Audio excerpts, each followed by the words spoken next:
finally opened her eyes, her pupils having transformed into a commanding shade of gold. With her sword in hand, she bellowed, "He is my husband. If you think of taking him away, don't even dream of it." Zhongling couldn't help but shout, "Your Majesty, you're so cool." Lu Yen turned to Xiao Tian and asked, "Prince, you stopped us from stepping in earlier? Did you know this would happen?" Xiao Tian replied with an air of indifference, "If you're talking about Luo Fengyuan aiding Zerin in her breakthrough, then yes, I was aware. But as for that battle armor, I have no idea." He looked perplexed. "What does this golden light?" However, hearing Xiao Tian's words, Zhongling appeared reluctant to believe. "Are you suggesting that woman helped Her Majesty advance to the next realm?" "Yes. Look closely. Right now, Zerin and Luo Fengyuan, one gold and one purple, their powers are evenly matched, contending with one another in perfect balance." Just then, Xiao Tian sensed someone approaching. "You all focus on the fight. I'll deal with the hidden lackeys in the shadows." As they watched the two figures clashing ferociously in the air, Zhongling couldn't help but murmur, "So powerful. This is not the same level of battle as before." Lu Yen also felt a chill run down her spine. If that woman had used this kind of power against Her Majesty earlier, I fear. Interrupting her, Xiao Tian flexed his wrist and commented, "Exactly. Luo Fengyuan's combat strength has amplified at least tenfold from earlier." As he spoke, Xiao Tian casually signaled for a handkerchief to be handed to him. Zhongling and Lu Yen, both with a skeptical look, questioned, "Why would that woman help Her Majesty break through?" While wiping his hands, Xiao Tian replied nonchalantly, "Zeroin's ascension was too rapid, her internal spiritual energy expanding and becoming unstable. Luo Fengyuan probably wanted to beat up Zeroin, kidnap me, and in the process, refine Zeroin's spiritual energy to enhance her realm as compensation for taking me. Who could have anticipated that not only would Zeroin advance in rank, but she also manifest in armor, boosting her combat capabilities?" At that moment, Zhongling noticed something amiss and exclaimed, "Prince, why? Why are your hands covered in blood?" The handkerchief in Xiao Tian's hand was now thoroughly soaked with fresh blood. "It's nothing. This green flame mountain range consists of 13 mountains. It seems some individuals were hiding here. The noise from the fight attracted some hidden forces, 27 of them to be precise, all at the 10th tier." Upon hearing this, Lu Yen hesitantly asked, "So, Prince, you took action?" With a slight nod and a somber expression, Xiao Tian faintly smiled. "While you all were engrossed watching Zeroin and Luo Fengyuan's battle, I swiftly dealt with them on the side, perhaps due to my bad mood. I didn't choose the cleanest method, hence the messy hands." Zhongling pursed her lips, tightly gripping the beside Lu Yen, who didn't dare to breathe. The Xiao Tian before them at that moment was terrifying. Just then, the system puppy suddenly alerted, "Master, please calm down. You are not in the superdimensional Earth plane. The ambush ordered by your adoptive father is in the past. These people are merely unfamiliar forces that set up this ambush. Don't get agitated." Xiao Tian abruptly realized his oversight. The chilling ambience that enveloped them returned to its original temperature. Rubbing his forehead, Xiao Tian flashed his familiar radiant smile at the two and apologized. "I'm sorry. I was momentarily overwhelmed, thinking about some unpleasant memories. Did I scare you?" Both Zhongling and Lu Yen shook their heads vigorously, indicating they weren't frightened at all. Xiao Tian, a bit exasperated, remarked, "Maybe you both could stand up while talking?" Saying this, he casually tossed the bloodied handkerchief into a black hole, silently muttering, "Thank you, puppy." Within the sea of his consciousness, a maid dressed in black gently cradled a soul, replying, "You're welcome, esteemed master." Meanwhile, the battle in the sky continued. Unable to resist asking, Zhongling inquired, "Prince, how do we separate Her Majesty and the other when the time comes?" Lifting his gaze to the sky, Xiao Tian saw Zeroin, resembling a golden ice warrior queen. With each swing of her sword, a golden ice dragon roared and charged, eventually colliding with Luo Fengyuan, dispelling her flames. Zeroin, in another swift motion, thrust her sword, piercing through Luo Fengyuan's body. Stunned, she quickly withdrew her blade, shouting, "Idiot! Why didn't you dodge?" Yet, at that moment, the figure before her became ethereal, and a slender hand reached out from behind Zeroin. Luo Fengyuan whispered, "Oh dear, are you worried about me?"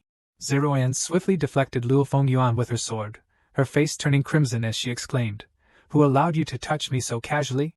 To her surprise, Luo Fengyuan just chuckled and changed the topic. "So small." Infuriated, Zeroin retorted, "I am not like that young girl Zhongling. What's small about me?" Down below, Xiao Tian nearly choked on his saliva. He glanced at Zhongling, who was looking up at the sky with a puzzled expression. Xiao Tian thought to himself, "It's better that she never finds out." The person she respects the most might be the one who hurts her the most. Zerin was the first to strike, landing a punch as she mocked. You think you're so great because you're bigger? Luo Fengyuan countered with a punch of his own, taunting back, can't you take a joke? Is it wrong to point out that you're small? Watching the two of them bicker and fight, Xiao Tian pondered for a moment. It seems like they've mostly vented their frustrations. Not only are they bantering, but their murderous intent has diminished significantly. Lu Yan frowned and voiced her concerns. Prince, if they continue like this, it might attract unnecessary trouble. Xiao Tian rubbed his wrist and agreed. Indeed, it's time to intervene. To their surprise, he started warming up, which made both Lu Yan and Zhongling's eyes light up with anticipation. It seemed the moment they had been waiting for was finally here. The prince was about to showcase his formidable strength. Xiao Tian cleared his throat and then suddenly shouted towards the two fighters in the sky, "Stop it. Both of you stop fighting. Stop it right now." Upon hearing this, both Zhongling and Lu Yan were utterly stunned. Is this really the prince's solution? Unsurprisingly, neither Zerin nor Luo Fengyuan seemed willing to be the first to cease their combat. They continued to clash intensely. However, in that moment, Xiao Tian slipped, and Zerin noticed immediately. With a gasp of surprise, she teleported in a split second to appear behind Xiao Tian, catching him firmly in her embrace. Luo Fengyuan, arriving a moment too late, could only watch as Xiao Tian fell into Zerin's arms.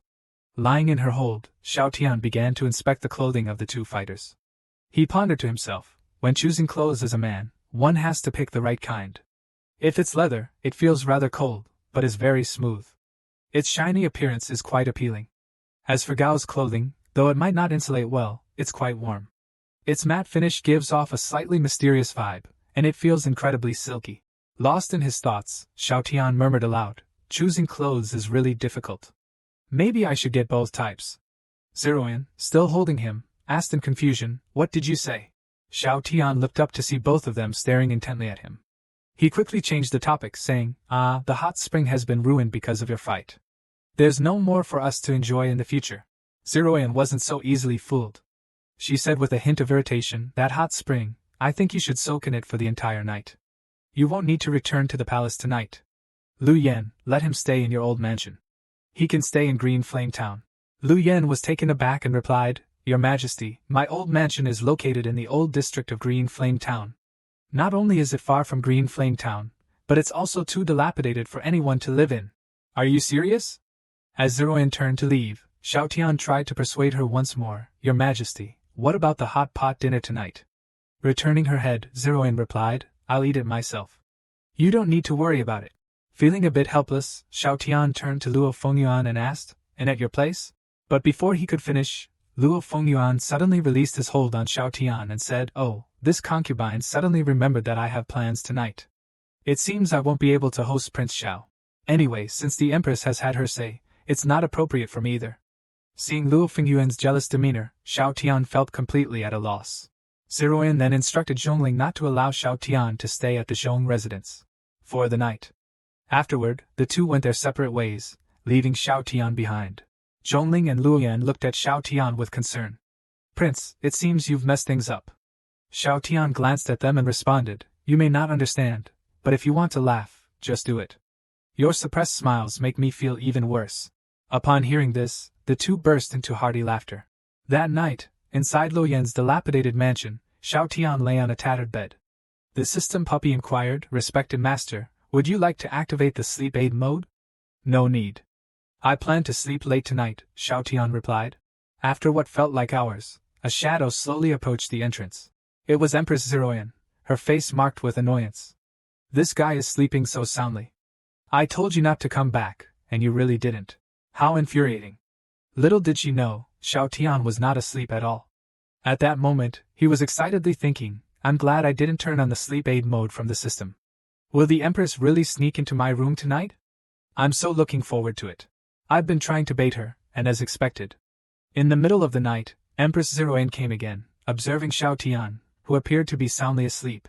She thought, he seems to be sleeping deeply. I wonder if he's pretending, or if he's genuinely asleep. I have an idea. With a sudden inspiration, the Empress summoned a table full of hot pot from her storage ring. She then couldn't resist any longer, and gave Xiao Tian a kiss.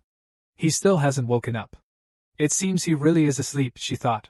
After what felt like hours, Xiao Tian finally began to stir.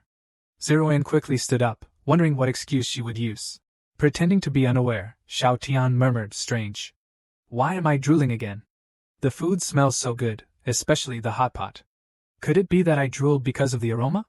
Seizing the opportunity, the Empress chimed in, so that's the reason. I was wondering why you drool every time you sleep. Now it makes sense. Who can blame you when you're such a glutton? Feigning realization, Xiao Tian said, I must have dreamt about eating food. Wait, that's not right. Suddenly, he pointed at Zerin and asked, Your Majesty, what are you doing here?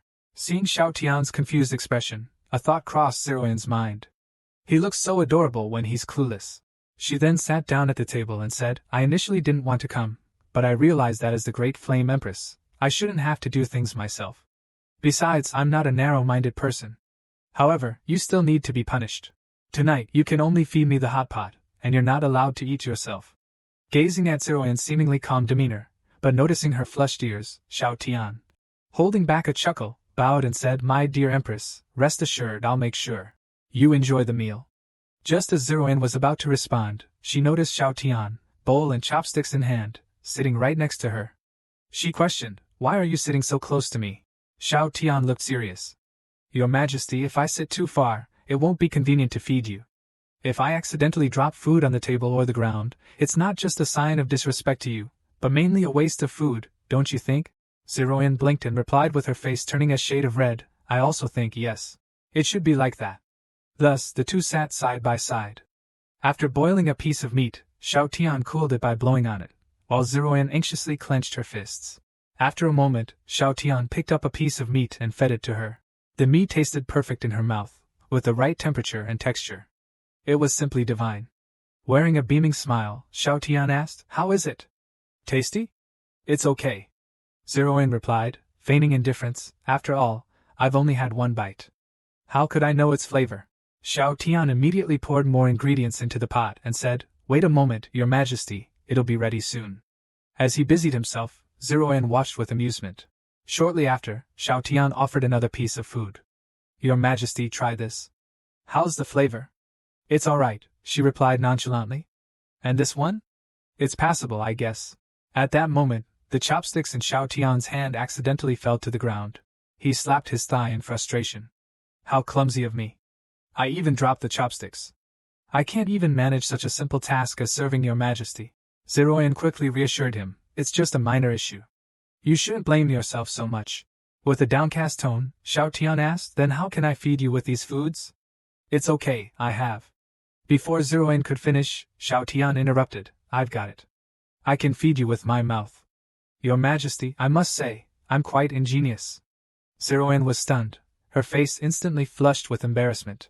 Before she could react, Xiao Tian was already holding a piece of meat towards her. She could only gently bite it, silently cheering herself on, It's okay, I'm the Empress. What's there to be nervous about? Feeding me this way since the chopsticks fell is reasonable. Yet in the next second, Xiao Tian leaned in, and they shared a passionate kiss. Zerin quickly turned her head away. Teasingly, Xiao Tian asked, Your Majesty, was it good?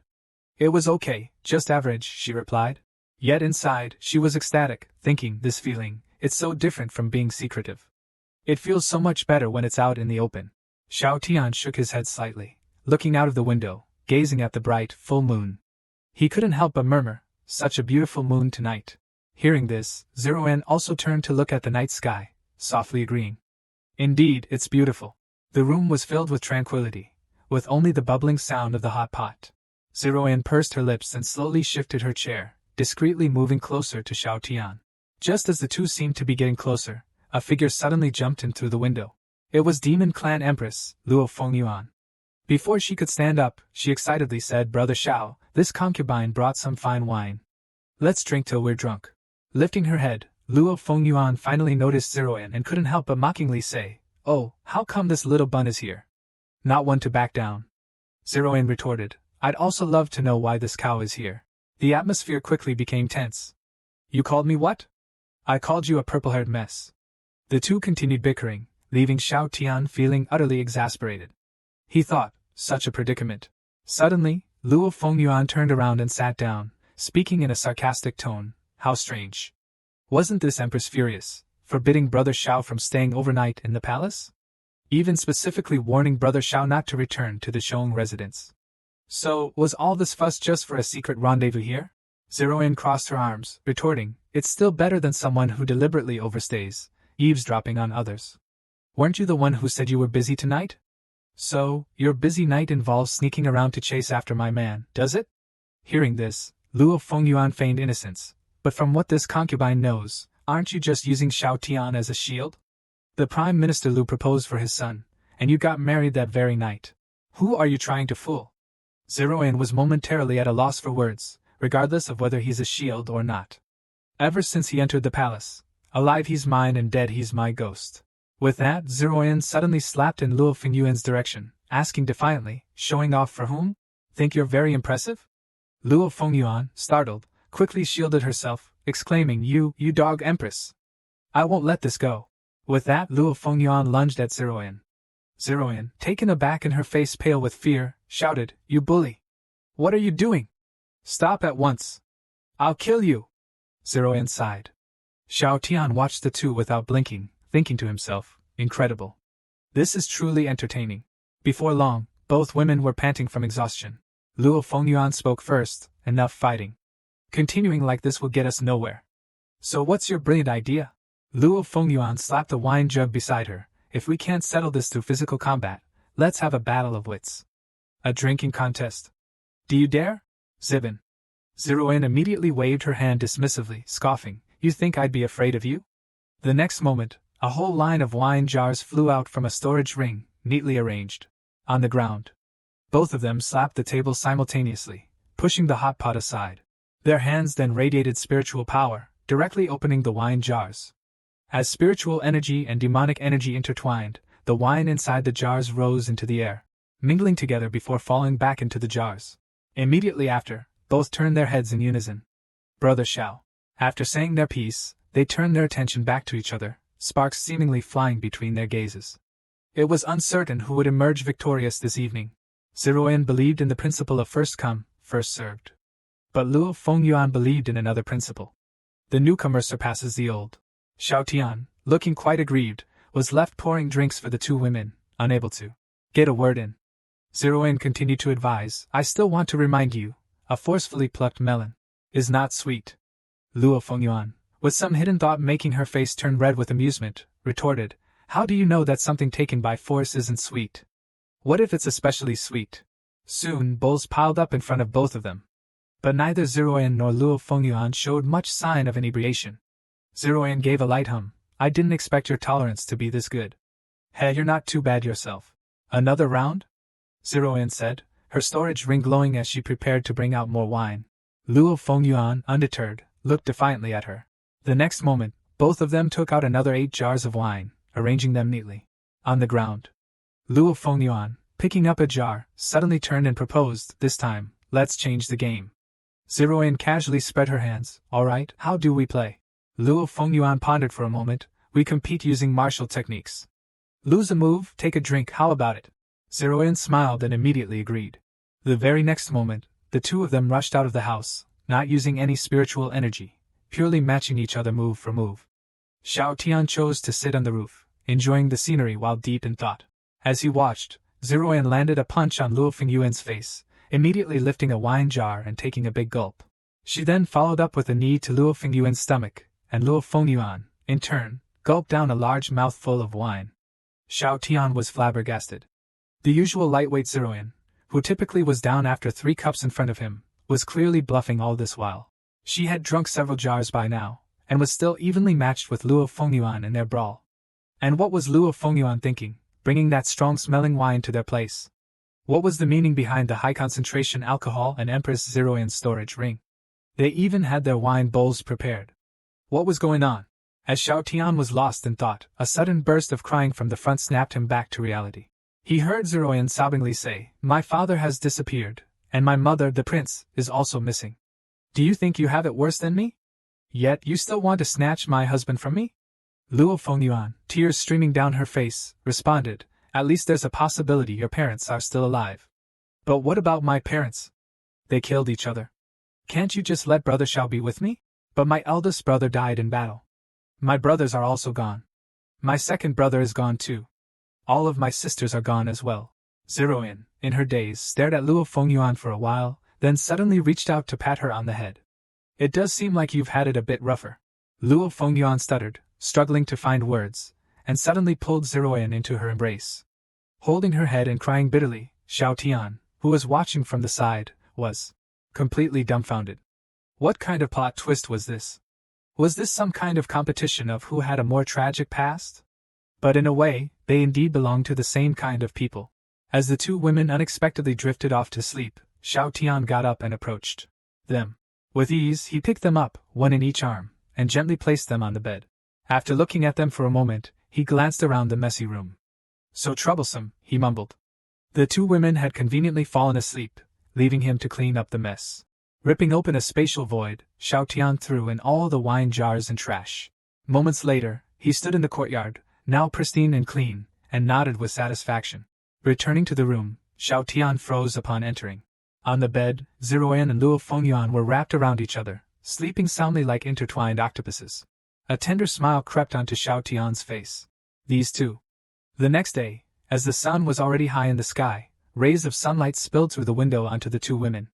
Their sleeping positions looked quite disheveled. At one point, Zerin, perhaps reacting to a dream, made a sudden move. Luo Fengyuan, out of reflex, swatted her hand away. However, in their half-asleep state, they unexpectedly leaned into each other and shared a brief kiss.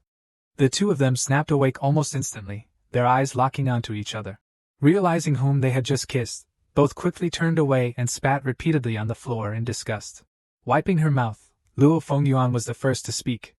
It's one thing for you, a female hooligan, to grab me, but you even dare to kiss me. Zerin's face turned bright red. It was clearly you who kissed me first, and now you have the nerve to play the victim? I'm going to take you on.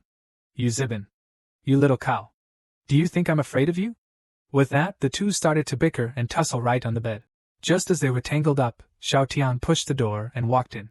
So spirited so early in the morning, the scene before him left him completely stunned.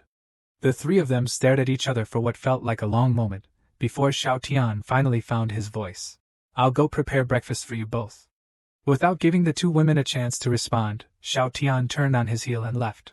Luo Fengyuan wore a smug expression. Xiao brother was quite naughty just now. He kept staring at this concubine. Zerin, annoyed by her smugness, started to get dressed and laughed. You're joking, right? Clearly, Xiao Lord's eyes were only on me. Someone should avoid being overly self-confident. Hearing this, Luo Fengyuan snickered and glanced at Zerin disdainfully. Being too confident isn't always good. Who do you think would be interested in buns? This comment hit a nerve, and Zerin swiftly turned her head. Fists clenched. Today, I'll tear that cow mouth of yours apart. The two women once again began their fierce scuffle. Meanwhile, Xiao Tian peeked around the corner. His eyes shining brightly, not blinking at all. I didn't realize Zerin had such an impressive figure. No. This is too violent. I better prepare their meal. I can't watch this anymore. Half an hour later, both Zerin and Luo Fengyuan had changed their clothes and were quietly sitting in the courtyard, eating noodles. Luo Fengyuan was lost in the taste. The noodles made by Brother Xiao are so delicious. Zerin also expressed her admiration. Xiao Lord, your culinary skills are on par with Uncle Zhong. Xiao Tian waved them off, indicating they should tone down their praise. I just know a bit. As long as you both enjoy it, I'm happy. Zerin, out of curiosity, asked, given your cooking skills, Xiao Lord, why do you let Uncle Zhong cook instead of doing it yourself? Xiao Tian smiled and replied, food made by someone else always tastes better than when I make it myself. Luo Fengyuan, on the other hand, quickly gulped down her bowl. Xiao Tian, seeing this, admonished, slow down. Who's trying to snatch it from you? Upon hearing that, Luo Fengyuan put down her bowl, slurped up the soup from her lips, and in response to Xiao Tian's reprimand, grinned. This concubine knows now. Zerin snorted in response and hurriedly drank her soup, raising her eyebrows at Luo Fengyuan once done, even flipping the bowl to indicate its emptiness. As if challenging her, Xiao Tian was left utterly befuddled by their competitiveness, thinking, women are so hard to understand. After breakfast, Zerin suddenly inquired, Luo Fengyuan, if I recall correctly from last night, you have no family left, right? Thinking about the night when they comforted each other, Luo Fengyuan felt embarrassed. Zerin then unexpectedly suggested, how about you move into the palace? Not only was Luo Fengyuan stunned by the proposal, but even Xiao Tian was taken aback, wondering, The Empress isn't jealous anymore? Why let her into the palace? Yet Luo Fengyuan responded with a mysterious smile, "Little miss, are you perhaps concerned for this concubine?" Zerin, looking flustered, retorted, "How? How could I? Why would I care about you, you annoying cow? If you're outside the palace, you might try to seduce Xiao Lord. But if you live inside under my watch, you won't be able to make any moves or steal any moments with him. Yes, that's it. I'm not concerned about you being alone. I just don't want you seducing Xiao Lord." Xiao Tian looked on helplessly, thinking, "Your Majesty, you're really not good at lying." Luo Fengyuan readily agreed to the proposition. "If that's the case, then this concubine won't hold back." Zerin defiantly stood up and, although a bit resentful, responded, "Come if you wish. What do I have to fear? Competition? Let's face it head on. If I didn't have this much confidence, I wouldn't be the great flame empress." Upon hearing this, Luo Fengyuan chuckled and moved closer to Zerin, saying, "Empress, it's not a big deal. Compared to you, I'd say I'm more magnanimous. Even if you lose, I can still let you be a concubine." Zerin replied with a smile. "Who ends up as a concubine remains to be seen, princess of a fallen nation." Hearing this title, Luo Fengyuan burst out laughing, "Considering how adorable and kind you are, Zerin, I won't pretend anymore. I'll lay my cards on the table. I'm not some princess from a fallen nation.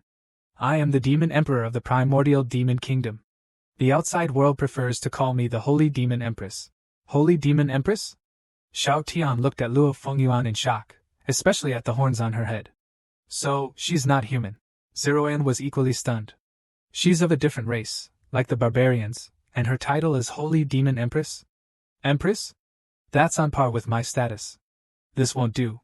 Xiao Tian is mine, and only mine. It seems I need to be more careful, so she doesn't steal him away." With these thoughts, Zerin smiled and said, "You truly surprise me." Luo Fengyuan casually sat down, crossing her legs. "As you said, fair and square.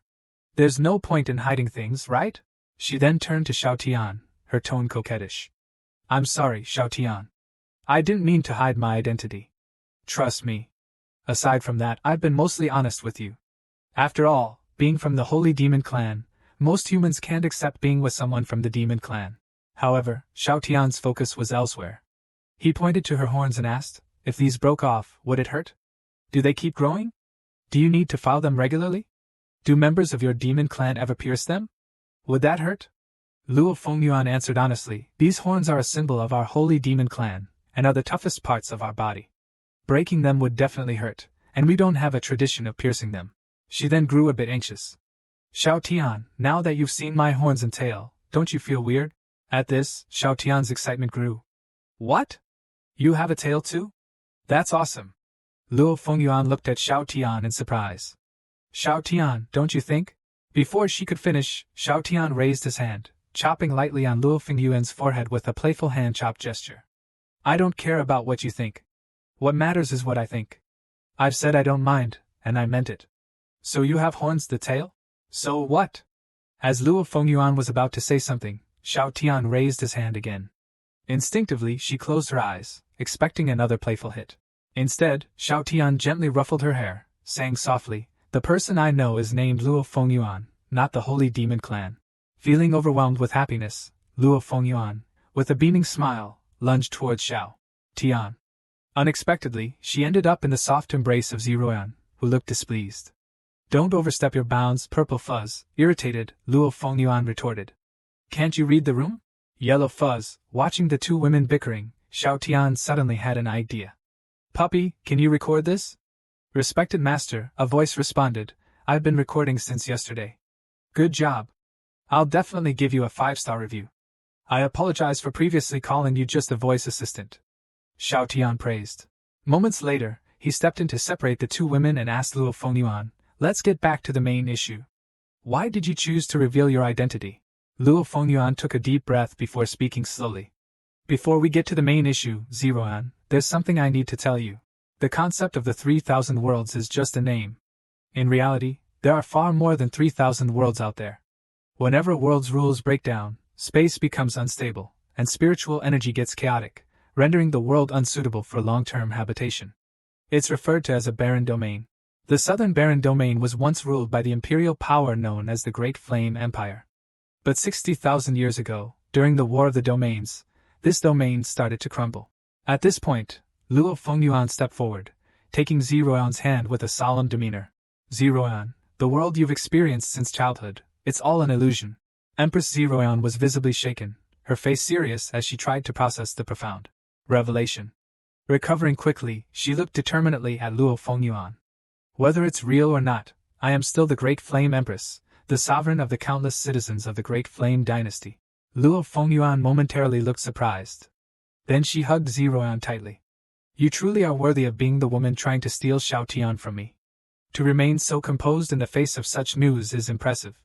On closer inspection, you're not so bad after all. Fine.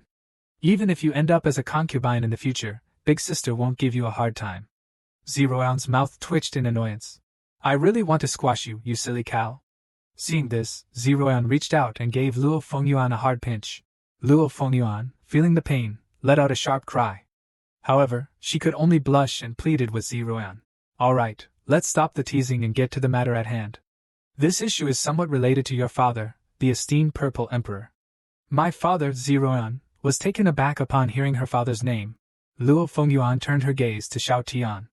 First, I need to be honest with Shaotian about more of my history.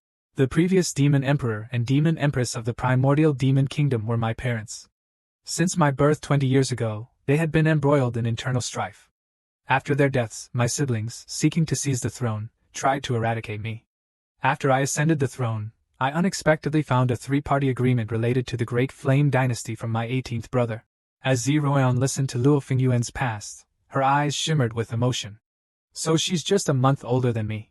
We're both 20 years old. Although she had her parents and siblings, her life wasn't much different from living alone. Our experiences share some similarities and commonalities. But how can she be so mature despite being just a month older? How did she grow up like this? Luo Fengyuan continued, from the intelligence I gathered from the Holy Demon sect under my brother's command, the Southern Barren Domain is currently under the control of the Eastern Flame Kingdom and the Astral Pavilion. This domain serves as a trial ground to test the younger generation from both sides, and also as a place to search for relics and valuable treasures. However, 100 years ago, another trial was initiated. The young members of both the Eastern Flame Kingdom and the Astral Pavilion discovered a brand new wonder. On top of a mountain formed from a dragon corpse, they first encountered the esteemed Purple Emperor as an infant. At this point, Luo Fengyuan looked at Zeroan, thinking it might be best to let her digest this information. Zeroan fell deep in thought. The Eastern Flame Kingdom and Astral Pavilion found my father 100 years ago. But why, when he established his empire 45 years ago, was he only 20 years old? And what Shaotian mentioned earlier about my father's experience seeming intentional. So, this false world began 65 years ago, the moment my father was adopted, right? Luo Fengyuan nodded in affirmation. After discovering your father 100 years ago, both the Eastern Flame Kingdom and the Astral Pavilion tried various methods. They couldn't move the dragon corpse or melt the ice seal until the appearance of the primordial embryo, a treasured item nurtured by the heavens and earth. With the emergence of the primordial embryo, the ice began to thaw, and a pure imperial aura leaked from your father's body. My 18th brother happened to sense it and came searching.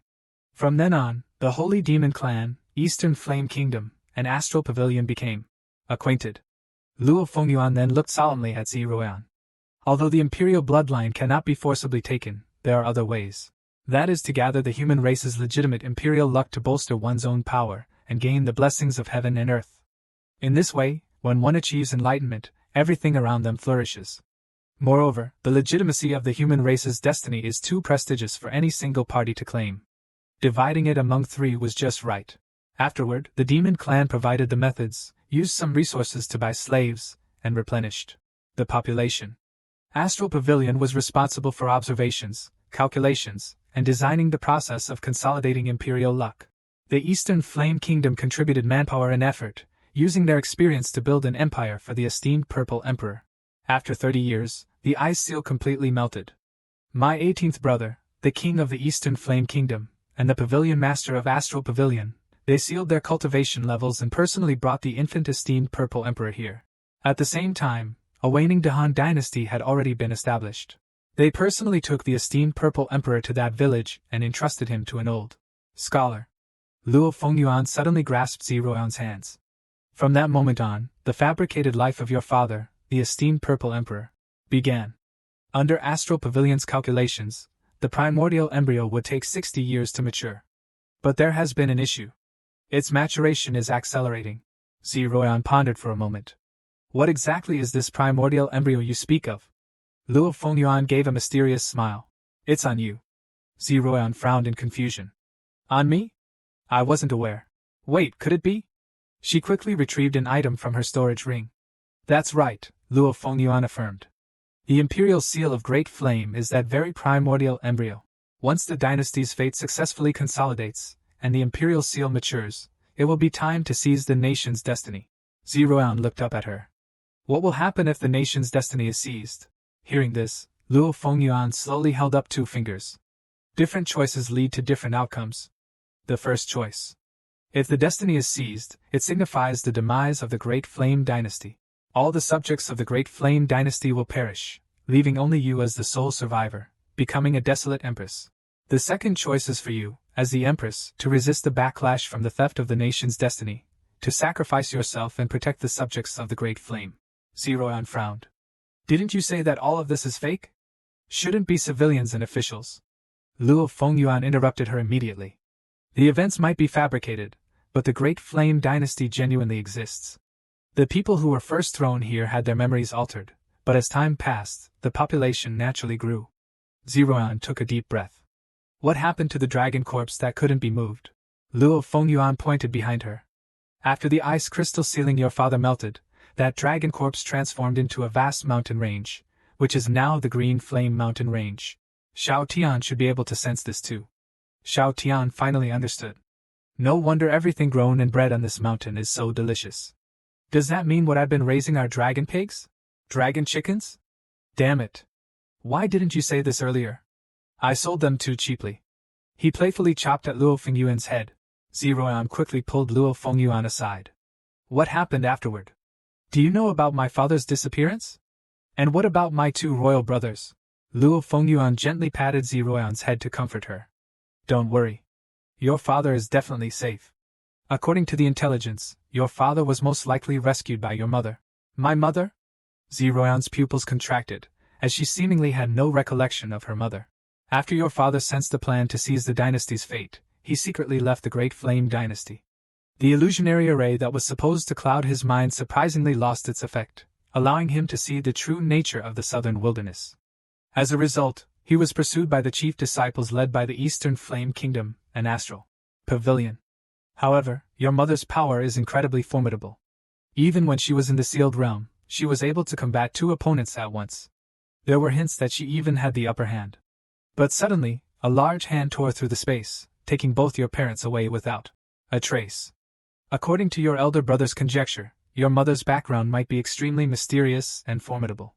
She revealed herself while saving your father. That massive hand was probably the act of a powerful figure from her family. Right now, your father must be residing with your mother's family. As to why he hasn't come back for you, I'm clueless. Luo Fengyuan shot a glance at Xiao Tian, noticing his envious expression. Xiao brother, what are you thinking about? Xiao Tian snapped back to reality, cleared his throat, and said I was thinking that this Eastern Flame Kingdom and Astral Pavilion are so wicked. How could they manipulate someone's life like that? It's so unfair. He then turned to Zeroyan, consoling her. Your Majesty, don't worry too much. Your father, having been controlled and toiled for many years, is now with your mother's family. At the very least, he doesn't have to worry about food and clothing anymore. He doesn't have to exert himself, and can take a good rest. Finishing his words, Xiao Tian fell deep into thought again. Why is my father-in-law so fortunate to be taken away, piercing through countless spatial barriers such a background, such support, and the capability to live off someone? It's incredibly solid. No wonder he's so contented that he's even forgotten about his own daughter. Why can't I live a carefree life like him? Why do I always run into abnormal individuals, forcing me to combat them? All I wanted was to live a comfortable life. Where did I go wrong? Luo Fengyuan and Zeroyan, observing his conflicted expression, exchanged glances. What's gotten into him? I have no idea. Xiao Tian has 2 top-tier wealthy wives, yet he still felt his life wasn't good enough. After some deep contemplation, he had an epiphany. It's because his wife isn't powerful enough. He abruptly grabbed his wife's hand, his eyes filled with anticipation. Empress Zerin and Luo Fengyuan were startled and quickly asked. Shao brother, what's wrong? The more Shao Tian thought, the more it made sense to him. As the saying goes, to forge iron, you yourself must be strong. For food to be delicious, the wife must be powerful. It seemed that Zerin had already realized she needed to become stronger. Her excuse to invite Luo Fengyuan to live in the palace was merely a pretext. Zerin surely wanted to spar with her to enhance her strength. Realizing this, Shao Tian gave Zerin a thumbs up, saying, "You are indeed the Empress. Always so thoughtful and wise." Zerin was puzzled. What did I do? Why am I considered thoughtful and wise now? Luo Fengyuan, still with a silly smile on his face, remarked, "Shao brother's thoughts are really hard to guess. But I love it. He. After taking a moment to compose herself, Zerin asked Luo Fengyuan again, "So, after my father disappeared, I became the substitute, right?" Luo Fengyuan spread his hands in agreement. Exactly. The original choice for the substitute was the crown prince, your eldest brother. But your elder brother did not awaken the true imperial bloodline of the human race. Neither did your second brother. Everyone had given up hope. But unexpectedly, over 4 years ago, you awakened. Zerin sighed. 4 years ago? Such a fateful time. I was in a dire situation back then. Awakening at that time saved my life and allowed me to ascend to the position of Demon Empress. Hearing this, Shao Tian suddenly interjected, 4 years ago? Coincidentally, I also nearly died 4 years ago. Zerin was shocked. You almost died? Was that something that happened in your realm? It turned out that 4 years ago, Shao Tian was still on Earth and had not been summoned to this world yet. On that particular day, heavy rain poured. Shao Tian was being chased by a large gang and had already been stabbed over a dozen times. Just as he was about to give up, a hand reached out from an alleyway and pulled him in. Even now, Shao Tian couldn't understand how the rain and darkness could blind those pursuing him so completely. And how that girl disappeared without a trace remained a mystery to him. Zerin felt a twinge of jealousy. What did that girl look like? Luo Fengyuan also stood up, visibly excited. Did that girl become someone important to you later on? Shao Tian waved his hands dismissively. Not at all. She disappeared like a ghost. But isn't the key point that our experiences from 4 years ago are so eerily similar? We both turned a dangerous situation into a blessing and moved on to something better. As for what she looked like, is it that important? Though her silver hair was indeed rare. Suddenly, Shao Tian moved closer to Zerin. She was very beautiful, with mesmerizing eyes much like yours. He then turned to Luo Fengyuan. Her eyebrows, so captivating, looked almost exactly like yours. Both of them blushed, thinking he was merely flattering them. They playfully accused him of trying to charm them with his smooth talk. But only Shao Tian knew that he wasn't just trying to please them. That 16-year-old girl with silver hair on that rainy night on Earth really had eyes like Zerin's and eyebrows indistinguishable from Luo Fengyuan's. At that moment, Luo Fengyuan suddenly pulled Shao Tian into a tight embrace, catching Shao Tian completely off guard. With a flirtatious tone, Luo Fengyuan whispered, "Shao brother, this concubine has laid all the cards on the table for you, sacrificing my own interests. Don't I deserve some kind of reward?" Before Shao Tian could respond, Zerin erupted in anger. "Let him go at once." Luo Fengyuan playfully stuck her tongue out at Zerin. "I don't want to let go." Shao Tian was rendered speechless by the whole scene. Zerin could no longer contain herself. "You! Come here!" She grabbed Luo Fengyuan by the collar and pulled her close. Luo Fengyuan teasingly remarked, "Oh my! Why so mad again?" Shao Tian watched the scene unfold and urgently whispered a call to Puppy in his mind. The system Puppy immediately responded, "Respected master, when Luo Fengyuan lunged at you, I predicted the action and started recording." Shao Tian gave a thumbs up. "Well done! 5 stars for you. Wishing for a more peaceful life." Shao Tian asked Puppy, "Is there a way to boost the strength of Luo Fengyuan and Zerin?" Puppy explained, "Master, when you have good intentions towards someone, depending on the degree of soul compatibility, your aura can envelop and indirectly enhance their strength. The higher the soul compatibility, the better the effect of martial arts practice under your aura. Here are the current compatibility percentages. Zhong Yangming 90%, Zerin 105%, Luo Fengyuan 102%, Shao Tian's hair stood on end. What? Zhong Yangming, a grown man, has 90% compatibility? What does this mean? Puppy chuckled, "Master, soul compatibility increases based on how often you're with them. The longer you're together, the faster it grows. The rapid enhancement of the national fate and Zerin's rapid realm advancements are all because of your presence." Xiao Tian was dumbfounded. So this is related to me? But Eastern Flame Kingdom, Astral Pavilion. Holy Demon Sect is our own. Puppy quickly caught on. Master, data for Eastern Flame Kingdom and Astral Pavilion is insufficient for navigation. You can ask Luo Fengyuan for information, but these two factions may not be in the South Wasteland realm.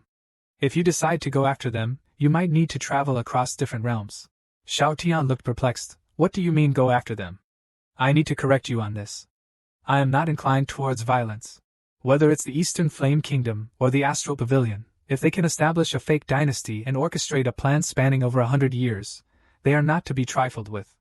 Moreover, they have not attacked me, so I cannot harm them without reason.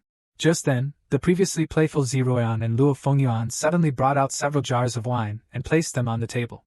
Xiao Tian was utterly speechless. Here we go again, he thought. Luo Fengyuan provocatively held up a finger to Ziruoyan. Dare to compete again, you female hooligan? Ziruoyan, with a wave of her hand, lined up the wine jars and taunted, are you joking? Who would be afraid of you? Which? Xiao Tian felt a pang of bitterness in his heart. How much wine did these two women bring last night? Are they trying to drown me in it? As expected, after an undetermined period of drinking, the two women were once again crying in each other's arms. Why didn't my powerful parents come to find me? One lamented, my parents were no better. The other sobbed, they didn't care about their child's life. Only their own happiness. We can only rely on ourselves. After a while, the two could no longer hold on and, still hugging each other, fell asleep. On the ground. Xiao Tian wanted to separate them and take them to their rooms, but found them clutching each other so tightly that he couldn't pull them apart. With a sigh of resignation, he decided, fine, I'll just carry them as they are.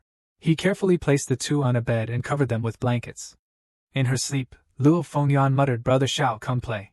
Xiao Tian, feeling a moment of peace, went to the courtyard. He instructed Puppy to hand him a communication jade token. With a wave of his hand, he opened a spatial rift and threw all the empty wine jars inside. After tidying up the courtyard, Zhongling and Lu Yan arrived. Holding the communication jade token, Zhongling inquired, Prince, you called for us. What do you need? Xiao Tian waved them over, come and see. As they entered the room, Zhongling's eyes widened in shock. Prince, you're so wild. Ziruoyan and Luo Fengyuan were both sound asleep, showing signs of utter exhaustion. Xiao Tian swiftly gave Zhongling a flick on the head. You little rascal, where did you pick up such nonsense? Lu Yan finally spoke up, Prince, you called for us. Are you asking us to take care of Her Majesty in this? Xiao Tian nodded in agreement. I called you here to keep an eye on them. If anything happens, use the jade token to notify me. Rest assured, Prince, we'll take good care of them. Where are you going at this late hour? It's nothing much. There's something I wanted to ask you about. Just don't mention it to Her Majesty, okay? Of course, Prince. Please go on. Xiao Tian hesitated for a moment. It seems there's a power around the Great Flame Dynasty called the Astral Pavilion, right? Do you know where it is? I do know where the Astral Pavilion is. May I ask why the prince is inquiring about it? Xiao Tian smiled. Well, you know my nature. I truly can't bear to blame others. I intend to go and forgive them, give them a chance to live. Upon hearing this, both Zhongling and Lu Yan felt a shiver down their spines. What should have been a merciful statement somehow felt chilling and menacing coming from the prince. Xiao Tian immediately asked Zhongling about the whereabouts of the Astral Pavilion. She responded with palpable fear. Prince, are you genuinely going to forgive them and not to defeat them? Xiao Tian flicked her on the head again. What's gotten into you? Have all my teachings been in vain? Is this the insight you've gained from your recent good deeds and cultivation? Holding her head, Zhongling exclaimed, Prince, please stop hitting my head. I feel like I'm getting dumber by the second, and your form of good deeds is quite terrifying in itself. Lu Yan, looking exasperated, chimed in, the prince is indeed kind-hearted. He renovates orphanages, takes care of the old and young, and supports those in need. For the common people, the prince is benevolent. However, for officials involved in corruption, taking bribes, and exploiting villagers, this is not benevolence. For the sake of the common people, the prince has already ordered the execution of hundreds of corrupt officials. Subsequently, Xiao Tian put on a compassionate face and sighed, Alas, one shouldn't be like this. While the Astral Pavilion has indeed made mistakes, no one is perfect. Why can't we give them a chance to redeem themselves? With that said, Xiao Tian walked towards the exit. With a slight push of his foot, he transformed into a streak of light, shooting towards the sky. Zhongling watched Xiao Tian's departing figure and couldn't help but murmur to herself, It seems the astral pavilion is truly wicked. They're doomed. She shook her head, as if she had already foreseen the fate of the astral pavilion. Meanwhile, at a branch of the astral pavilion, a man gazed at the starry sky, lost in memories. Such nostalgia. Back then, Liu Yao Tian and I came from there, bringing along our fellow disciples to this mysterious revival area. We met the esteemed Purple Emperor and initiated the tripartite agreement. In the blink of an eye, almost 100 years have passed. We're finally on the brink of success. Once it's achieved, we'll use her flesh and blood to create an elixir for my daughter-in-law to consume. Perhaps she could give birth to an offspring with the pure bloodline of the human race. Suddenly, a subordinate approached and reported, "Master, someone is approaching the mountain." The master turned his head. Who would come up the mountain at this hour? Did the mountain protection formation not stop them? The subordinate quickly explained, "It's Prince Shaotian from the Great Flame Dynasty. He has the jade token we gifted to the Empress, allowing him access to our mountain. Hence he could ascend." The master was taken aback. Shaotian? That pretty boy who relies on his looks? What's he doing at our astral pavilion? How did he come all this way? And is he accompanied by anyone? No, just him alone. The subordinate replied, "He's walking up the mountain with a sincere expression. His eyes are full of determination. And he seems compassionate?" The master looked puzzled. Compassionate? What is this Shaotian up to? Is it a death wish or something? Master, should we invite him up? The master waved his hand dismissively. No need. If that fool wants to climb the mountain, let him. Once he reaches the top, we'll just send him back down. It's amusing, especially in the middle of the night. Hearing this, the subordinates chuckled coldly. On the other side, Shaotian continued his ascent, taking each step deliberately. He sighed internally, "How many Oscars do they owe me for this performance?" After about another hour of climbing, Shaotian finally arrived at the astral pavilion. The pavilion's master and his men were already waiting for him. Seeing Shaotian's arrival, the master was the first to speak. "Prince Shao, climbing must be tiring, isn't it?" Shaotian stretched and took a deep breath. "You have 2 chances left for me to forgive you. Unfortunately, you failed my test just now and lost 1 opportunity. I hope you can perform better next time. Try to seize the few redemption opportunities left." Upon hearing this, the master spread his hands dismissively. "Prince Shao, you keep saying you want to forgive us. What exactly did our astral pavilion do wrong?" Shaotian feigned anger. "The astral pavilion, in collusion with the Eastern Flame Kingdom and the Holy Demon Sect, intervened in the life of my father-in-law, the esteemed Purple Emperor. You deceived his feelings, and that's fraud. Moreover, you caused the death of my 2 elder uncles and deceived the current Empress. Your actions are absolutely horrifying. For committing such grave offenses and still laughing here, I'm deducting another chance. For forgiveness." The master looked slightly startled. "How did you find out?" "The secrecy measures for our plan were thorough." "How could someone like you, who survives on his looks, know?" Shaotian retorted. "It doesn't matter how I know." The master, unconcerned, even mocked him. "Oh, I'm so scared, Prince Shao. So tell us, how should we repent?" Shaotian listed his demands.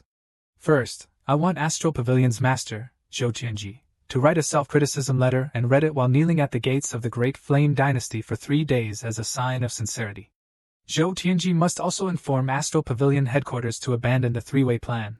Secondly, the culprits responsible for the death of my 2 elder uncles must be handed over and be publicly executed at the noon gate of the Great Flame Dynasty's imperial city.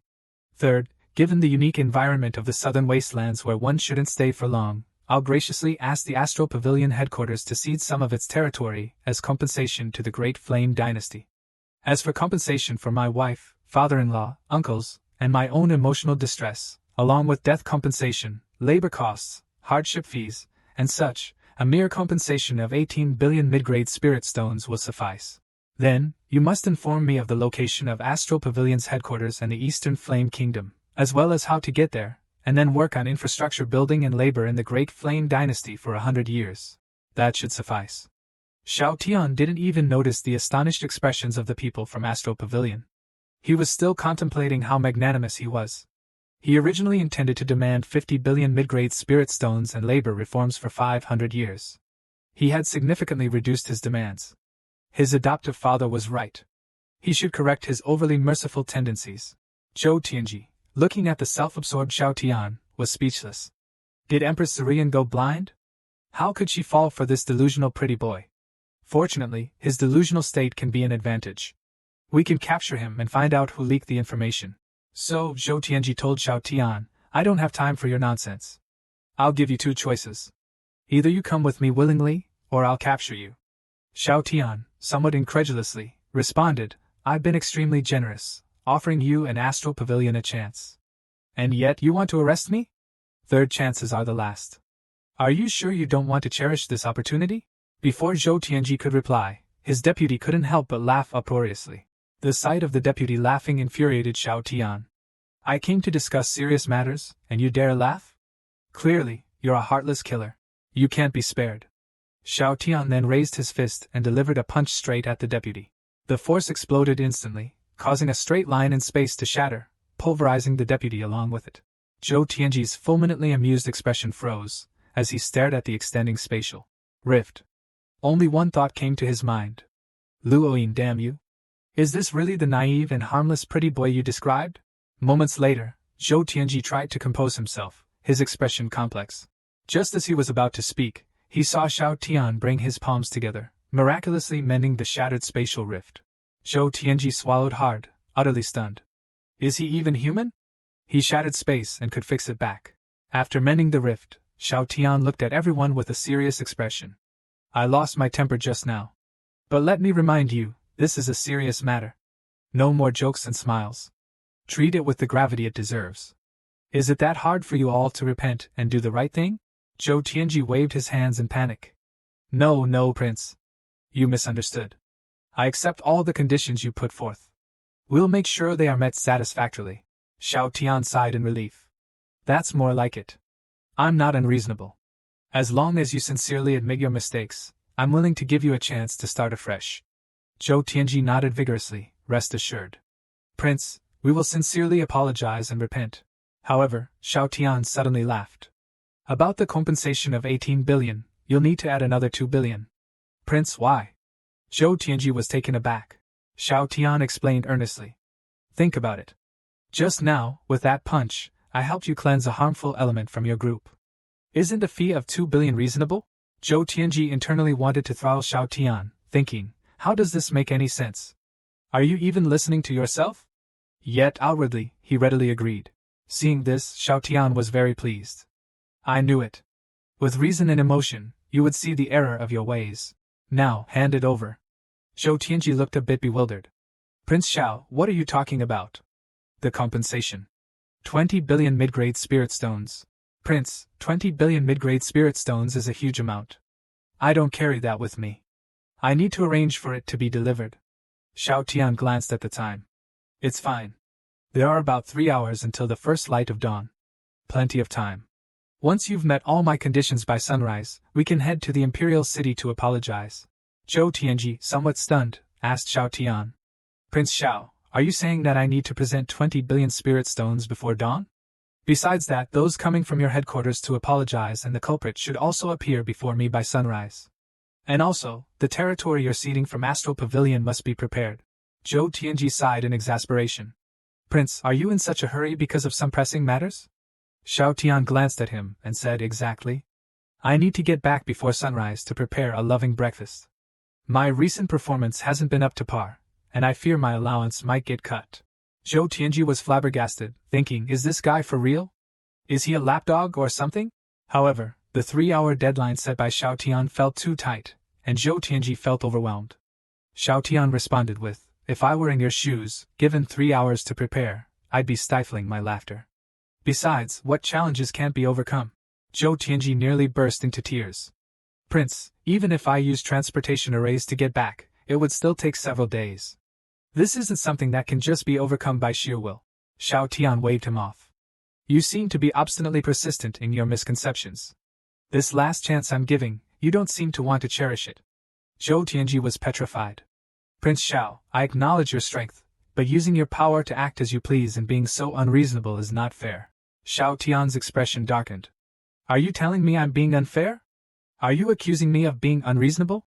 When you plundered the fortune of the nation and tried to harm the entire populace of the Great Flame Dynasty, did you speak of fairness then? When you harmed my father-in-law and his family, did you talk about being reasonable? Xiao Tian's aura erupted in anger as he continued to berate. Those innocent people who died because of you, could they hear your so-called reasoning? Your so-called fairness? It makes me sick. Even now you show no remorse. You are nothing but beasts in human skin, consuming others without leaving a bone behind. You brought this upon yourselves. Everyone present was stunned, and before they could react, Shaotian sent out a palm strike, directly killing several of them. Another deputy pavilion master thought, damn it. Zhou Tianji, were you tired of living that you provoked him? No sooner had he finished this thought than he too vanished from existence. The remaining individuals, witnessing the horrifying scene of people being obliterated and sensing the terrifying aura permeating the environment, all tried to flee in panic, hoping to escape with their lives.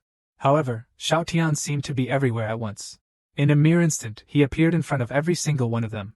No matter where they hid or which corner they tried to escape to, Shaotian's finger would find them, piercing their consciousness. Those struck had a bloody hole appear on their foreheads, and they fell to the ground. In the blink of an eye, Shaotian finished his task and returned to Zhou Tianji's side. Zhou Tianji's eyes were filled with rage, and he muttered, "So, you're acting as the Avenger, the King of Hell. You've been hiding your identity with ulterior motives. Now you'll be exposed. If even one disciple of Astral Pavilion escapes, your true face will surely be revealed." Shaotian merely shook his head. Before coming here, I had already ascertained that this branch of Astral Pavilion had 147 members. Now only you remain.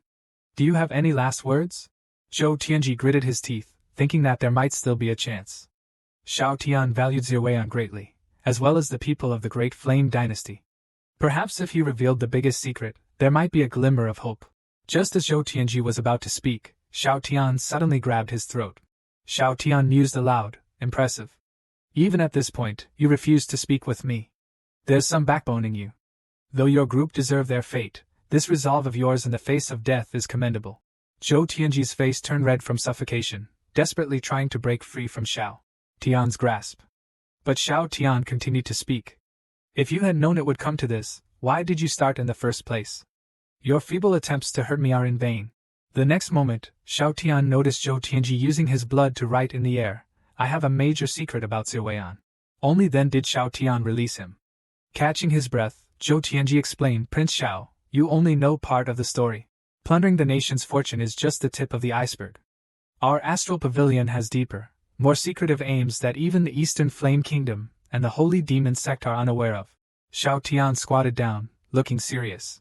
"What secret aim? If I tell you, can you promise not to harm me further?" "Not harm you? Yes. Then I can allow you to take your own life as atonement." Shao Tian's sudden grin made Zhou Tianji freeze in shock. Zhou Tianji felt so humiliated that he could feel his teeth grinding. Never in his life had he felt such indignity. A warrior can be killed, but not humiliated.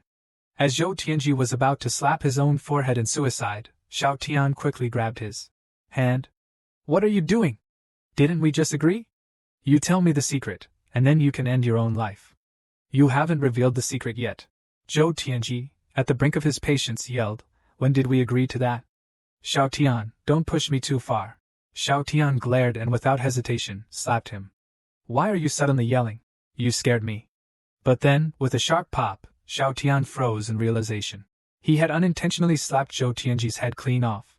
Where the hell did his head go? Shao Tian exclaimed in disbelief. Puppy helpfully chimed in, "Master, it seems like you accidentally exploded it." Shao Tian, feeling rather frustrated, continued walking towards the Astral Pavilion. "If I'm not mistaken, the location of the Astral Pavilion is considered part of the Great Flame Dynasty's territory, right?" he asked Puppy. "Yes, Master," Puppy responded, disregarding the false imperial project. "This land belongs to the Great Flame Dynasty. It's technically leased to others." Upon hearing this, Shao Tian forcefully pushed open the doors to the treasury. "Have they paid their taxes?" Based on the records of the Great Flame Dynasty, there's no record of Astral Pavilion ever paying taxes. Shao Tian, shaking his head in disapproval, remarked, "Not paying taxes? That's not acceptable. It looks like I'll have to seize it on their behalf." Without hesitation, he emptied the entire treasury. Later, Shao Tian made his way to a side hall within the Astral Pavilion and indulged in a warm bath. He examined the treasures he had acquired and praised Puppy. "You did well, Puppy. You even categorized and documented the books and artifacts I collected. Show me this airborne flight artifact and this emblem. Does it represent the Great Flame Empire?" "Yes, Master." The Southern Flame Domain, which was ruled by the Great Flame Empire, left behind many relics after it transformed into the southern wilderness. Most of these items come from those relics, and therefore bear the emblem of the Great Flame Empire. There's no historical record in Astral Pavilion's library about the emblem of the Great Flame Dynasty. Xiao Tian pondered, is there a connection between the Great Flame Dynasty and the Great Flame Empire? Unable to figure it out, he finally decided to let it go. Whatever. Bathing is more relaxing. I don't feel like thinking anymore. It's exhausting. An hour later, Xiao Tian got up. It's getting late. I should head back soon. Soon after, at the old mansion of the Lu Yen family in Green Flame Town, both Lu Yen and Zhongling felt a sudden jolt. He's back already? As Xiao Tian landed, Zhongling immediately asked, Prince, did you forgive them? Caught off guard by her question, Xiao Tian paused momentarily before shaking his head. Unfortunately, their sins are too grave. I generously gave them 3 chances, but they didn't take them. Alas, it's my own inability. I couldn't save them.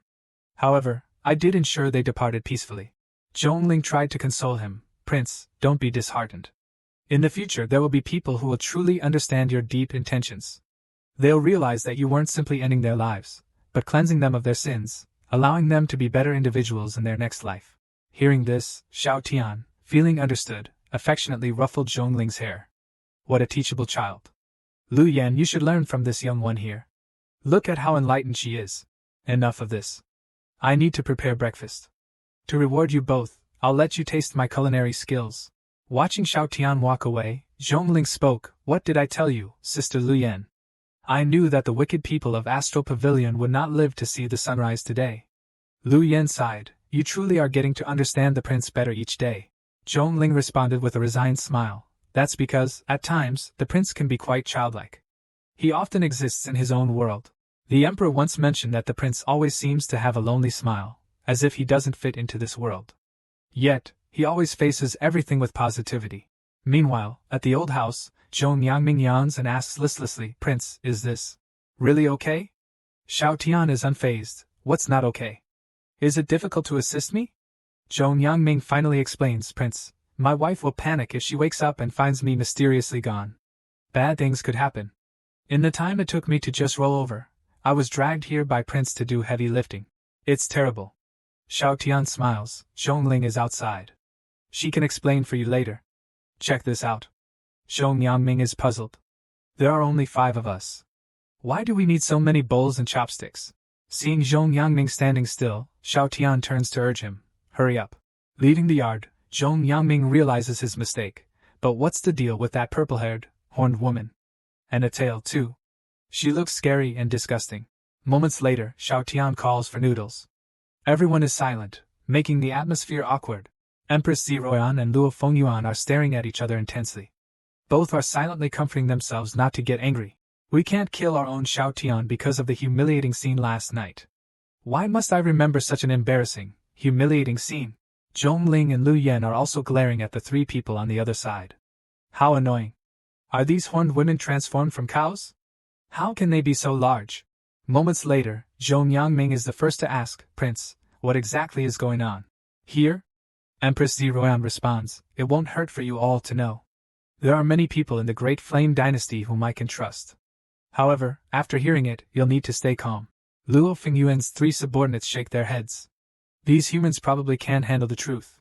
Zerin then begins to narrate slowly, It has to do with my father and the Great Flame Dynasty. Soon, a quarter of an hour passes. The situation is as follows. The truth is horrifying, but I hope before Zerin could finish. Zhong Yangming mutters to himself, so that's how it is. This explains Luo Aoyan's strange behavior. Zhongling asks Lu Yan in a daze, This is making my head spin. Do you understand, Sister Lu Yan? Lu Yan puts it succinctly in simple terms, We're being raised like pigs to be slaughtered when we're fat enough. Zhongling instantly understands, and upon seeing this, Luo Fengyuan can't help but praise, Remarkable. You've truly impressed me. Facing such truth, and still maintaining your composure. That's really impressive. At this point, Zhong Yangming suddenly stands up and asks, Lord of the Demon Empress, may I inquire if there's no turning back once this innate embryo jade matures?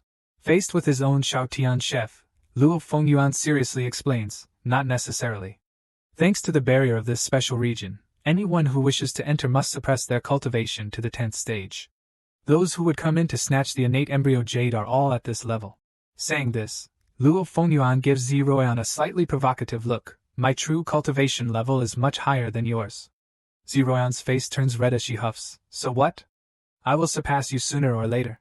Luo Fengyuan laughs, her eyes filled with indulgence. You look really cute when you're being stubborn. Ziruan's face grows hotter, but she continues to deny. I am not. You are so annoying. Bursting into laughter, still denying it, ha ha ha. On the side, the trio of Zhong Yangming are still discussing. If that's the case, then we're not entirely powerless. That's good. The Emperor is already at the 10th stage, with the aid of the Imperial city's array. As long as the opponent doesn't exceed this level, I believe the Emperor can handle it.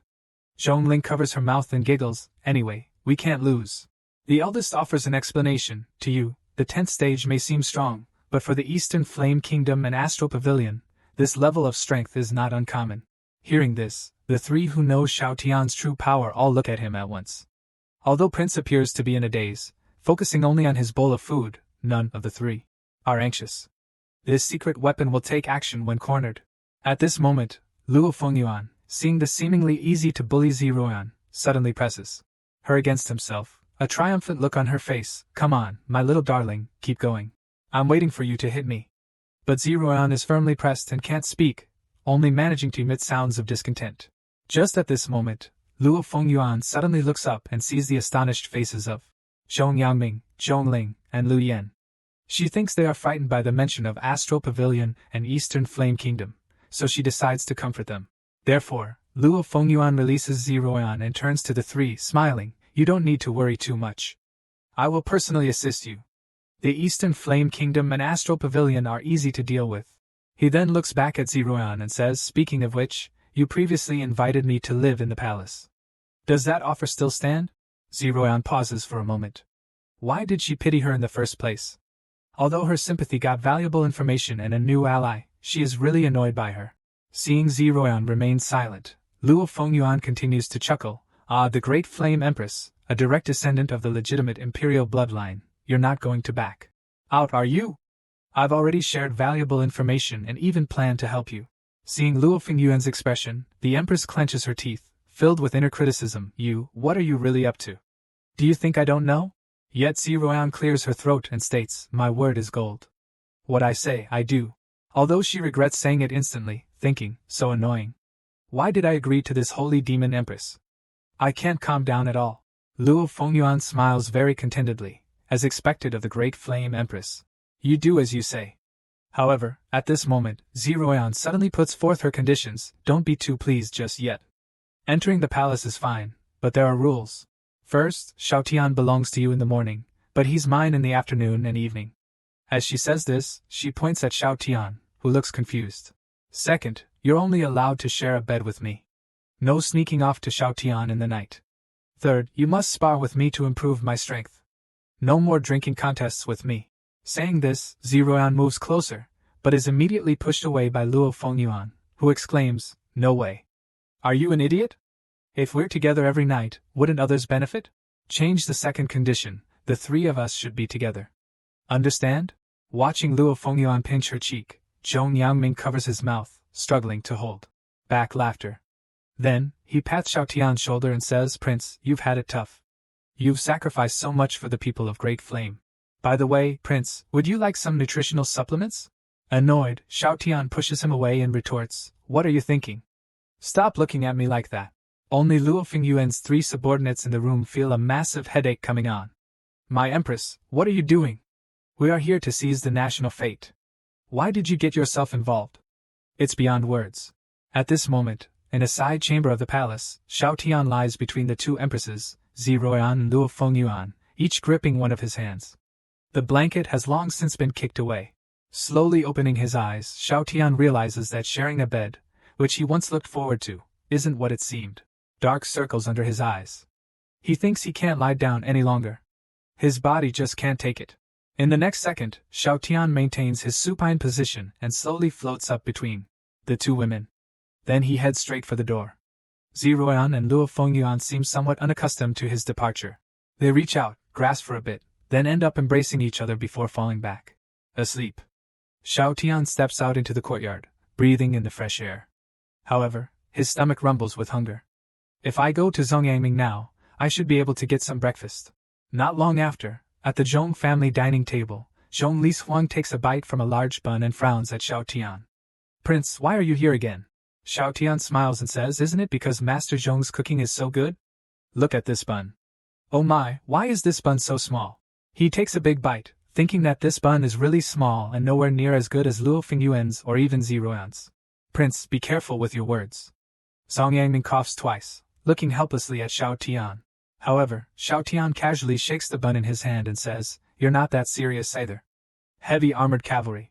You have unique tastes, and yet you often make fun of me. Zhong Yangming's face turns red instantly, and he doesn't know what to say. Just then, someone from outside yells, Madam, there's a situation. Zhong Li Huang instantly appears in the courtyard and takes the letter. After reading the statement inside, her face changes immediately. This is outrageous. Upon hearing the exclamation, Zhong Yangming rushes out to ask what happened. Zhong Li Huang then explains, Astral Pavilion has been destroyed. There's a letter left behind, saying acting on behalf of heaven, it's suspected to be the work of the King of Hell. Hearing this, Zhong Yangming simply responds with a disinterested "oh," seemingly not too concerned. This confuses Zhong Li Huang. Is this guy really so composed? And what about Linger? Why aren't these father and daughter surprised at all? No, now is not the time to worry about them. Immediately, Zhong Li Huang, with a serious expression, tells everyone, I have to go to the palace to report this to His Majesty right away. I don't know what the King of Hell is up to, causing so much turmoil everywhere. Maybe he... Before she can finish, Zhong Yangming interrupts, Madam, if there's an urgent matter, you should quickly go to the palace to report to Her Majesty. Don't waste time here. It's crucial to get there as soon as possible. Upon hearing her husband's concern, Zhong Li Huang gives him a kiss. My husband speaks wisely. I'll be back soon. After she leaves, Zhong Yangming wipes sweat from his forehead. Ah, my wife. The King of Hell is right in front of you. You can't afford to speak recklessly. Returning to the dining table, Zhong Yangming immediately explains to Xiao Tian, Prince, please don't take my wife's ignorance to heart. Xiao Tian waves it off. I'm not petty enough to hold a grudge over a few words. Upon hearing this, both Zhong Yangming and Zhong Ling nearly roll their eyes to the heavens. Do you even believe what you're saying, Prince? Then, Zhong Yangming suddenly asks Xiao Tian, with the fall of Astral Pavilion, I suspect Luoyin won't be able to sit still. Xiao Tian looks unconcerned. There's no need to rush. With Zerin and Luo Fengyuan joining forces, two empresses combined, even Astral Pavilion and Eastern Flame Kingdom don't stand a chance. After all, these women are my breadwinners. Just then, Zhong Li Huang returns, looking displeased. Zhong Yangming is puzzled. Madam, why did you come back so soon? Shaking her head, Zhong Li Huang solemnly informs Xiao Tian, Prince, I have something to tell you. Don't take it too hard. A purple-haired woman may have cuckolded you. I went to see His Majesty and found them kissing. Xiao Tian feels a chill run down his spine. Just then, a helpless Luoyin enters the courtyard with Zhong Li Huang, explaining, General, you misunderstand. Things are not as they seem. Zhong Li Huang frowns, looking back at her former subordinate. Where's the misunderstanding? When I went there, His Majesty was indeed embracing that purple-haired woman and passionately kissing her. Luoyin looks somewhat helpless. It's good you don't know the identity of the holy demon Empress. Otherwise, things would be worse, Xiao Tian, appearing to understand, says. So they've started fighting, haven't they? Luoyin nods. Prince, you're right. Her Majesty and Lord Luo had some sort of morning crankiness, so they started sparring in the courtyard. They had a fight, and when not using their cultivation, Her Majesty kept aiming for Lord Luo's chest, and in a moment of desperation, Lord Luo grabbed Her Majesty's hand and pulled it toward her, causing their lips to accidentally touch. Her Majesty thought Lord Luo did it on purpose and kissed back in anger. Lord Luo thought Her Majesty was being a scoundrel, and, irritated, tried to bite Her Majesty's face. In retaliation, Her Majesty bit Lord Luo's head. That's when you, General, walked in, and perhaps from your angle, you misunderstood. Upon hearing Luoyin's explanation, Zhong Li Huang feels somewhat embarrassed. Zhong Ling, standing beside her, can't help but laugh. Her Majesty is suddenly acting like a child, causing such a ruckus. This might actually be a good thing, though they may not be good friends. At least Her Majesty has found a playmate. Zhong Yangming's face reveals a look of relief. Upon hearing the word friends, Xiao Tian packs his things into his system space and mutters as if reminiscing, I used to have some friends too. Unfortunately, they were all killed because of schemes by my adoptive father. His sudden muttering sends a shiver down the spines of Zhong Yangming and Zhong Ling, who are sitting next to him. Prince, what sort of schemes did your adoptive father use? Zhong Ling asked cautiously. After a moment of silence, Xiao Tian slowly speaks. My adoptive father, in order to teach me not to trust people easily, coerced them into trying to kill me. Unfortunately, it took me a long time to learn the truth. I misunderstood them for so long. No wonder they kept crying and saying they were sorry. The one who should apologize is me. Xiao Tian looks up at the distant sky and laughs, as if recalling something, but we're friends too, aren't we? Zhong Ling suddenly chimes in. When we were young, the late emperor said that friends always have little secrets. I was friends with the late emperor, and now I'm friends with the prince. You cheeky girl, getting ahead of yourself. Are you trying to be my equal? Zhong Yangming's eyes widen in disbelief. You're mixing up generations here. Zhong Ling sticks out her tongue at Zhong Yangming. It's just a metaphor. Why are you getting so worked up? Besides, you're not worthy to be friends with the prince. You little brat. Don't make me discipline you. Come on, Dad. You couldn't beat me if you tried. Zhong Ling shrugs, leaving Zhong Yangming fuming and powerless. Just then, Zhong Li Suang suddenly roars like a lioness and slaps the table. Are you ignoring what I say? Who allowed you to only eat the filling and not the skin of the bun? If you're not disciplined for 3 days, the roof tiles will lift off. With that, Zhong Li Suang grabs Zhong Ling and starts spanking her. My dear wife, you're hitting too hard. Zhong Yangming, who was fuming just a moment ago, rushes over with concern, only to be met with a scolding from his wife. How dare you speak? This girl's behavior is all because you spoil her. Xiao Tian sits there silently, watching the family drama unfold before him. He finally speaks. It's wonderful. Do you know why my cooking skills are actually not inferior to Zhong Yangming's? Yet I prefer to eat his dishes?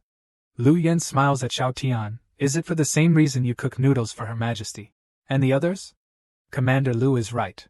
Xiao Tian stands up, propping himself on his knees, and looks at the family of 3 in the distance. The food that Zhong Yangming makes is not just for me, but also for his family. Dishes cooked with love and intent for one's family are, of course, irresistibly delicious. Let's go back to the palace. I suspect our Empress and the Demon Emperor are probably starving by now. Saying this, Xiao Tian casually walks towards the exit of the estate, his hands behind his back. Lu Yen nods silently, casting a somewhat pitiful look at Xiao Tian's retreating figure. At this moment, Ziruan angrily chops Lu Fengyuan on the head with the side of her hand. Are you an idiot? How did you become the Demon Empress? Lu Fengyuan, clutching his head, mumbles indifferently, fought my way up. Ziruan sighs in exasperation. It's a wonder the primordial demon kingdom hasn't been ruined by your family. She then points to the content in the book, different strokes for different folks. However, upon hearing these wise teachings, Lu Fengyuan becomes instantly confused. Not coddling her, chops her head again. Pay attention. I really am paying attention. Lu Fengyuan moans, clutching his head. Ziruan continues to go through the primordial demon kingdom's information, saying, many things can't be generalized. You need to understand. Yet Lu Fengyuan is staring intently at her face, thinking, how is she so amazing? Noticing her gaze, Ziruan is dumbfounded. This guy's mind is filled with nothing but Xiao Tian and fighting. She knows nothing about governance, yet she's still an empress.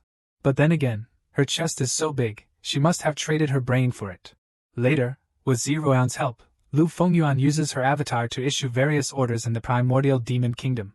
The officials are overjoyed and in tears. Finally, our demon empress is willing to use her brain. She stopped cutting people down at the drop of a hat. However, her avatar seems perplexed. Why can't we just cut them down? It's such a hassle. Can't I just do it later? Why do we have to think? On the other side, Ziruan's Empress mini-classroom session comes to a temporary end. Lu Fengyuan lies dizzily on the desk. Why is being an empress so complicated? My former subjects never consulted me like this. From a nearby reclining chair, Xiao Tian suddenly chimes in, probably because they were afraid you'd cut them down. Being an empress is hard and technical work. There's much for you to learn.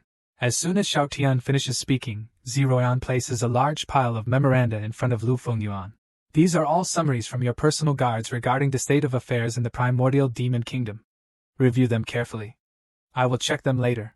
For the sake of your people, do your best. Ziruan's face betrays a mix of frustration and hopeful expectation, as if wishing for her to excel. Lu Fengyuan looks helplessly at her bodyguard, begging, help me. Her guard looked at her helplessly. The eldest sighed and comforted, Demon Empress, my lady, the great flame empress does make a lot of sense. Empress Z can patiently teach you. You should cherish it.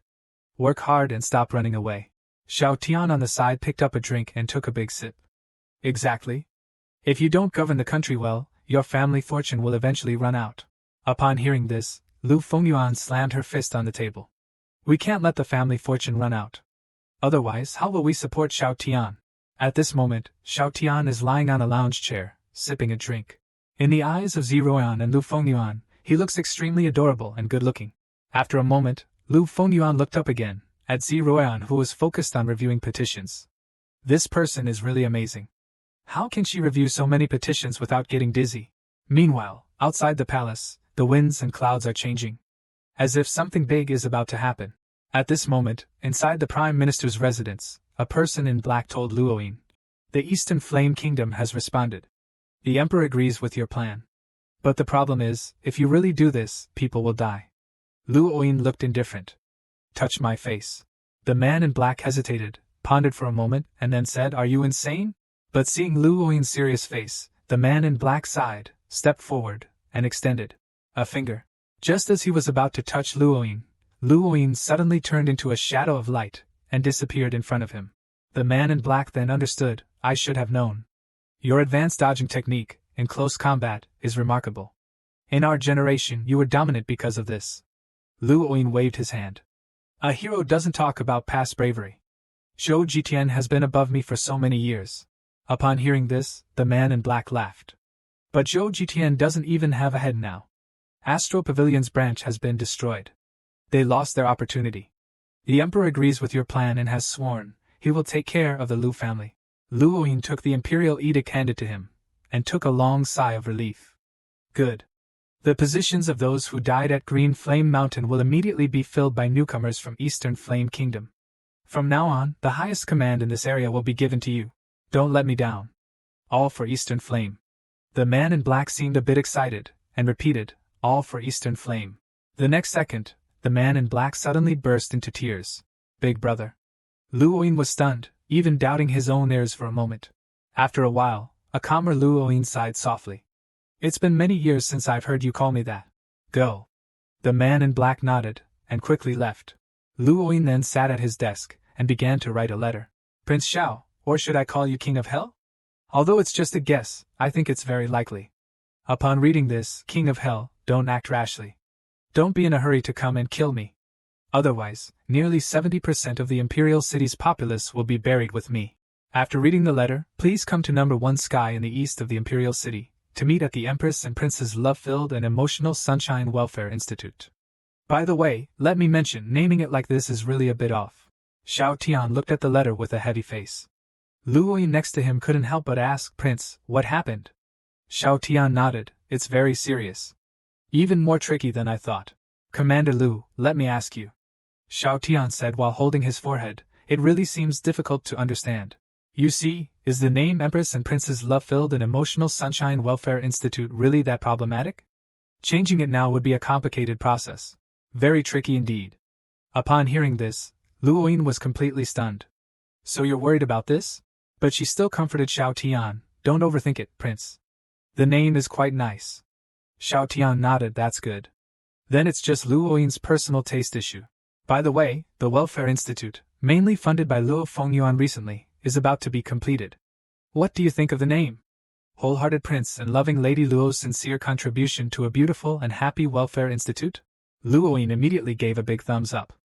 The name Prince came up with is excellent, very thematic, and it promotes the positive energy you've taught us. Shaon was also very excited. Commander Lu has good taste. Luoyin has terrible taste. Saying that, Shaon slowly stood up. Alright, it's time for me to have a talk with Luoyin. Lu Yan was puzzled. Prince, what does Luoyin want with you? Shaon waved his hand, don't worry, I won't die. However, Lu Yan suddenly became worried. Prince, could there be an ambush? The next second, Lu Yan recalled the time he used a toxic swamp as a facial mask. On second thought, never mind. With Prince's strength, it would be him ambushing a group of people led by Luoyin. After reading Prime Minister Lu's threatening letter, Shaon hurried to the Welfare Institute. A little girl missing an arm looked up at him, wanting Shaon to be her father. Wow, I considered you my little sister, and now you want me to be your father? Dream on. How could this prince afford to raise you? Xiao Tian picked up the little girl. I will always be your big brother, Xiao. Let's make that clear. The little girl hugged Xiao Tian's neck tightly with her only hand. It turns out that she was once a pitiable beggar controlled by others. If it weren't for the beggar boss being captured by the prince, she would still be kneeling on the street in the cold wind, begging laboriously. Now she has new clothes to wear, can read and write, and even learn cultivation from teachers. Seeing the group of children before him, Xiao Tian's previously gloomy mood greatly improved. Don't push, be careful not to fall. Take it easy, no need to rush. Which little rascal touched my butt again? Xiao Tian pretended to be angry, making the bunch of children burst into laughter. So, surrounded by children, Xiao Tian entered the Welfare Institute. Along the way, the elderly in the yard looked kindly at the Great Flame Prince being escorted by children. Thanks to Lord Prince, he paid for our housing and allows these children to learn. And even we, the older ones, can contribute using our skills. At this time, inside the Welfare Institute, Luo Tian, the Prime Minister of Great Flame, was making tea. The title of Supreme Benevolent Sugar Baby deity suits Prince Xiao very well. You're deeply loved by the people and especially adored by these children. While pouring tea, Luo Tian looked at Xiao Tian. Seeing Xiao Tian remain silent, Luo Tian directly tugged at his robe, exposing the area over his heart. Prince Xiao, now we can sit down and talk over tea. If I suffer even a minor injury, this trap turbulence room formation will detonate. I can't speak for others, but this Welfare Institute will collapse instantly.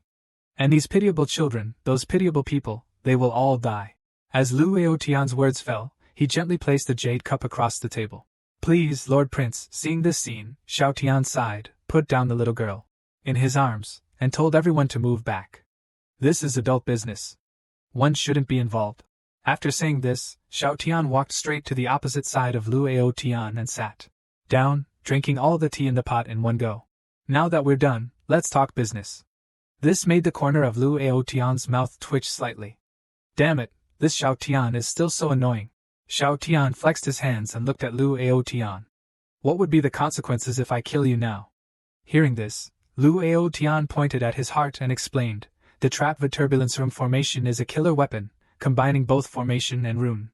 The main rune is connected to my life. 8 subrunes are placed at 8 directions around the imperial city. If I die, the subrunes will explode, causing spatial collapse and temporal turbulence. 70% of the people in the imperial city will undoubtedly die. As soon as the words were spoken, a rune suddenly appeared in the sky above the Welfare Institute. Immediately following, the space in this area was all sealed off. This startled Xiao Tian. What is this? At this moment, both of them looked at the rune above their heads. Luo Tian chuckled lightly, the rune formation is activating. Once it's fully activated, you and I will be trapped within this formation constructed by the 8 subrunes. Once the trapping formation is fully established, the main rune on my chest will also activate. At that time, the space within the formation will break and collapse, pulling both of us into a temporal turbulence. Of course, given your strength, perhaps killing me now would leave you unharmed. But this Welfare Institute, and the people of the Imperial City, would suffer terribly. Luo Tian became more excited as he spoke. If I die, the rune on my chest will detonate. 80% of the population would be affected, with the worst impact being on the people closest to us in this Welfare Institute. Saying this, he suddenly leaned forward on the table, slowly moving closer to Xiao Tian. Xiao Tian, would you strike me down? Xiao Tian turned his head to look at the children in the Welfare Institute, and immediately made up his mind. With a serious face, he replied, at least for now, I won't. Upon hearing this, Luo Tian felt a triumphant thrill. He couldn't help but burst into laughter. Shortly after, Luo Tian bowed to Xiao Tian. I indeed have not misjudged you. On behalf of the people of the Imperial City, I thank Prince for his benevolence. Saying this, Luo Tian slowly sat down, spreading his hands in a somewhat commanding manner, reassuringly saying, Prince Xiao, rest assured, our Eastern Flame Kingdom's Emperor has already agreed. Once this is resolved, all the people of Great Flame will move to Eastern Flame, and live in peace and prosperity. Xiao Tian smiled with a hint of mockery. Sounds interesting. So, you're actually a person who cares for the people? Luo Tian took it seriously. It's just a matter of different standpoints. I had no choice. I can only try to ensure the survival of the people of Great Flame, while also protecting the interests of the Eastern Flame Kingdom. Xiao Tian thought for a moment. You really are ruthless. No matter whether I take action or not, you'll end up dead either way. Is it worth it? Lu Aotian wore a face that was ready to die, for the people of Eastern Flame, of course. It's worth it. Upon hearing this, Xiaotian suddenly felt somewhat annoyed. I can respect you, but that doesn't prevent me from wanting to kill you. You dare to use the Welfare Institute to threaten me? If I weren't afraid of causing a disaster by making a move, I would beat you and your son until even your mother wouldn't recognize you. At this moment, Xiaotian suddenly thought of a question. By the way, how did you discover my true identity? I should have covered my tracks well, whether it was cleaning the scene or dealing with witnesses. Even the astute Empress didn't notice. So how did you, a fool, manage to? Hearing this question, Lu Aotian's face brimmed with confidence. He chuckled smugly. Zero Yen doesn't know, but there is a world called the body cultivation realm in the lower realms. There, the spiritual energy is thin, resources are scarce, and cultivators don't have realms. They can only rely on lightning to temper their bodies, achieving sanctification of the flesh. The price is that they cannot break through above the 10th level. If my guess is correct, you should have been summoned by Her Majesty from such a body cultivation realm. Xiaotian was confused upon hearing this. Lu Aotian continued speaking to himself. Now the space here is weak, and the rules are chaotic. Your power can be fully utilized. Likewise, you often pretend to be listless, acting lazy, precisely to create the illusion of a supreme powerhouse who is physically drained. Xiaotian pondered for a moment. So there's something called the body cultivation realm, huh? If I didn't know that I came from another dimensional universe, I'd almost believe is nonsense. Just as Xiaotian was about to say that there might be a misunderstanding, Lu Aotian interrupted him. People from the body cultivation realm, knowing they have no future, are quick to deny it. But Prince Xiao, don't you have even that much grace? He sighed as he continued. To others you may appear as a fool. As a brute with only strength and no future. But I highly respect your benevolence. Xiaotian's face was filled with disbelief. Alright. If it makes you happy, let's say I'm a futureless waste, okay? While Xiaotian was puzzled, Lu Aotian slowly explained the reason. Ever since Her Majesty the Empress summoned you, the King of Hell has appeared. Also, after the Blood Cloud Tower was destroyed, Zhongling has been acting like an obedient little mare in front of you. It made me suspect. Later, Lu Tian started showing you immense respect, deepening my suspicions. Then, that ancient book's backlash had no effect on you, probably because of your strong physical body. When Zhong Yangming was abducted, but later rescued by the King of Hell, why would the King of Hell do that? What if Zhong Yangming was the King of Hell's chef? Wouldn't that make sense? Everyone in the Imperial City knows about your relationship with Zhong Yangming. What confirmed my belief that you are the King of Hell was when you pinched my face on the street, and I couldn't dodge you. Therefore, you must be the King of Hell. Having said this excitedly, Lu Aotian watched as the surrounding trap of turbulence formation finally completed, sealing them both in. He looked at Xiaotian and said, Xiao, King of Hell, though body cultivation has no future, and is a dead end, in this place, you, invincible at the 10th level, are terrifying. Eastern Flame Kingdom can't afford to lose. The greatest respect I can offer is to drag you down with my life. Lu Aotian stood up, the runes around him flickering with golden light. Prince Xiao, please don't think about killing me. Before we enter the spatial turbulence, your attacks will trigger the runes. Pointing at the children nearby, he added, for the sake of those kids, please refrain from acting rashly. Xiaotian didn't respond, internally asking Puppy, what's the outcome? Puppy calculated the results. The risk of affecting the orphanage is 12%. The best choice right now is to hold off. Even if we're trapped in the spatial turbulence, there won't be any harm to you, and your presence can stabilize the space, reducing the damage to a minimum. Xiaotian's mind churned. So, can I directly tear the space, and throw him into the spatial rift? That won't work, Master. Doing so will still trigger the runes, and affect the surroundings. Xiaotian was somewhat puzzled. Why is that? Isn't that a bit excessive? Puppy paused before responding. It's because he's too weak. He can't withstand the impact of you tearing space. Xiaotian immediately became angry, and started cursing Lu Aoyin, you waste of space.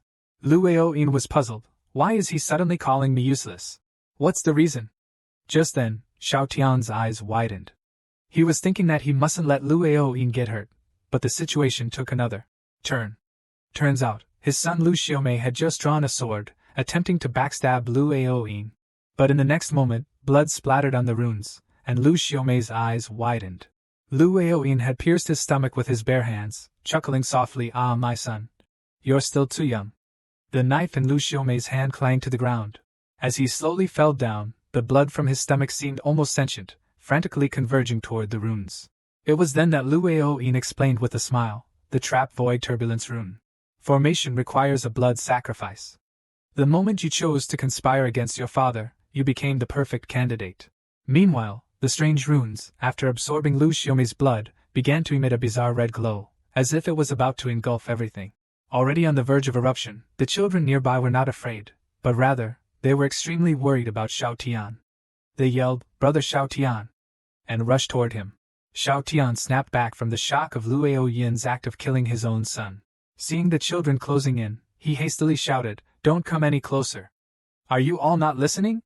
The children immediately stopped in their tracks. Lu Aoyin shook his head and mockingly, "How touching, Prince!" Just then, Lu Yin hurriedly arrived, trying to get closer, but was stopped by Xiao Tian's raised hand. "Don't come any closer. Help me keep an eye on those children." Upon hearing this, Lu Yin focused his spiritual energy into a shield, blocking those children who still wanted to charge. Seeing this, Xiao Tian finally looked at Lu Aoyin. "You really are ruthless, Prime Minister." Lu Aoyin looked self-assured. The astral pavilion is hiding its true intentions, and its backhand is unknown. The Holy Demon sect has the support of the primordial demon kingdom. Compared to them, my Eastern Flame Kingdom has the least means. Speaking, Lu Aoyin suddenly became serious. This generation's Emperor of Eastern Flame Kingdom is bent on militarization. The national fate is declining. The people are suffering. We urgently need the enhancement of national fate. For the Eastern Flame Kingdom, for the people of Eastern Flame, this is a necessary sacrifice. Saying this, Lu Aoyin sighed. After all, if possible, who would willingly seek death? But he quickly reaffirmed his resolve. For Eastern Flame, my life is but a trivial sacrifice. As Lu Aoyin's voice fell, the surroundings began to fill with countless bloody thunders. The entire space seemed as if it was collapsing. Above the sealed space where the two stood, a formidable force of space, like a tornado, caused the heavens and the earth to change color, and the winds to rage. Lu Aoyin spread his hands and told Xiao Tian, "When the space collapses into spatial turbulence, the ruins will detonate. There, no civilians will be affected. King of Hell Xiao, I admire your courage, but I also know that you really want to kill me right now. Unfortunately, you can't do anything before we're caught in the turbulence." Xiao Tian looked at him calmly, but the children from the orphanage were crying, shouting to let the villain release Brother Xiao. Upon seeing this, Xiao Tian shouted sternly at the children, "Don't cry. Have you forgotten what I told you? From now on, you can only rely on yourselves. You must learn to be strong." Hearing this, the children bit their lips, stubbornly holding back their tears. "We're good kids. We'll listen to Brother Xiao." Seeing their adorable faces, Xiao Tian finally spoke, "Your Brother Xiao is very strong. Don't worry about me. I'll have to take a little detour with this big villain for now. In the days when I can't watch over you, study hard, eat on time, dress warmly, and take good care of the dogs you've adopted. Understood?" The children, dressed in blue and white, all raised their hands and responded, "We understand." To boost their confidence, Xiao Tian deliberately put his hand to his ear, "I can't hear you. Say it again." The children, faces flushed, screamed out, "We understand." Xiao Tian burst into hearty laughter, "It's a deal then. Wait for my return." Accompanying Xiao Tian's laughter, the space suddenly collapsed and twisted, taking Lu Aoyin and everything within the sealed space, instantly turning into a black dot and vanishing. On the spot, Xiao Tian stared intently at the space in front of her. The little girl beside her asked hesitantly, "Auntie Lu, will Brother Xiao come back?" Lu Yen sighed softly, turned around and rubbed the little girl's head, "Don't worry. Prince will definitely come back. He can't bear to leave you adorable kids." As she said this, she even playfully pinched the girl's nose. Then she turned back to the spot where they had disappeared. Mulling over in her heart, Lu Aoyin, "Your biggest mistake was using these children and civilians to blackmail the prince. You fool. You have no idea how terrifying the prince is. Eastern Flame Kingdom, you're done for. Heaven and earth, no one can save you now." Meanwhile, in the chaotic area at the edge of the Void Realm, a streak of light suddenly tore through the space, falling into what appeared to be a mysterious location. Moments later, Lu Aoyin landed on the ground with a thud, and Xiao Tian was sitting on his lower back. Lu Aoyin looked puzzled, "We're actually not dead." Xiao Tian looked around, clearly displeased. "What's going on here? It's so dirty. Who's been littering here? Absolutely no manners. But then, why do these pieces of trash look so familiar?" Mom Puppy awkwardly chimed in, "Master, It seems that the trash you usually throw away when tearing open space for convenience is all here. Xiao Tian took another close look. Is this really stuff I've thrown away? Puppy initiated a system analysis and said, based on the knowledge from ancient divine tribe scriptures, this appears to be a targeted setting for the southern wilderness realm.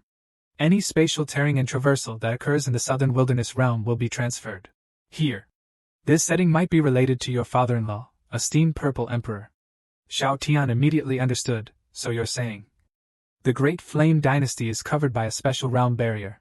To get in, one must pass through a special channel and seal their cultivation. Those who are more powerful and try to tear through space to get in will be forcibly transferred here. That's why whenever I tear through space to discard trash, the trash ends up here. At this moment, Lu Outyen suddenly burst into laughter. This is the Holy Dragon Relic from the Sea Clan. Ha! The Holy Dragon Relic really exists. Legend has it that in ancient times, mankind had 3 leaders. They were called Human Emperor, Human Sovereign, and Human Venerable. And this Sea Clan Holy Dragon lineage followed the command of the Human Emperor lineage. Unfortunately, that era fell, and we can't see the glory of mankind from that time. We can only see some past splendor from these ruins. Lu Outyen became a bit sentimental as he spoke. It's a pity. The Holy Dragon Relic can't be opened without the bloodline of the Human Emperor. People like us, with ordinary human bloodlines, end up here, reduced to mere servants, toiling away to maintain these ruins. Dying in this place. Suddenly, Lu Outyen turned to look at Xiao Tian, but at least my plan was successful in the end. Without you as an extra variable, the agreement can continue to be implemented normally. I've successfully dragged you down with me, Prince Xiao. Just then, the door to the ruins was suddenly opened.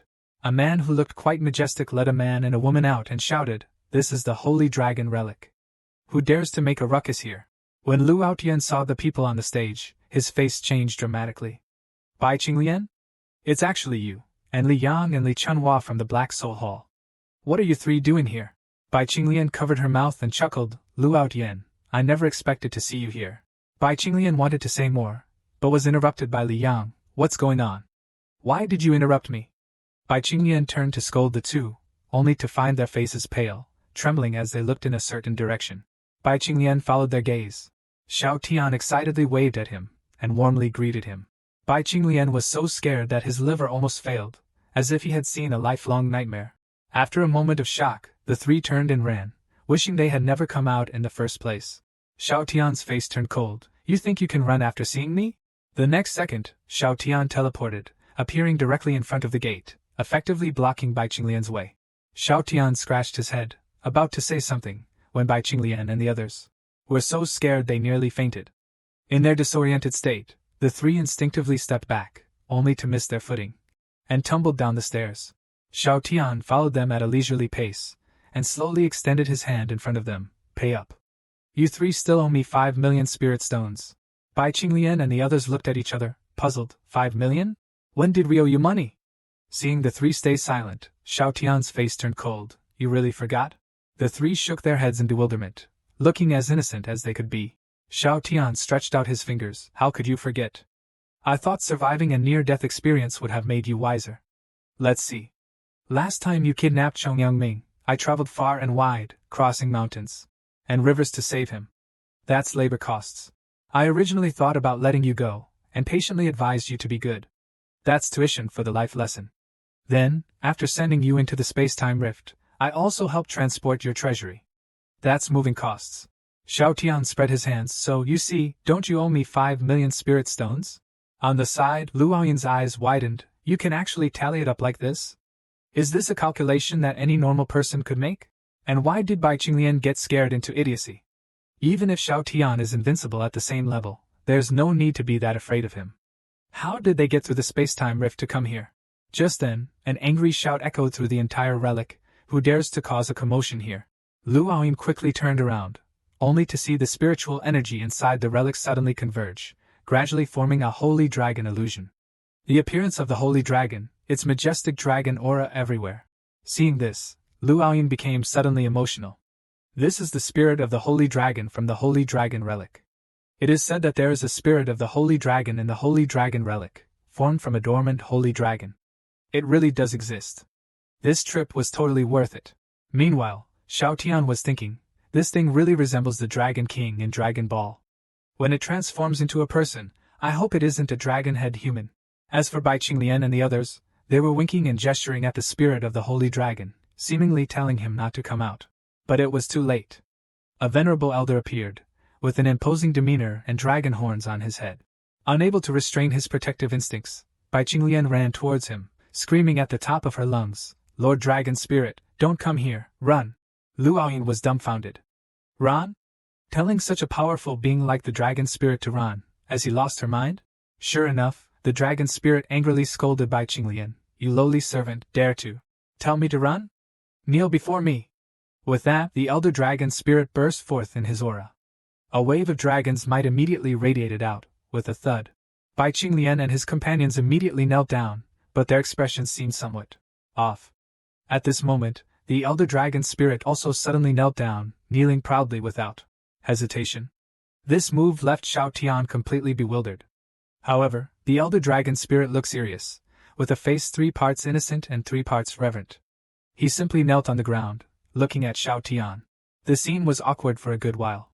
Finally, after a long moment, Xiao Tian reacted and asked, "Elder, why are you showing such great respect?"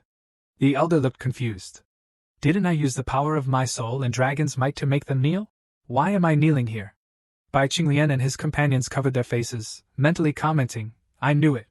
Even if we came to the holy dragon relic and became attendants to the guardian dragon spirit, we can't escape the palm of Xiao Tian." Lu Aoyin was also dumbfounded. What's going on here? Does the guardian dragon spirit of the holy dragon relic also have issues with mobility due to old age? The elder hastily stood up and angrily shouted, "I am Long Qiu Dao, the last appointed master of the holy dragon by the human emperor, a renowned dragon lord across multiple realms. How could I possibly be humiliated by a mere human like you?" With that, Long Qiu Dao activated the holy dragon power throughout the relic. In an instant, there was a flash of lightning and rumbling of thunder. The winds and clouds surged. All of the holy dragon's power converged onto Long Qiu Dao. The next second, above Long Qiu Dao's head, a holy dragon's true form soared into the sky. It overwhelmed Xiao Tian with a superior posture. In that moment, a sweeping dragon's might filled the entire relic. Bai Qinglian and his companions, as dragon servants, were just trembling with fear. But Lu Aoyin knelt on the ground and spat out a mouthful of fresh blood.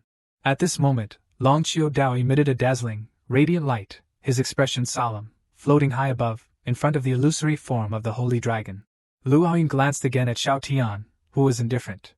This dragon lord of the holy dragon relic can't be real, right? Otherwise, why would Xiao Tian be unscathed? However, Xiao Tian is also unlucky enough to be misdirected in anger because the elder accidentally knelt due to his own infirmity. At that moment, Long Qiu Dao suddenly spoke with a dignified face. "Now kneel before me." Before he could finish, the entire relic space suddenly started to shake violently. A much more dazzling golden light burst forth from behind Xiao Tian. This feeling, Long Qiu Dao was completely stunned. How is this possible? This is actually the legendary primordial dragon god. And at this moment, behind Xiao Tian, there were actually 9 divine dragon illusions. One of them slowly opened its eyes, seemingly somewhat disdainful. The next second, a dragon's breath was exhaled toward Long Qiu Dao. In an instant, the holy dragon illusion behind Long Qiu Dao was shattered, and he himself fell to the ground with a plop. His eyes widened in confusion. How could this be? The blessing once granted to me by the human emperor has been completely erased. How could such a terrifying real dragon illusion appear behind this young man? Lu Aoyin also stared at Xiao Tian for a long time. What was that behind him just now? Do the dragons of the sea clam look like that? Comparing them, the one behind that elder was like a mudfish. A moment later, Long Qiu Dao finally spoke in alarm. "Who exactly are you?" Xiao Tian patted his chest. "Although I'm just an ordinary person, even though I don't know what just happened, the feeling of being protected feels so good. I don't even have to lift a finger, and the opponent is already kneeling and conquered." Long Qiu Dao had no idea what Xiao Tian was thinking, staring blankly at him. After a long while, Long Qiu Dao couldn't help but burst into tears. Am I not pathetic? People are just chatting. A little noise shouldn't matter. Why did I have to show off my authority? Bai Qinglian told me to run. Why didn't I? Wait, why didn't Bai Qinglian explain things to me clearly, just telling me to run without details? Of course I wouldn't. Thinking of this, Long Qiu Dao pointed at the trembling trio. It's all your fault, screaming and disturbing this distinguished person, even meddling and sowing discord in front of us. You are truly disposable trash. With that said, Long Qiu suddenly raised his hand, directing the spiritual energy of heaven and earth to strike the three. Bai Qinglian's eyes widened, unable to hold back an angry curse. But before he could finish speaking, he was blasted into pieces, with no hope of surviving. After doing all this, Long Qiu turned to face Xiao Tian and bowed. Lowly Long Qiu greets this distinguished person. Are you satisfied with the small assistance I provided earlier? Who knew Xiao Tian would suddenly clench his fists and shout, "Why did you kill those three?" Long Qiu felt a shiver run through him, thinking to himself that this was bad. Could it be that this Xiao Tian doesn't like killing? The next second, Xiao Tian grabbed him by the neck and scolded. They still owe me 5 million spirit stones. At this moment, faced with Xiao Tian's questioning, Long Qiu was incredibly shocked, but didn't know what to say. Just a few spirit stones. Does this distinguished person really care so much? Seeing him silent, Xiao Tian continued to question. You said it was noisy at the entrance, and you're the guardian spirit of this place, so you must have heard our conversation. If you were really looking out for me, why didn't you wait for me to get back the 5 million spirit stones before killing them? Long Qiu completely ran out of excuses. Xiao Tian became even more certain. So that's how it is. You learned some information about me from those three, so you were scheming against me in secret. As the saying goes, the older, the craftier. When you were speaking earlier, I observed your expression, your eyes darting left and right. Perhaps in that moment, you already had countless tricks and schemes. Had I not reacted quickly, I would have fallen into an irredeemable trap. Saying this, Xiao Tian suddenly gathered energy in his hand, reaching out to grab Long Qiu in front of him. But unexpectedly he grabbed at thin air. Long Qiu immediately burst into laughter. Ha ha ha, you can't touch me. Just then, Puppy suddenly sent a message in Xiao Tian's mind. Master, he is in a soul form. A direct attack cannot touch him. You also cannot actively mobilize soul power now. I suggest that you shatter the space. Utilize spatial turbulence to wash him away. Xiao Tian gave a slight smile. This is easy to do. Saying this, Xiao Tian suddenly clenched his fist. Immediately a shattering noise was heard. Lu Aoyin, who was quietly observing from the side, sucked in a cold breath, rubbing his eyes in disbelief. What just happened? Was I seeing things? Did Xiao Tian just crush the space in his palm? While Xiao Tian stared at the smug Long Qiu in front of him. Do you think if I can't touch you, that I have no options? Long Qiu's smile didn't fade. It's useless, since you don't know how to use soul power. How could you possibly kill me in this state with just your fists? Just then, Xiao Tian's figure seemed to vanish from the spot in an instant. Long Qiu inexplicably started to feel a bit nervous, only to see that Xiao Tian had already stood in front of him. Muttering softly, "Power control. 1/10,000th." A surge of wild power immediately concentrated in his palm. But Long Qiu was confused. What do you mean? Control the power to 1/10,000th? Are you joking? How much strength could 1/10,000th have? Enough to beat an earthworm? The next second, an earth-shattering power erupted, enveloping both of them. And with one punch from Xiao Tian, the space started to emit a cracking noise. Ferocious spatial turbulence burst out instantly, starting to violently wash away through the shattered space. Long Qiu wanted to escape, but it was already too late. He could only grit his teeth and ask, how is this possible? You didn't even use spiritual energy. How could you shatter space with one punch? This is Holy Dragon Relic space. Extremely durable. And you idiot. You will also be washed away by the spatial turbulence.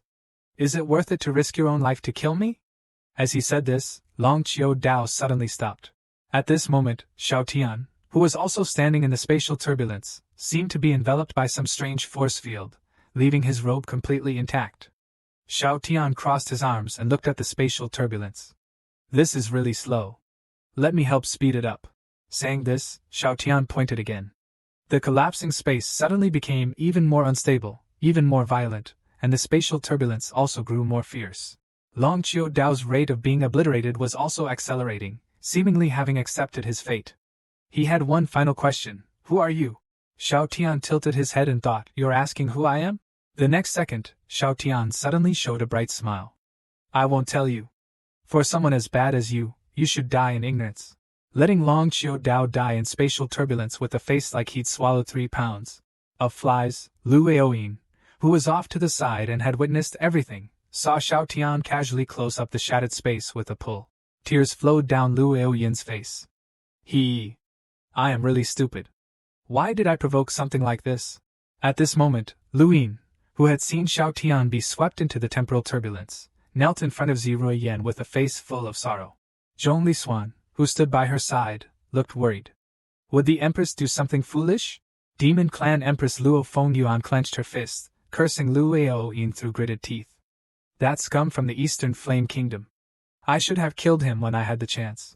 At this moment, the Empress suddenly stepped forward to help Lu Yin up. The blame is not on you, and I am pleased. Lord Zhao's choice just proves that I have chosen wisely.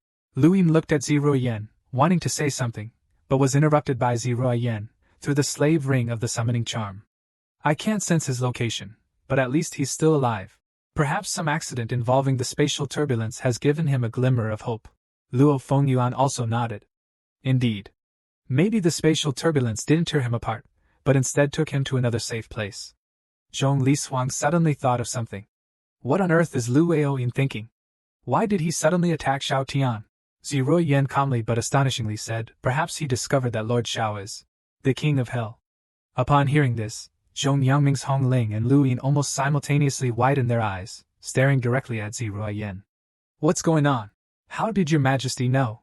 Only Zhong Lishuang seemed to be tremendously shocked, exclaiming incredulously, King of hell? Luo Fengyuan furrowed her brows, looking puzzledly at Ziruoyan. Is Xiao brother that king of hell? His strength does seem very impressive, but he indeed lacks a realm. If my guess is correct, Lord Xiao likely comes from the body cultivation realm world. Can't you guess this? Isn't it very obvious? Luo Fengyuan was completely baffled. Her mind just couldn't wrap around it. Is it that obvious? Ziruoyan silently looked at her. Indeed. You've exchanged your brains for your size. Luo Fengyuan recalled the moment on Green Flame Mountain, when Xiao Tian tore apart the ancient formation with his bare hands. So it's the body cultivation realm world. If you hadn't said it, I would have almost forgotten. No wonder Xiao brother has no realm, yet his physical body is so strong. Luo Fengyuan at the side swallowed. Your Majesty, you. Ziruoyan interrupted her again. Why am I not surprised? That's because Lord Xiao is such a fool. His flaw is too big. When you, this young lady, started to obey him, I knew something was off. With your character, if Lord Xiao had no capabilities, how would you willingly follow him? Zhong Ling could only awkwardly chuckle at the side. Also, the subsequent events were too coincidental, especially after the destruction of the Black Soul Hall. The message we found in the valley, that suggestion was from Uncle Zhong, right? Zhong Yangming quickly responded, Your Majesty is wise. Indeed, it was my suggestion. Lastly, Ziruoyan summed up, that message from King of Hell is harmless to Great Flame. If the other party were an enemy plotting against Great Flame, this action would be unnecessary. But if King of Hell is Lord Xiao, everything makes sense. Zhong Ling still couldn't figure it out. But Your Majesty, if you knew all along that the prince was so formidable, why did you pretend not to know? Ziruoyan looked at her gently, and explained slowly. The stories my mother told me mention that. People in the body cultivation realm world are always fighting due to their environment and limited resources. Lord Xiao must be tired of the killings. That's why he assumed the lazy posture of a prince. So I nurtured him to be that idle prince. Even if I knew he was willing to help me with my troubles, I would still pretend not to know. It's good to be a little confused sometimes, living in happiness and dreams, and waking up from a perfect nap to cheer and celebrate. What exactly did he go through to treasure a normal nap so much? As she said this, a hint of heartache showed in Ziruoyan's eyes. Finally understanding, Luo Fengyuan chimed in. If Brother Xiao is of this body cultivation type, then he is a 10th level unbeatable figure. In the special area of the Great Flame Dynasty, he's simply against the heavens. No wonder Lu Aoyan wanted to take him away. This also implies one thing. At the very least, the Eastern Flame Kingdom is making its move, so they're eliminating the biggest threat in advance. It looks like a fierce battle is inevitable. The golden pupils of Luo Fengyuan suddenly ignited with fighting spirit, only to be dumbfounded by a sentence from Ziruoyan. Why is it that your brain lights up all at once when it comes to fighting? At this, the corner of Luo Fengyuan's mouth twitched. She glared at Ziruoyan and yelled, I've been putting up with you for a long time for Brother Zhao's sake. Can you stop bringing up brains? Ziruoyan also refused to back down. Did I say something wrong? Sometimes I really think you should change your title. Don't call yourself the Holy Demon Empress. Call yourself the Holy Demon Dumb Emperor instead. Suddenly, Luo Fengyuan straightened her back, showing off her grandeur. You arrogant woman. Don't think I don't know what you're thinking. You're just jealous of me. I think you should also change your name from Great Flame Empress to Little Empress. Ziruoyan seemed to have hit a sore spot, gritting her teeth, the veins on her forehead bulging. What are you so smug about? Lord Shao doesn't even like it. Luo Fengyuan nonchalantly curled her lip. If a female hooligan like you can like it, not to mention Brother Shao. The two women stared each other down. Others standing nearby could feel the collision of their wills, and couldn't help but murmur. Here we go again. How many times has this been? Lord Prince, please come back soon. This family will fall apart without you. Just then, another round of the Battle of the Two Empresses came to an end, with Luo Fengyuan emerging as the winner. Ziruoyan could only praise. Well fought. When we go back, I will give you an extra 3 small governance lessons as a reward. However, Luo Fengyuan sensed something was amiss during the fight. Your aura is becoming more mature. The National Seal Jade Stamp may soon be able to successfully condense the national fate. Ziruoyan gently nodded. I know. I can feel it. Then, she took out the National Seal Jade Stamp from her storage ring. At this moment, the National Seal Jade Stamp began to emit bursts of golden light. Luo Fengyuan stared at the reaction of the National Seal Jade Stamp. Looking at this, it should be complete within a month. That will be the time for Eastern Flame Kingdom and Astral Pavilion to make their move. Upon hearing this, Ziruoyan looked solemn. She put away the National Seal Jade Stamp, and began to give orders. Minister Zhong, effective today, you will replace Luo Aoyin's position as the Great Flame Prime Minister. Deal with all the ministers from Luo Aoyin's faction, and replace them with people we've prepared in advance. The intelligence department should immediately start monitoring everything around us. We must know of any movements. The Great Flame Dynasty is entering a state of war. I will personally serve as the Grand Marshal, with General Zhong as my deputy, to deal with the imminent threats. Upon hearing Ziruoyan's command, both Zhong Yanming and his spouse Zhong Lishuang nodded in unison. As you command, Your Majesty. Luo Fengyuan then looked at Ziruoyan. My primordial demon kingdom is currently under watch, so we can't mobilize external reinforcements. It's only me and my 3 personal guards. If it really comes to war, will you be afraid? Ziruoyan, however, smiled, her face full of determination. Choke. I will not be afraid. I will definitely protect the Great Flame Dynasty, not just safeguarding the foundation left by my father, or preserving the empire for which my 2 elder brothers sacrificed, but also for the people of the Great Flame. Even if it's a false empire, it's still my Great Flame. It's still home. My home is secure. I can then safely go find Lord Shao and bring him back. No matter where he is, I will bring him home. Luo Fengyuan locked eyes with her. Don't worry, I will be with you, and we will definitely bring Lord Shao back. However, at this moment, within the Holy Dragon relic in the space-time rift, Luo Yayan, who was in front of Shao Tian, was kneeling on the ground, trembling and covered in cold sweat. Shao Tian looked speechless. I'm just asking you how to get to Eastern Flame Kingdom. Why are you trembling? Luo Yayan swallowed, lifting his shaky head. Lord Prince, what are you planning to do in the Eastern Flame Kingdom? Shao Tian smiled. Don't be afraid.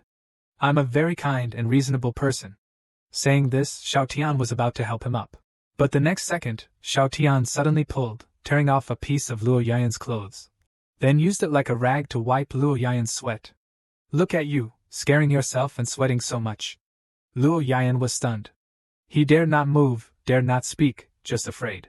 A moment later, Shao Tian carelessly tossed the torn cloth aside and explained. Actually, when you first threatened me, I was a bit angry. But after thinking about it, you were doing all this for the people of Eastern Flame Kingdom to live a better life. We're just on opposite sides. There's no right or wrong. So I was wondering, could there be a more peaceful way? That wouldn't result in more deaths. To solve the current dilemma, as he spoke, Shao Tian suddenly leaned in mysteriously. Just now, I thought of a brilliant idea. Guess what it is? Luo Yayan shook his head in a daze. I can't guess. Upon hearing this, Shao Tian suddenly burst into triumphant laughter. Ha ha, such a brilliant plan. I knew you wouldn't be able to guess.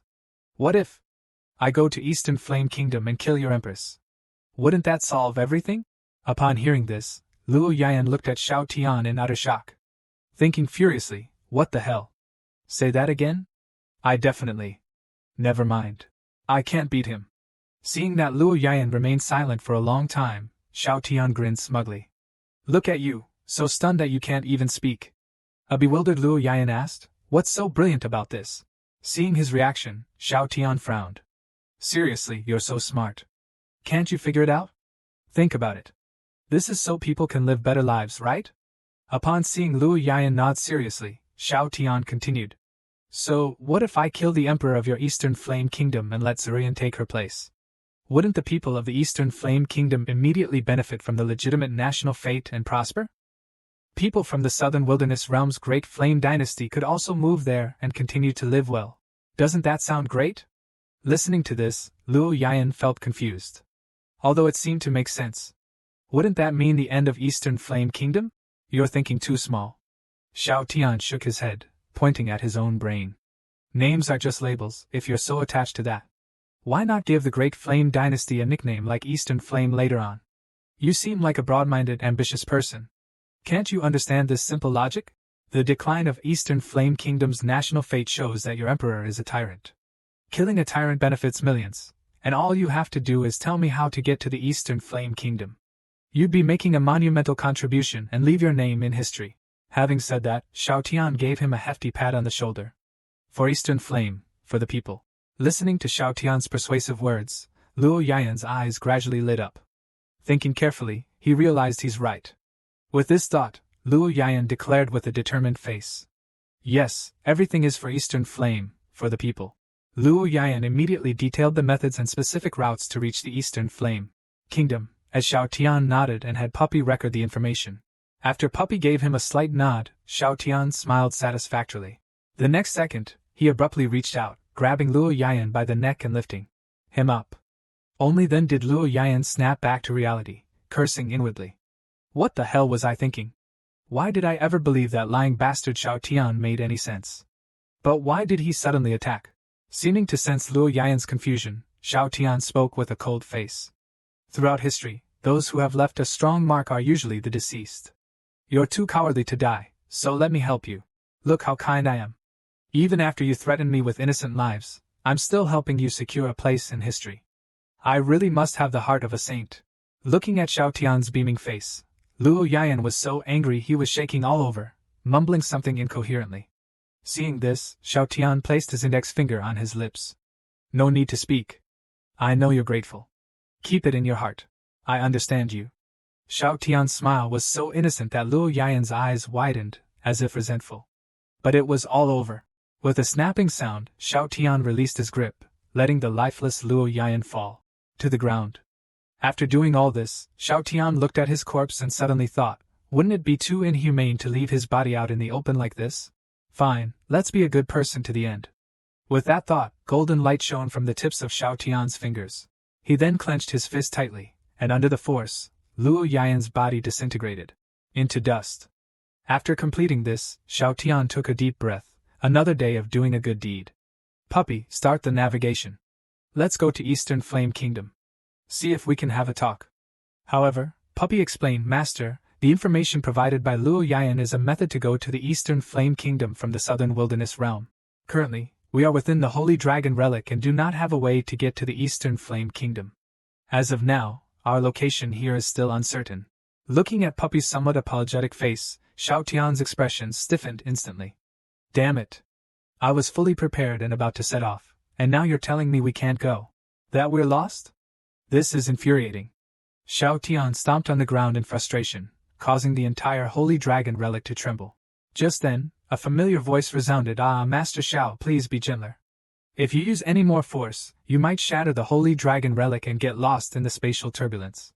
Shaotian's face turned cold, recognizing the voice as Long Qiu Dao's.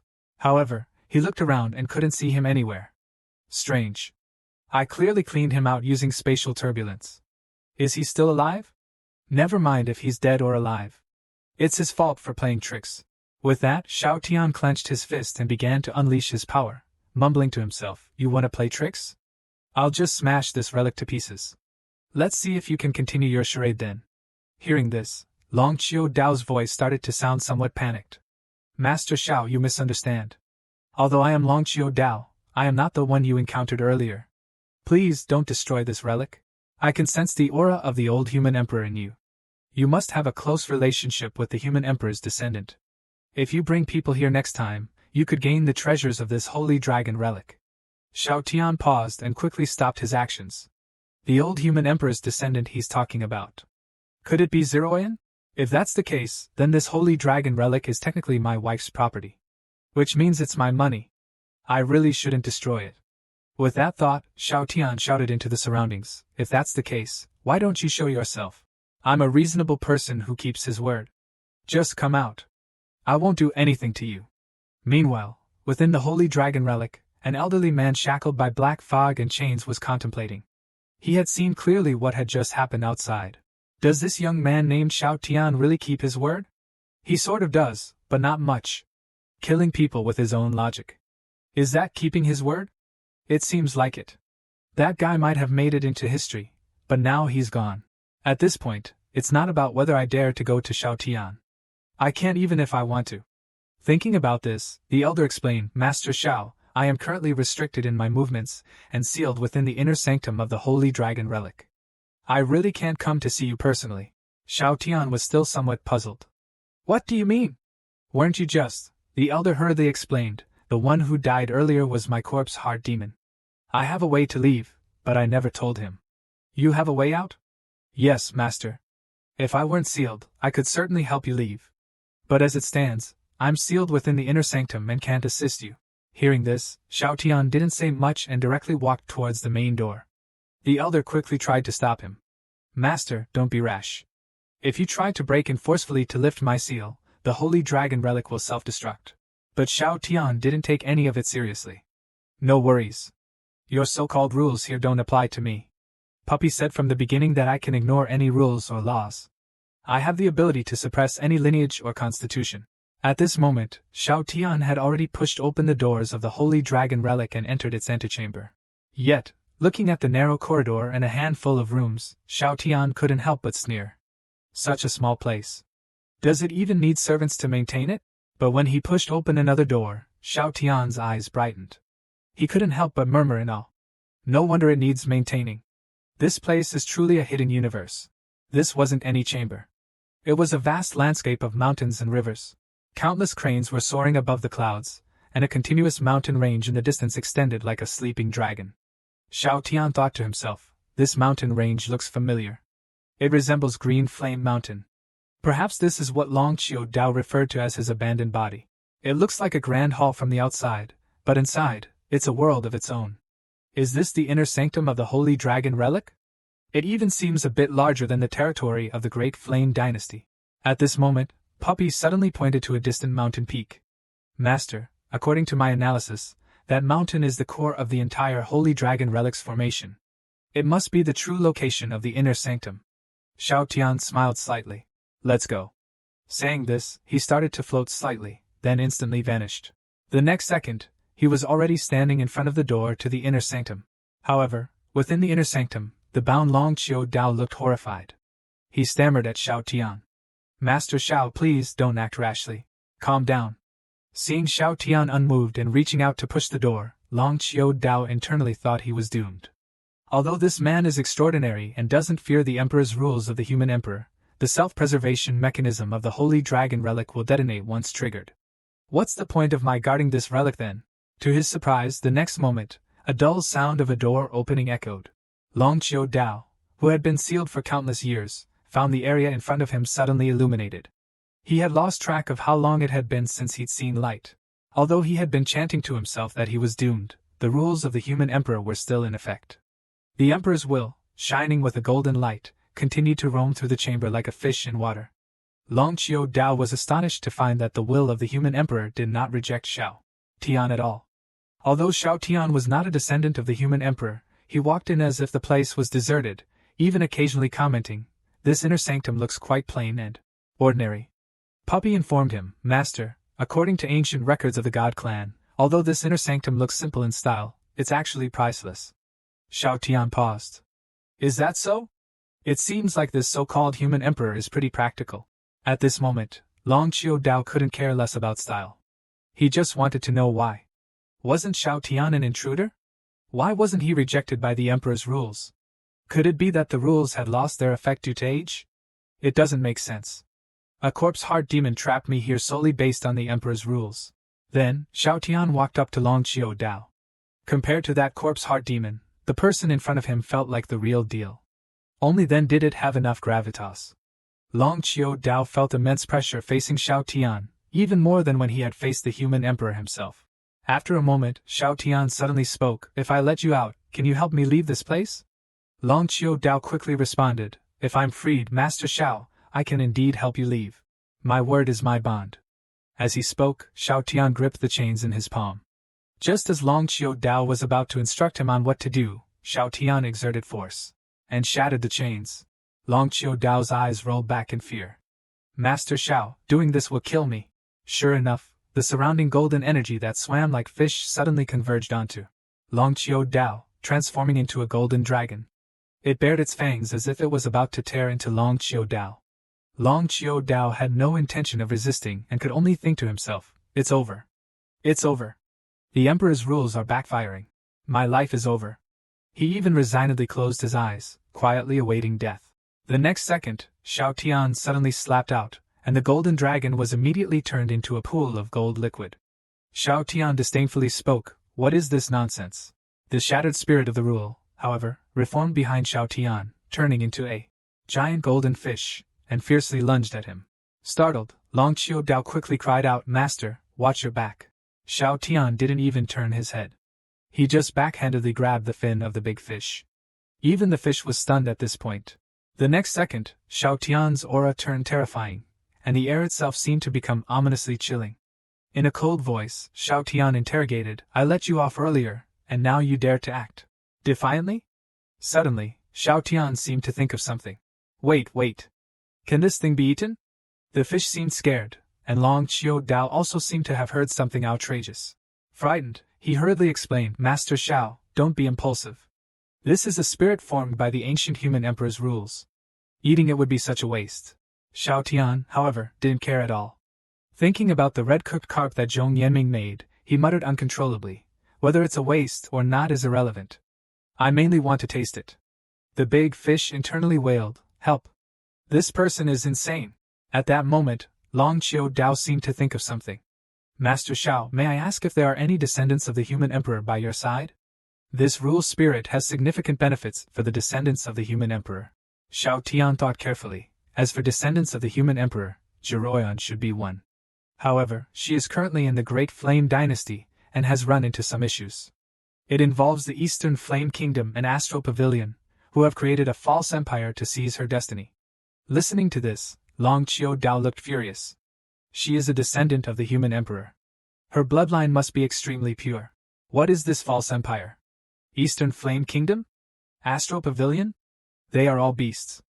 The original human emperor's lineage shed blood and sacrificed greatly for the human race. How dare they do this? They deserve to die. Observing Long Qiu-dao, who now seemed completely different from before, Xiaotian thought, compared to that corpse heart demon, this guy is pretty righteous. Even his demeanor has changed. Xiaotian has always liked positive people, so he comforted, "Don't worry, Mr. Old Dragon. Don't get so worked up." Long Qiu-dao softly corrected him, "Master Xiao, my last name is not Dragon. We, of the Holy Dragon lineage, are surnamed Dragon Mound." Hearing this, Xiaotian immediately hugged him around the neck. "So, Mr. Dragon Mound, this rule spirit is greatly beneficial to Zhiwan." Long Qiu-dao continued to explain, "The ancient human emperor originally formed these rules in the Holy Dragon relic, solidifying them with his dragon orb for protection. If a descendant of the human emperor comes in contact with this rule spirit, their supreme imperial physique will gradually awaken. They can inherit the true legacy of the ancient human emperor. What you have in your hand is this rule spirit." Hearing this, Xiaotian still didn't plan to let go of the big fish. "If the benefits are this significant, then would it matter if I take a bite?" At this, Long Qiu-dao was left speechless. "You really have to take that bite, don't you?" Xiaotian was already drooling at the thought. After all, this is a golden fish that can transform into a dragon created from some sort of rule. The taste must be extraordinary, right? Just one bite, a tiny one, shouldn't have much of an impact. Even if Zhiwan finds out, she won't blame me. Just then, the big fish suddenly spoke, "Daddy, please show mercy." Xiaotian was stunned and looked around, not finding who was speaking. Long Qiu-dao, however, looked at the big fish with a shocked expression. You've not only become sentient, but also gained intelligence. Shao Tian pointed at the big fish and asked Long Qiu Dao, "You're talking about this fish?" Long Qiu Dao nodded, "Yes, Master Shao. I am indeed talking about it." He continued to ask the big fish, "Since you've gained intelligence, freeing me should have been a piece of cake. Wait, if you're so intelligent, how did you get deceived by Corpse Heart Demon and end up trapping me here?" The big fish was sweating profusely, but spoke the truth. "Well, I was bored. It's so boring here, so I just..." Hearing this, Long Qiu Dao felt his heart skip a beat.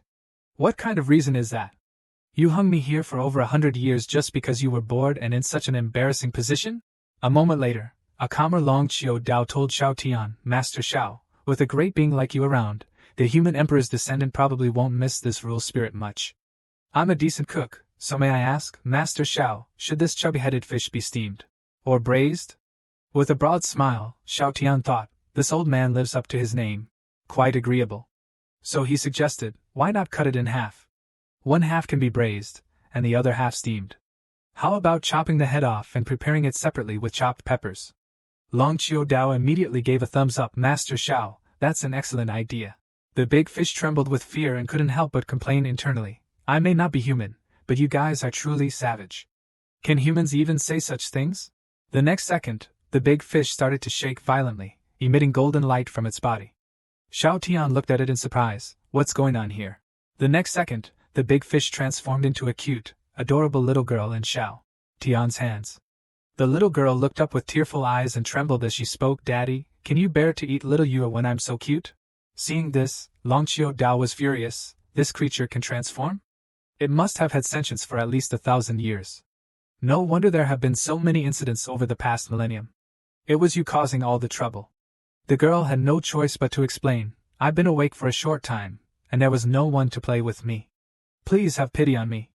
Little Yua knows she was wrong. Shao Tian wasn't really listening to their conversation, just feeling regretful inside. She turned into a human. That's really troublesome. Now I've lost all my appetite. In the end, Shao Tian reluctantly put the girl down and sighed, "Don't go around claiming people as your father." However, the little girl held her hands tightly together and looked up at Shao Tian with innocent, wide eyes. "But I want you to be my daddy. I'm an orphan, alone and miserable." Shao Tian crossed his arms. "Then why did you attack me earlier?" The girl hurriedly explained, "That was just my instinct. I am the imperial dragon energy of the old human emperor that gained sentience. My consciousness was still dormant before, but you're so powerful, Daddy. You even erased the will of the old human emperor. Now I don't have to be bound here and can be free. But I'm also afraid that someone will snatch me away. So won't you be my daddy?" As she spoke, the girl clung to Shao Tian's leg, then lifted her head and looked up at him with a pitiful expression. "Just like this Dragon Mount Elder said, I can be of great help to Mother. I can become the artifact spirit of the national seal jade stamp." Hearing this, Shao Tian felt a moment of contemplation. She's just like me, an orphan, alone and miserable, and she could be helpful to Zerin. Seeing his hesitation, the girl quickly continued her plea, "Please be my daddy. Otherwise, every time I wake up, I'll be all alone in this dark room." Thinking back to his own childhood, dark rooms, loneliness, silence, all by himself in a confined space where traps could be triggered at any moment, Shao Tian would never forget that feeling. With that in mind, he squatted down and gently patted her head. "All right, having one more daughter won't hurt." The little girl cheered excitedly, repeating, "I have a daddy now." But the next second, she suddenly kicked off the ground, hurling herself toward Long Qiu Dao with the force of certain rules. Caught off guard, Long Qiu Dao was hit squarely, almost vomiting up his last meal. Afterward, the girl pointed at Long Qiu Dao, who was kneeling on the ground and trembling with pain. "Daddy, he wanted to stew me and steam me. It's fair for me to bump into him a bit, right?" Shao Tian was dumbfounded, "But he's an elder, you..." Before Shao Tian could finish, the girl interrupted, "Whether it's stewing or steaming, I could have died. I've already forgiven him for 90% of it. Isn't it reasonable to punish him a little for the remaining 10%? Shao Tian scratched his head. "Something feels weird and familiar here, but I can't quite place it. Where have I met someone this bratty before?" Shao Tian could only explain earnestly, "Even though he wanted to cook you, you were in the wrong first. You set this up on him, didn't you?" The girl pouted and pointed with her little finger. "I did hang him up as a joke, but it was for his own protection. If I hadn't sealed him off, the corpse heart demon would have devoured his spirit charm long ago. I wouldn't even have had the chance to talk about stewing or steaming me." Little Yua pointed at Long Qiu Dao. looking furious. Long Qiu paused and thought carefully, realizing she was right.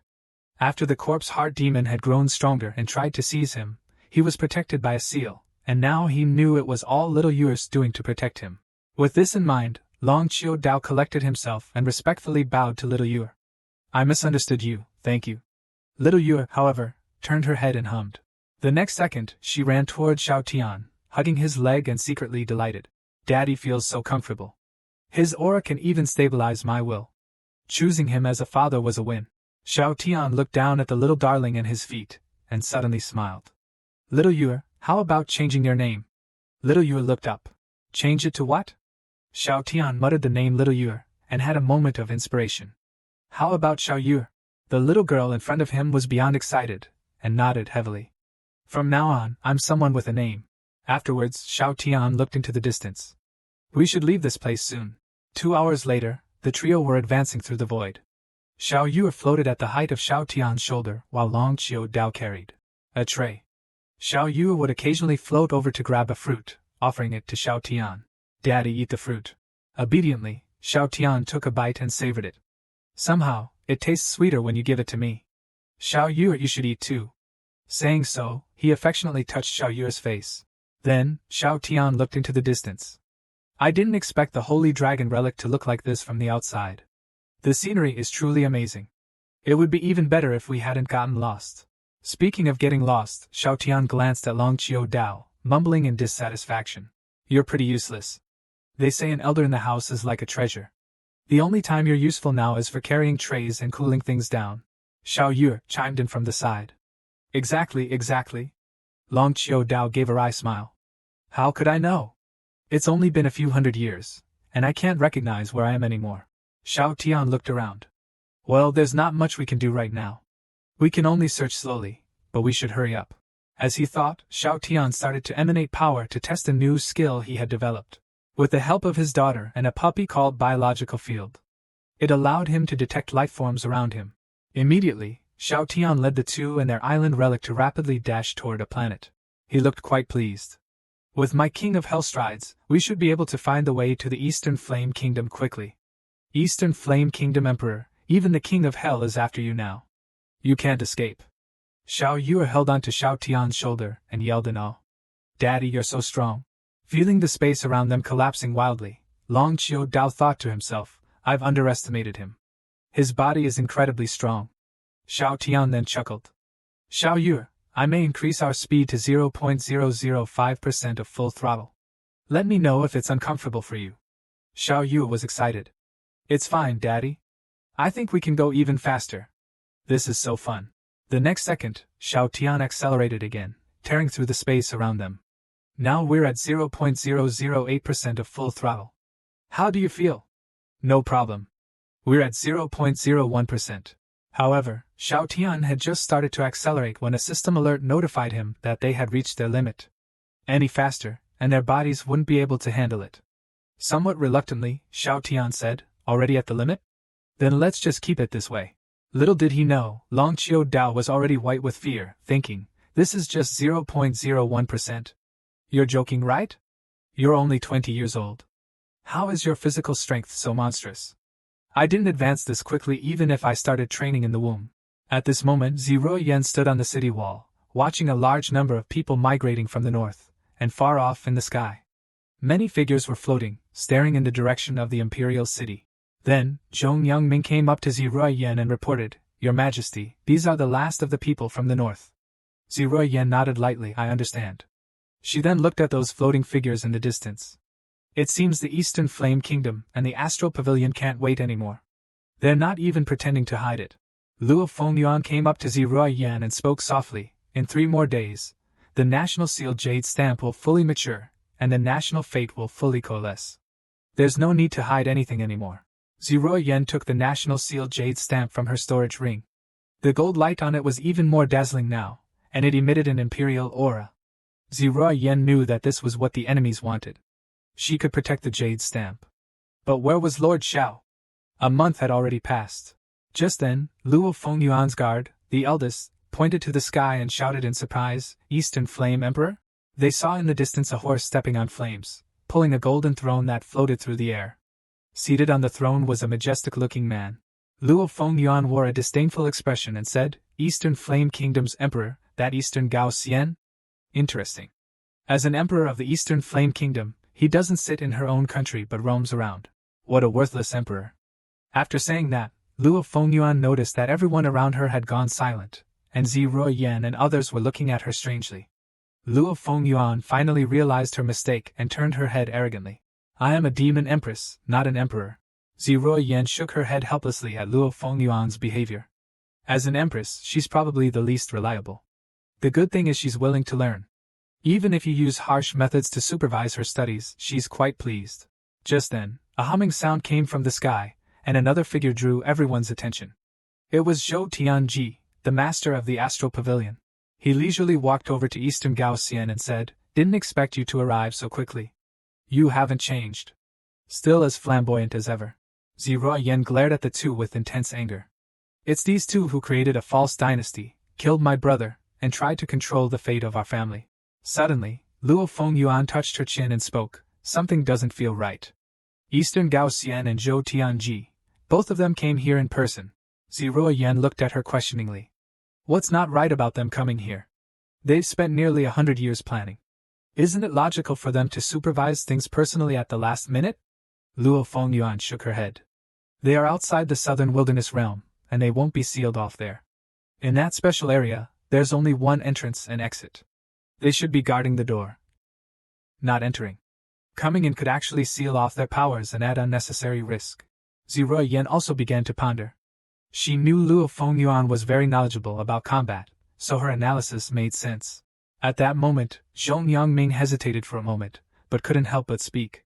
"If we go by Her Majesty Luo's words, Eastern Gao Xian and Zhou Tianji must have other plans. I guess that their scheme isn't solely aimed at your national fate." Ziruoyan's heart skipped a beat, and she unconsciously clenched her fists. "Not just the national fate," the eldest interjected. "Based on the information we currently have, this plot is indeed aimed at the legitimate imperial national fate." Upon hearing this, Zhong Yangming suddenly thought of something. "Your Majesty, can you sense the prince now?" Ziruoyan closed her eyes to sense carefully, but then shook her head. "No, I can't. The slave ring is still present, which means Lord Shao is alive. But I can't sense his location. He must be too far from us." Luo Fengyuan patted her on the shoulder and comforted. "It's okay. As long as he's safe, that's what matters. Once we settle things here, I'll use the power of the primordial demon kingdom to find Shao."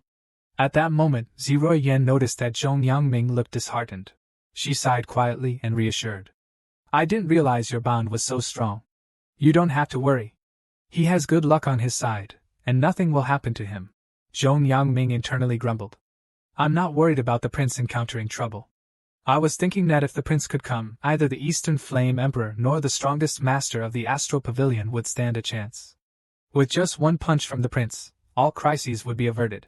At this moment, Shao Tian, along with Xiao Yu and Long Qiu Dao, searching for the path to the Eastern Flame Kingdom.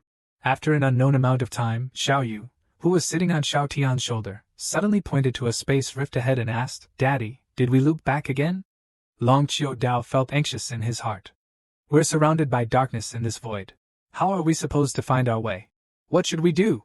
After a pause, Long Qiu Dao carefully asked, "Lord Shao, could we try taking a different route? I think I can somewhat recognize this part of the void, and relate it to the routes I remember." Shao Tian was somewhat surprised. "This place is pitch black. How can you remember the way?" Long Qiu Dao hurriedly explained, "It's a little skill of mine. The old human emperor kept me close because of my strong spatial awareness and reliable sense of direction." Upon hearing this, Shao Tian suddenly shouted at Long Qiu Dao, "How dare you insult the old human emperor?" Long Qiu Dao was stunned for a moment, but seeing Shao Tian's expression, he asked, "When did I insult him?" Xiao Yu, who was sitting on Shao Tian's shoulder, swung her little feet and explained, "Your words just now basically imply that the old human emperor is directionally challenged. That's why he kept you close, right?" Shao Tian affectionately rubbed Xiao Yu's head. "See? My smart daughter figured it out in an instant. How can you be so dumb? Not even on par with a little girl." Feeling praised by Shao Tian, Xiao Yu immediately made a cheeky face at Long Qiu Dao, who was dumbfounded. Is this Xiao Yu really the manifestation of the imperial dragon energy left behind by the old human emperor? Are you sure she's not Lord Vao's illegitimate daughter?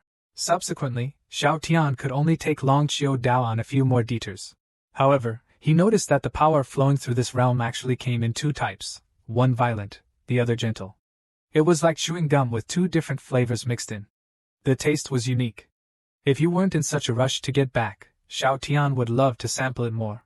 I wonder how things are on the Great Flame side. I need to think of a cool entrance. Xiao Tian muttered as a mask suddenly appeared in his hand. Looking at the black demonic face he had modified, he thought, I'll call you the King of Hell mask from now on. At that moment, it seemed like he thought of something and immediately commanded in his sea of consciousness, Puppy, pull up the cool entrance scenes from previous hosts. Alright, Master, please wait. Puppy responded. Meanwhile, in the sea of consciousness, Puppy was worrying, where do I have previous hosts? All my data is made up based on information from other system seniors. Suddenly, an idea came to Puppy. Why not reference Master's cool moments on Earth and combine it with other senior data? Puppy felt more confident. Yes, that'll work. Soon.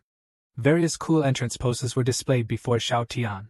He watched with great interest, thinking, wow, these poses are really cool. They do look a bit familiar though. Never mind. This one is good. Let's keep it as an option. Damn, why do I like all these poses so much? Inside the sea of consciousness, Puppy stood quietly to one side, watching as the soul of Xiao Tian, who was sitting cross-legged, showed a satisfied smile. Puppy also couldn't help but smile. As long as you're happy, that's all that matters. Meanwhile, at another location, a furious shout echoed within the imperial palace. What exactly is this Eastern Flame Kingdom and Astral Pavilion up to? Setting up base in the north of the imperial city is one thing, but the Astral Pavilion even created a floating island, and the Eastern Flame Kingdom brought in a small city as their palace. What is this? Have they moved everyone over here, or what? Luo Fengyuan looked at the memorial report, her face filled with anger. Ziruo Yan also slammed the table and snorted coldly. It seems like they want to enjoy watching us in our most desperate moments, don't they? Hearing this, Luo Fengyuan smiled. With so many people coming, they probably want to enjoy some sort of show. Their actions are indeed strange, but no matter what they're planning, we'll have to fight them sooner or later. We can just kill these scoundrels and be done with it. Luo Fengyuan suddenly stood up, clenching her fists. In a heated fight, they can't win against us. Ziruo Yan looked at her speechlessly.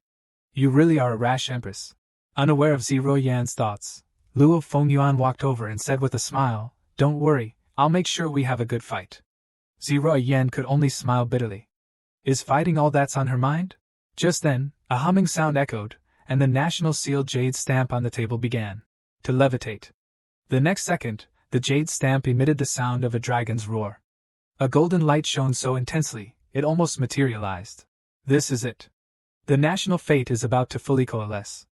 Luo Fengyuan realized that when the sun rises in the east, that will be the moment the innate embryo jade fully matures, and the national fate will be solidified. It looks like things are moving faster than we thought. As she spoke, she suddenly turned her head, challenging Ziruo Yan with her eyes. Are you ready for a big battle? You're not scared, are you? Ziruo Yan walked over to Luo Fengyuan. Who said I'm scared? They both looked out of the window together. At this moment, above the royal city of Great Flame, a dazzling golden light burst forth, transforming into a divine dragon that soared over the royal city. Many citizens hurried to the welfare temple to offer incense and pray to the supreme benevolent sugar baby deity, hoping for his protection over Great Flame. Just then, a streak of golden light carrying a chill swept over the royal palace's main hall and appeared above the northern gate of the royal city. The moment she appeared, the golden dragon that had originally been swirling around started to encircle her. Ziruo Yan was seen clad in golden armor and holding a giant sword. The immense golden light gradually diminished and finally spiraled behind her. Ziruo Yan then spoke to the citizens below. You may have heard a lot of rumors these days, and learned a lot of news. I can now tell you, it's all true. I can't promise that you will all be safe, nor can I be certain that Great Flame can win. Upon hearing this, the citizens below raised their heads, looking worriedly at their empress. Is it true that your majesty may not make it this time? Their fists clenched, wishing they could share the burden with their empress. Ziruo Yan spoke again. But there's one thing I can guarantee. If anyone is to die, I will be the first. Do you know, your beloved prince once told me, the emperor guards the nation's gate. A monarch dies for the state. With a deafening shout from Ziruo Yan, countless citizens flushed red and chanted loudly, Long live the empress! Long live the sugar baby deity! A moment later, the first rays of morning sun shot from the distant east. The earth shook instantly, and the golden dragon let out a roar, then plunged into the national seal jade stamp. At this moment, the national fate solidified, and the innate embryo jade was fully matured. The national seal jade stamp instantly fused into Ziruoyan's body. Brilliant golden ice crystals, resembling dragon scales, began to gradually climb onto Ziruoyan's golden armor. The Empress, shrouded in a golden cold aura, parted her red lips slightly. Her breath froze the space in front of her, filling it with frost. The next second, Ziruoyan's body shone with a golden light. She raised her hand and spoke solemnly, "This is my great flame, and these are my people. If anyone dares to harm them, they will have to step over my dead body." Saying this, Ziruoyan suddenly lifted the giant sword in her hand, pointing it directly at the enemies outside the city. All the citizens below knelt on the ground, continuously chanting for their empress, praying to get through this crisis. Not far away, Luo Fengyuan looked at Ziruoyan in the sky and laughed to her personal guard. "See? Worthy of being the woman that caught my eye." Both looked at each other speechless. "My empress, what do you have to be so proud of? Your romantic rival is both beautiful and intelligent, outclassing you in minutes." Luo Fengyuan grabbed the black scythe in her hand and excitedly told her guard, "Same old plan. Zibun lures the enemy openly, then we take our chance to strike." Outside the city walls, people from the Eastern Flame Kingdom and Astral Pavilion were all hovering in midair, staring down Ziruoyan inside the city, a standoff. A great battle was on the verge of erupting, yet in such a tense atmosphere. A full 15 minutes passed, and neither side had given the order to attack. The people of the Eastern Flame Kingdom and the disciples of the Astral Pavilion all looked curiously at their respective Empress and Pavilion Master. Why haven't they given the order to attack? Aren't we here to seize the national fate? The national seal jade stamp is almost fully integrated into Ziruoyan's body. However, neither Eastern Gao Xian nor Zhou Tianji made a move. They weren't even looking at Ziruoyan across from them. Instead, they kept their eyes fixed on the distant green flame mountain. Both had only one thought in mind at the moment. Why hasn't that thing appeared yet? At that moment, a crisp, shattering sound resonated in the sky of the bipolar realm. The barrier of this domain was directly broken through. A figure, resembling a falling meteor, descended from the sky. The newcomer was Shaotian, who had been lost in the void for a long time. Seeing the energy around him, he thought, "This place is indeed different from the southern wilderness realm. The power of heaven and earth here can be absorbed freely. I don't even have to suppress my aura. How comfortable." Rubbing his shoulders, Shaotian looked at Long Qiu Dao. "Your navigation skills are really not bad. Thank you for the compliment." He quickly humbled himself. "It's Little Dragon's honor to be able to assist you." At that moment, sitting on Shaotian's shoulder, Xiaoyu suddenly floated up. "Daddy, what should we do next?" Shaotian revealed a slight smile. "Let's go to the Eastern Flame Kingdom and have a heart-to-heart with that emperor." Saying this, Shaotian looked ahead, a unique rhythm spreading out. Thinking to himself, Shaotian decided to open up his senses a bit to navigate properly, so as to avoid going to the wrong place or finding the wrong person, which would be really embarrassing. But the next second, Shaotian was stunned. The vast imperial city was completely empty of people. Then, Shaotian, along with Xiaoyu and Long Qiu Dao, took to the sky, heading directly for the imperial city of the Eastern Flame Kingdom. The entire city seemed like a ghost town, eerily quiet and devoid of any activity. Items were scattered on the ground, but not a single person could be found. Seeing the fresh scratch marks on the walls, they deduced that the people of the Eastern Flame Kingdom's imperial city must have been taken away by something from above. The citizens had likely tried to grab onto objects in their panic, but failed to hold onto anything. Long Qiu Dao closed his eyes to sense the surrounding energies and then spoke. "As the guardian of the Holy Dragon Relic, I am very familiar with its defensive array. After probing, I found that the protective formation of the imperial city is still intact. It has not been damaged, but was deliberately turned off." Hearing Long Qiu Dao's analysis, Shaotian, who was walking, suddenly stopped. He bent down to pick up a candied hawthorn from the ground, noticing the tiny bite marks on it. "Let's go check other places," he suggested. The trio then ascended into the sky, surveying the entire Eastern Flame Kingdom from above. Even Xiaoyu couldn't help but ask, "Daddy, this place is so weird. Why have so many people disappeared? It's as if they've all been taken away." Shaotian chuckled. "Interesting. Lu Aoyin would never have imagined that the people he was willing to sacrifice his life to protect would all be gone." Suddenly, it seemed as though Shaotian thought of something. He abruptly changed direction. Let's go and see the situation at Astral Pavilion now. Soon, the three arrived at the headquarters of Astral Pavilion, palaces dot of the mountain peaks. But just like the Eastern Flame Kingdom, the place was empty, the traces of people being taken away, and the deliberately deactivated formation were identical.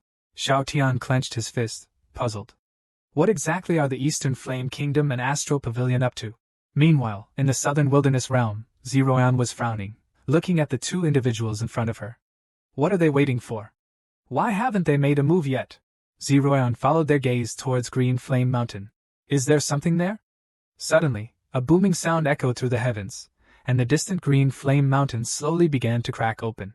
It was as if something was struggling to break free. Shattered earth was continuously connected by golden threads, and an aura of desolate battle intent shot straight up to the sky. An ancient ruin of a city emerged from the ground, slowly rising. Luo Fengyuan looked puzzled. Is this a palace-type spiritual tool, and it's so large? A bodyguard next to her, known as Old Three, spoke in astonishment. And it's a fortress-type city for warfare. Judging by the flame emblem, it should be left behind by the destroyed Great Flame Empire. At that moment, the second pointed to the ancient city ruins and said, "Look, there's a huge furnace in the middle of the city." Indeed, a gigantic furnace, taller than the city walls, was situated right in the middle of the city. A unified battle intent was emanating from this furnace. Just then, Eastern Gao Xian, who had been silent for a long time, suddenly shouted excitedly, "The war furnace is really here. It's a success. It really is. The ancient records and legends are all true." Eastern Gao Xian slowly began to speak. The southern wilderness realm is a very interesting place. I learned some stories from ancient times here. He abruptly turned his head towards Zerin with a smile. Zerin, your ancestor was one of the 4 emperors under the human emperor, the Great Flame Emperor, who was most skilled in the art of refining tools. This war furnace is your ancestor's greatest masterpiece from that era. Only those with the pure bloodline of the human emperor can awaken it. As Eastern Gao Xian admired the artistic furnace, he continued, "Look, the remnants of the Great Flame Empire, the masterpiece of the Great Flame Emperor, have re-emerged because of your presence." At this moment, Lu Oin's brother, Lu Aoshi, suddenly exclaimed, "Brother, your sacrifice has led to such a great reward." However, the vice president of Astral Pavilion, with a furrowed brow, asked Zhou Tianji, "It's good that the plan is successful, but why does the emperor of the Eastern Flame Kingdom know about all this?" Zhou Tianji stood with his hands behind his back, leisurely saying, "I personally told him, so naturally, he knows." It seemed as if everything was reasonable, but upon hearing this, the vice president's eyes widened in disbelief. "Our plan was to stimulate Zeroyan's human emperor aura to reveal the Great Flame Empire ruins in the southern wilderness realm. We intended to use the resources and wealth of these ruins to strengthen Astral Pavilion. Why would you tell Eastern Gaoshan about this? Doesn't this prevent us from making our move in secret?" Not far away, Luo Fengyuan was also quite surprised. War furnace, the 4 great emperors under the human emperor? I know about the human emperor, but what about these 4 great emperors and the Great Flame Emperor? I really don't understand. At this moment, Zeroyan was looking at the ruins emerging from the ground and more or less understood what was going on. So, they want to use my aura to trigger these ruins, she thought. Zeroyan's voice trembled slightly as she spoke. So, Eastern Flame Kingdom and Astral Pavilion, you've spent so much time and effort to create a false Great Flame Dynasty just for this furnace? A mere furnace? Eastern Gaoshan shook his head upon hearing Zeroyan's words. Zeroyan, aren't you curious as to why the descendants of the 4 great emperors under the human emperor can only dominate in the lower-level world? Ancient records state that the Great Flame Emperor had 100 sons, all of whom were extraordinary talents, in a time of great crisis, to assist the human emperor in a counterattack. The Great Flame Emperor created this war furnace. Once the war furnace was completed, the Great Flame Emperor threw himself into it. His 99 sons also followed their father into the furnace. 100 people, father and sons, sacrificed themselves to refine this furnace, just to give your ancestor, the human emperor, the power to win. Listening to Eastern Gaoshan's words, Zeroyan suppressed the shock in her heart and asked, "What exactly do you want to do?" Eastern Gaoshan snorted coldly, and waved his hand. Another furnace suddenly appeared, looking exactly like the war furnace. He then spoke, "Although I've replicated the war furnace, I can't use it. Obviously, only the real one is useful. Moreover, not only do we need the genuine article, but we also need an extremely noble bloodline to ignite the war furnace. Whether it's the spark to ignite the furnace or the main material, it's you, the true imperial bloodline of humanity, the descendant of the human emperor." At this point, Zhou Tianji, who had been standing silently, suddenly made a gesture with his finger in the air. The war furnace began to wobble with his movement. Eastern Gaoshan then maneuvered the replicated furnace to hover above it. Immediately, the furnace lid was opened, and it tilted slightly toward the war furnace. Astonishingly, countless wailing commoners slid from the replicated furnace and were poured into the war furnace. Not far away, Luoshi was enraged. Are those people? Are they commoners and officials? He incredulously roared at Eastern Gaoshan, Your Majesty, what are you doing? Those are the people and officials of our empire. The vice president of Astral Pavilion, who was not far away, was equally shocked and asked Zhou Tianji, Vice President, don't you see? Among those being poured into the war furnace are many of our Astral Pavilion disciples. Zhou Tianji calmly nodded. Indeed, apart from our disciples, there are also our Astral Pavilion commoners. With that, he coldly looked at his vice president and asked, Would you prefer to throw yourself into the furnace, or shall I personally toss you in? Zhou Tianji's words left his vice president frozen, his mind blank. Eastern Gaoshan no longer feigned decorum. He spread his arms wide and shouted excitedly, At this point, there's no need to hide anything from you all. Plundering fate may save Eastern Flame Kingdom temporarily, but what if we merge with fate, becoming one with it? As he said this, his expression turned ferocious. With the war furnace, what's stopping my brother Zhou Tianji and me from creating another Eastern Flame Kingdom with fate, recognized and accepted by heaven and earth? What's the loss if we sacrifice some commoners? At this moment, Astral Pavilion's vice president, Zhou Yixuan, finally understood their plot. He hastily ran towards Empress Zerin, Great Flame Empress. I am Zhou Yixuan, the vice president of Astral Pavilion. Zerin glanced at him and said, We'll discuss past grievances later. Right now, we should join forces to deal with these two beasts. Eastern Flame Kingdom's Prime Minister Lu Yaoshi also clenched his fists, and yelled at the people behind him from the Eastern Flame Kingdom. Lu Yaoshi of the Lu family, even if it means rebelling against this dog of an empress. Today. The next second, the majority stood behind Zerin. Zerin looked at Eastern Gaoshan and Zhou Tianji on the other side. Anyone else who wants to live should join me against these foes. Eastern Gaoshan looked at this gathering of people with interest. In his eyes, they were nothing but a ragtag group. With a wave of his hand, he said, You think joining forces will keep you safe? The next second, 10 uniformly dressed people instantly appeared around him. Seize them. Upon Eastern Gaoshuan's command, Zhou Yixuan and the others charged forward. A mere 10 people want to take on so many of us? Zhou Yixuan snorted coldly, brandishing his long sword and charging towards a brawny man in black. However, just as he reached the brawny man, the man suddenly extended his hand, landing a heavy punch on Zhou Yixuan's chest. Zhou Yixuan was sent flying instantaneously. Not just that, Luoshi, who had also charged forward, changed his expression dramatically. He too was sent flying backward, and both individuals collided in the air, almost simultaneously knocked off course. Luoshi was the first to realize something was off. Body cultivation. These are all practitioners from the body cultivation realm. Can we even win against them? In a southern wilderness realm, where everyone's strength is suppressed to a single level, body cultivators who are invincible within their own realm are practically unbeatable. A disoriented Luoshi didn't even notice that one of the body cultivators had already rushed up to him and was reaching out to grab him. Fortunately, at that moment, a flash of golden light burst forth. The body cultivator was actually sent flying by the golden greatsword. Luoshi looked up in surprise to find that the person who had just saved him was none other than Empress Zerin. Zerin looked down at him and said, Is this all the spirit you have, Eastern Flame? Prime Minister who has caused my father countless troubles? Your 4 great Vidras, who are feigning death under your command, are still fighting desperately. Don't let me look down on you, people of Eastern Flame. Luoshi gave a bitter smile as he picked up his longsword. He was actually being scolded by a young girl. How he had regressed. The next second, Luoshi's eyes sharpened. The final wish my brother entrusted to me was to protect the people of Eastern Flame. Brothers, attack. For our lives. We must fight to the death. In an instant, the air above the royal city became a battlefield. Zerin fought 3-on-1 and even gained the upper hand. With her icy cold aura, she nearly froze the 3 body cultivators. Zerin let out a cold laugh. So-called body cultivators. That's all you are. However, the body cultivators were both shocked and furious. What skill is this woman using? Why can't I use my speed and strength? Zerin didn't notice that someone had quietly sneaked up behind her and was reaching out to capture her. Zibin, watch out! A sharp shout suddenly rang out. A blaze of purple flames roared past, and the sharp scythe directly severed the extended hand. Clad in black armor, Luo Fangyuan appeared behind Zeroyan in an instant. With a high kick, she sent the body cultivator flying, mumbling as she did, "These body cultivators are really annoying." They still managed to be fine after all this. Only then did she turn back, her face full of disdain as she exclaimed, "Can you be more careful? How did you not notice such an ambush?"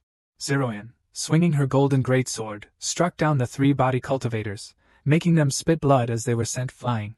Only then did she speak with a faint smile, "Well, I still have you, don't I?" Luo Fangyuan looked at the encroaching body cultivators, retreating as she spoke. "It's funny that you're not worried I might deliberately not take action, just to have Shao brother all to myself after you're dead."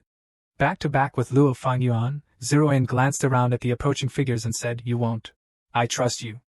After she spoke, their golden battle armor and black armor clashed together. Both of them stared ahead, facing the enemy eager to strike. "Well then, let this Empress give you a proper lesson on how battle and war should be conducted." "Is that so?" Zeroyan also shimmered with golden light, her body emanating a chilling aura. "If it's a fight you want, then let's fight." At this moment, facing the body cultivators who were invincible within the same realm, everyone had no choice but to give it their all in a fierce battle. Led by Zeroyan, along with Eastern Flame Kingdom's Luoxi and Astral Pavilion's Zhou providing support, they were barely able to resist the enemy's onslaught. The expression on Luoxi's face was grave. They all are from a lower-tier world, body cultivators of the tyrant body realm. Zhou also wore a grave expression. The body cultivators from the overlord body sect are all brutes, stubborn people who don't listen to reason. Meanwhile, not far behind Eastern Gaoxian and Zhou Tianji, a giant elder over 5 meters tall had appeared without anyone noticing. The elder, with a buzz cut and white hair, had his arms crossed and was entirely composed of bulging muscles. This man was none other than the sect leader of Overlord Body Sect, Yuan Ba. Luoxi looked surprised. "Is that the sect leader of the Overlord Body Sect, Yuan Ba? Why hasn't he made his move yet?" Zhou could only console himself. "Don't worry, we also have a formidable fighting force on our side." At the same time, Luo Fangyuan was laughing wildly. "Ha ha, you guys think you're so tough? Keep at it, you scrubs." Swinging her scythe imbued with purple flames, she wreaked havoc among the body cultivators around her, leaving them in a miserable state. "Ha ha ha, is that all you've got?" Luo Fangyuan laughed uproariously and domineeringly. Although her face clearly bore some injuries, the 3 body cultivators beside her looked at her with complex expressions. "This woman is even more twisted than we are." On the side, Zeroyan, wielding an intimidating chill, cleaved a body cultivator in half with her sword. She then turned to look at Luo Fangyuan. "We were fighting side by side just fine. Why did she suddenly rush into the crowd like a madwoman? And she's getting more and more ferocious. The surrounding body cultivators are even starting to fear her. She can't keep this up for much longer. Can she? Her movements are starting to slow down. She must be getting tired." Seeing that the situation was at a stalemate, Yuan Ba suddenly let go of his crossed arms and rubbed his fists. "Looks like it's time for this old man to step in." As he spoke, he turned to Zhou Tianji. "Don't forget your promise." Zhou Tianji smiled. "The contract is set. There's no going back. Rest assured, sect leader Yuan. If this succeeds, it will benefit both of us." Hearing this, Yuan Ba wasted no time and charged straight at Zeroyan. The air exploded under his feet, sending out a booming sound. Zeroyan had just turned her head upon hearing the noise, only to find that Yuan Ba had already reached her in an instant. His horrifying physique brought a tremendously oppressive feeling. "Young lady, I'm doing this for my sect. Please forgive me." "Now die," Yuan Ba said, his veins bulging as he raised his arms to smash down on Zeroyan. Fortunately, Zeroyan's chilling aura slightly delayed his movement, allowing her to dodge quickly. She looked at the old man and smirked. "If you want my life, let's see if you have the skill to take it." Hearing this, Zeroyan's imperial spiritual energy exploded, and a freezing chill emanated, transforming into countless ice spikes. When they hit Yuan Ba, they only left minor scratches. Seizing the opportunity, Zeroyan lifted her giant sword, which was enveloped in an aura resembling that of a dragon. "Ultimate technique, ice formation," she yelled. In an instant, a cold sword intent filled with endless frost rushed towards Yuan Ba. Yuan Ba just chuckled. "A very good strike. Unfortunately, young lady, you're too inexperienced, and your foundation is too shallow." He punched down without dodging, colliding fiercely with the ice and sword energy dragon. The dragon shattered, and Zeroyan screamed as she was hit by the backlash. Seizing the opportunity, Yuan Ba followed the falling Zeroyan and raised his fist to strike again. The next second, Luo Fengyuan suddenly appeared, blocking the terrifying punch. She was sent flying and collided with Zeroyan, quickly stabilizing herself. Zeroyan caught the falling Luo Fengyuan and helped her to her feet. Then, somewhat annoyed, Zeroyan asked, "Why did you block his attack? You could have attacked him from behind. Why take this hit?" Luo Fengyuan explained, "This old man has been cultivating his physique for too long. If you were to take that punch, you'd either be crippled or dead. It had to be blocked. Besides, he's a body saint, someone who has broken the limits within 10th level body cultivation. In the outside world, I could easily snap his neck. Unfortunately, we're in this special domain, so it's troublesome." Hearing this, Zeroyan took a deep breath. "If it gets too difficult, find a chance to escape. Once out of this special domain, they can't touch you." Luo Fengyuan shook her head. "There's no chance to escape now. They've probably already sealed off the exits. Moreover, I wouldn't run away. I want to crush this old man's bones." At this moment, two figures, one gold and one purple, clashed wildly with the body cultivation boss Yuan Ba in midair. Yuan Ba became increasingly excited. "You two want to crush my bones? Since you don't know what's good for you, don't blame me for being ruthless." Yuan Ba gathered his power, creating terrifying waves of energy. With a fierce punch, the sky resonated with two explosive sounds. Zeroyan and Luo Fengyuan were instantly sent flying. A moment later, Zeroyan stood up, her sword-holding hand trembling so much that she could barely hold onto it. Luo Fengyuan propped herself up with her massive black scythe, muttering discontentedly, "This old man can't be killed. So annoying." Yuan Ba sneered. "You, the holy demon empress, are so arrogant." Eastern Gao Xian, who had been watching the battle with his arms crossed, shook his head and chimed in, "Did you think you weren't discovered when you snuck into the southern wilderness realm? You were so excited I was when I found out you had secretly entered this special domain. I was wondering how to coax you in, and you fell into the trap." Luo Fengyuan looked puzzled. "So you knew all along?" Zhou Tianji, who had been calm all this time, revealed a smile. "If both you and Zeroyan are thrown into the furnace of war for refining, the benefits would be extraordinary, perhaps even doubled. Just accept your fate. Your resistance is pointless." Hearing this, Yuan Ba sighed. "Little ones, in this special domain that suppresses your power, you're no match for me. Struggling is pointless. The gates have already been sealed." Yuan Ba's eyes revealed a trace of bitterness. "It's as if we body cultivators are bound by the laws of this world, doomed to live as nothing more than brainless brutes our entire lives." Zeroyan merely snorted coldly. Suddenly, a red cloth appeared in her hand. This was the bridal veil she had placed on Xiao Tian's head when they were wed. Zeroyan tightly tied her hand to the hilt of her sword with the red cloth, even using her teeth to pull it tighter.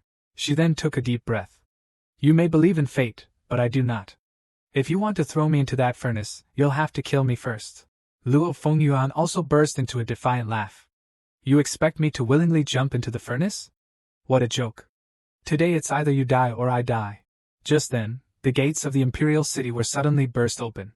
Zhong Lisuang, who was supposed to be guarding the city, led a charge with her daughter Zhongling and even Commander Liu Yan and a group of guards. Zhong Lisuang took the lead. "Your Majesty, let us go into battle once more. For the protection of our great flame nation, we shall die without regrets. Soldiers, citizens, charge!" No sooner had her words fallen than all sorts of people, from officials and soldiers to powerless commoners, burst out shouting and rushing forward. "Your Majesty, do not fear. We are all here. We're all going to die anyway. We can't let these beasts look down on us." Zeroyan looked at the scene, her eyes filling with tears. She tried hard to keep from crying. "You all!" Zhong Lisuang interrupted. "Your Majesty, this might be our final battle. Let us in the charge. If we are to die, let us die standing." Zeroyan looked up at the sky, eyes fixed on the three distant figures who were smirking at them. "Even if we die, we must take a piece of their flesh with us." Luo Fengyuan laughed softly. "I'll grind their bones to dust and swallow them. It's a pity though. I haven't had the time to learn how to be a good empress from you, and I haven't had the chance to say goodbye to Brother Xiao either." Zeroyan sighed lightly, and then took out a token from her storage ring. "In a sense, this is a good thing. At least he can continue to live a good life." Saying this, Zeroyan packed away her last trace of weakness, hung the token on her waist, and stood back to back with Luo Fengyuan. In unison they declared, "Let's prepare for a fight to the death." Eastern Gao Xian, hovering in midair, watched this scene with a face full of disdain. Such nauseating sentimentality fuels self-pity. In the end, you can't escape death. Xiao Tianji beside him let out a soft shout. Yuan Ba, continue, but be careful not to mangle them too much. It will make them hard to refine. Yuan Ba murmured quietly, I'm very sorry. I have reasons for having to do this. Everyone take action. Just then, an abrupt voice rang out. A body cultivation disciple yelled, Sect Master, people on the side of the seventh elder are dying rapidly. Someone is entering. Dead. The seventh elder is dead. What's going on? The eighth and ninth elders at the second line of defense are also dead. All their disciples are dead too.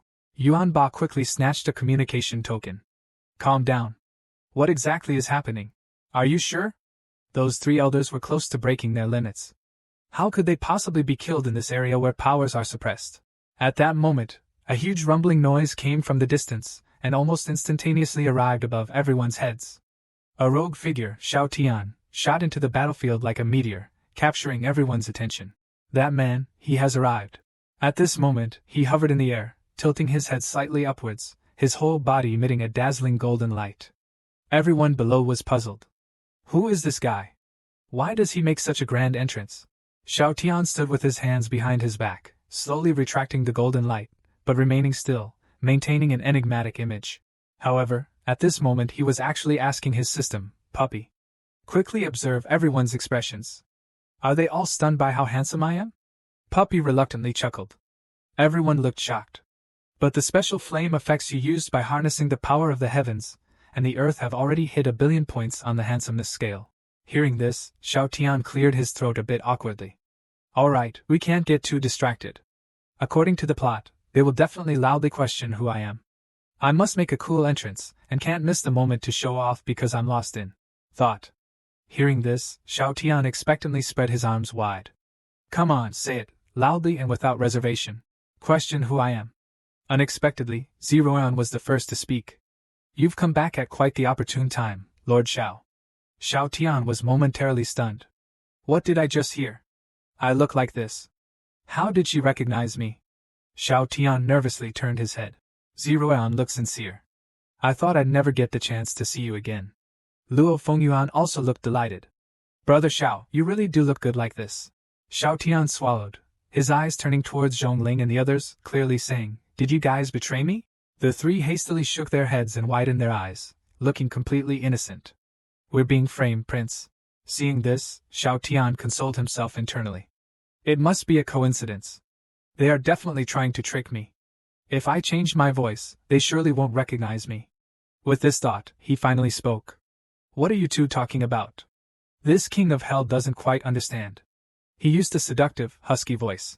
Unexpectedly, the soldiers and citizens below suddenly raised their arms and shouted, Supreme Benevolent Sugar Baby Deity. The whole world echoed with their uniform and enthusiastic cheers. Standing nearby, Luo Shi and Zhou Yitsun stared dumbfounded at the scene. Is Xiao Tian beloved by the people, or do they hate him? Can living off someone else really make people this excited? Zerin tried to hide a smile, while Luo Fengyuan covered her face, struggling to keep from laughing. I can't laugh, or Brother Zhao's mood might collapse. Zhongling and Lu Yan, on the other hand, had already doubled over with laughter.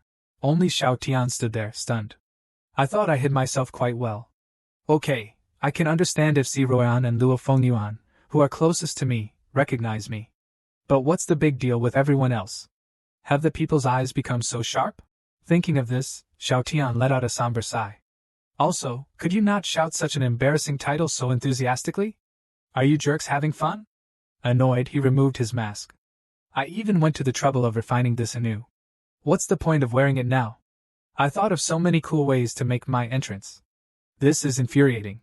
Resigned, he could only muster a smile uglier than a cry and waved at the people. Consequently, the shouts for Supreme Benevolent Sugar Baby Deity got even louder.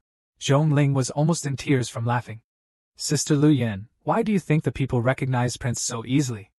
Because the title is not self-proclaimed or flattery from others. Lu Yan turned her head, full of emotion. It's genuinely what the people think. Their love for Prince comes from the heart, which is why they recognized him instantly. It's not that Prince failed to hide. It's that his radiance is too dazzling to conceal, Lu Yan added. Zhongling looked back at the cheering crowd. The fervor in their eyes was so genuine. Suddenly, she felt she understood.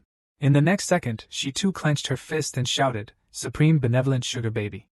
Deity!" Everyone had smiles on their faces. Looking at their genuinely heartfelt smiles and true loyalty, Xiao Tian scratched his head and gave an awkward smile. Well, this is the place I have to protect, and these are the people I have to protect. With me here, nobody can bully them. At that moment, Eastern Gao Xian and Zhou Tianji were staring at Xiao Tian. Is this the useless individual Zeroyan summoned from the body cultivation realm? Zhou Tianji gave a slight smile. It seems that this person from the body cultivation realm is not inferior to your overlord body sect. Even the trap with turbulencerin formation couldn't handle him, could it? Eastern Gao Xian was equally unconcerned. Perhaps there was some unexpected situation, but it's just him alone. He can't stir up much trouble. Yuan Ba, don't tell me you can't handle this. Yuan Ba looked unexpectedly serious. He should be like me, breaking through limits to attain the title of a body saint. It won't be easy to take him down. Hearing this, Zhou Tianji wasted no words and extended a finger, double the resources in the original agreement. Seal the pact. The next second, a blood-red mark appeared on both their wrists. Heaven confirms, the blood pact is established. On the other side, Xiao Tian gestured for Zhongling to come over. Zhongling walked up to him, waving her hands. Prince, Her Majesty knew about you from the beginning. You can't blame me. Annoyed, Xiao Tian pinched her cheek. I know. Now, recollect what's been happening lately in your mind, and think about letting me know. Zhongling obediently followed Xiao Tian's instruction, recalling recent events. Very quickly, Xiao Tian was updated on the latest developments. This is insane, he thought. The people of Eastern Flame, those from the astral pavilion, all were brought here by their respective emperors and leaders. Luoyin, you are truly ridiculous. The emperor you swore to protect has abandoned the kingdom you swore to guard. It's truly sad. Just then, a questioning voice came from the sky. Xiao Tian, Great Flame Prince, from which body cultivation realm world do you come? Xiao Tian looked up and saw an old man with white hair leading a group of people in the sky. The old man was glaring at him with extreme ferocity. Eastern Gao Xian, standing next to the old man, suddenly sneered. Don't dare to speak. Are you embarrassed? It makes sense. You probably already know about Zeroyan's bloodline, don't you? Do you feel you're not worthy of her? You're just a body cultivation with no future. Zeroyan abruptly cut him off, shouting, Shut your mouth. In my eyes, he is simply Xiao Tian. Luo Fingyuan also looked icy, her eyes filled with anger. What are you, an emperor of the minor Eastern Flame Kingdom, to judge my man? Xiao Tian turned his head in surprise. Looking at his two wives' reactions, wait, a body cultivation with no future? Look at their damn protective instincts. How did I not think of that? Seeing the two women getting angry, Eastern Gao Xian couldn't help but mock them with laughter. Ah, you both seem anxious. If you're so angry, come and kill me. Xiao Tian coldly interjected, they can't. They don't even have the qualifications to make us lift a finger. In this place, fighting against a body cultivation with the title of a body saint, along with 100 rank 10 body cultivations, even a formidable individual like Prince Xiao is doomed. Let's guess then. Before he dies, how many rank 10 body cultivations from the Overlord body sect can he take down? Shou Tianji wager 10. Eastern Gao Xian laughed recklessly. I bet 5. Yuan Ba in front of them just chuckled and rubbed his wrists. We body cultivators are made for fighting. Can't get angry. Anger won't win fights. Better to brutalize the weak. Take them down. With Yuan Ba's roaring command, he himself took the lead and rushed forward, his muscles starting to inflate violently. Zirui Yen, enduring extreme pain, emanated golden light as she stood in front of Xiao Tian, her face tense, urging him to retreat. You've just arrived, breaking through the spatial rift. You can't stop this body cultivation sect elder now. Luo Fengyuan, also holding back her pain, added, Brother Xiao, rest for a bit and regain your strength. Then come help us. As they spoke, Yuan Ba's fist was already crashing down from afar, continuously shattering the air and carrying the heavy pressure of a mountain. Heading straight for the three, Luoshi, not far away, jumped in fright. This body cultivation sect leader hadn't even been using his full strength until now. Just at that moment, Zirui Yan and Luo Fengyuan suddenly cried out. Xiao Tian swiftly reached out, wrapping his arms around their waists, and flew them away from the spot. Their faces turned slightly red as they softly called out, Brother Xiao. Xiao Tian gave them a gentle smile. It's tea time in the afternoon. You should rest. Leave the rest to me. Already unsteady on their feet, Empresses Zirui Yan and Luo Fengyuan were flown back to the city wall by Xiao Tian. Zhong Ling and Luo Yan quickly supported the two empresses, their eyes filled with concern. Whirling his head around to face the culprits, Xiao Tian inquired mentally to his daughter Xiao Yu, "Sweetheart, are you ready?" In a sea of consciousness, Xiao Yu confidently gestured, "Dad, don't worry. Everything is prepared." "Puppy, what about you?" Puppy also responded, "Respected master, everything is ready according to your instructions."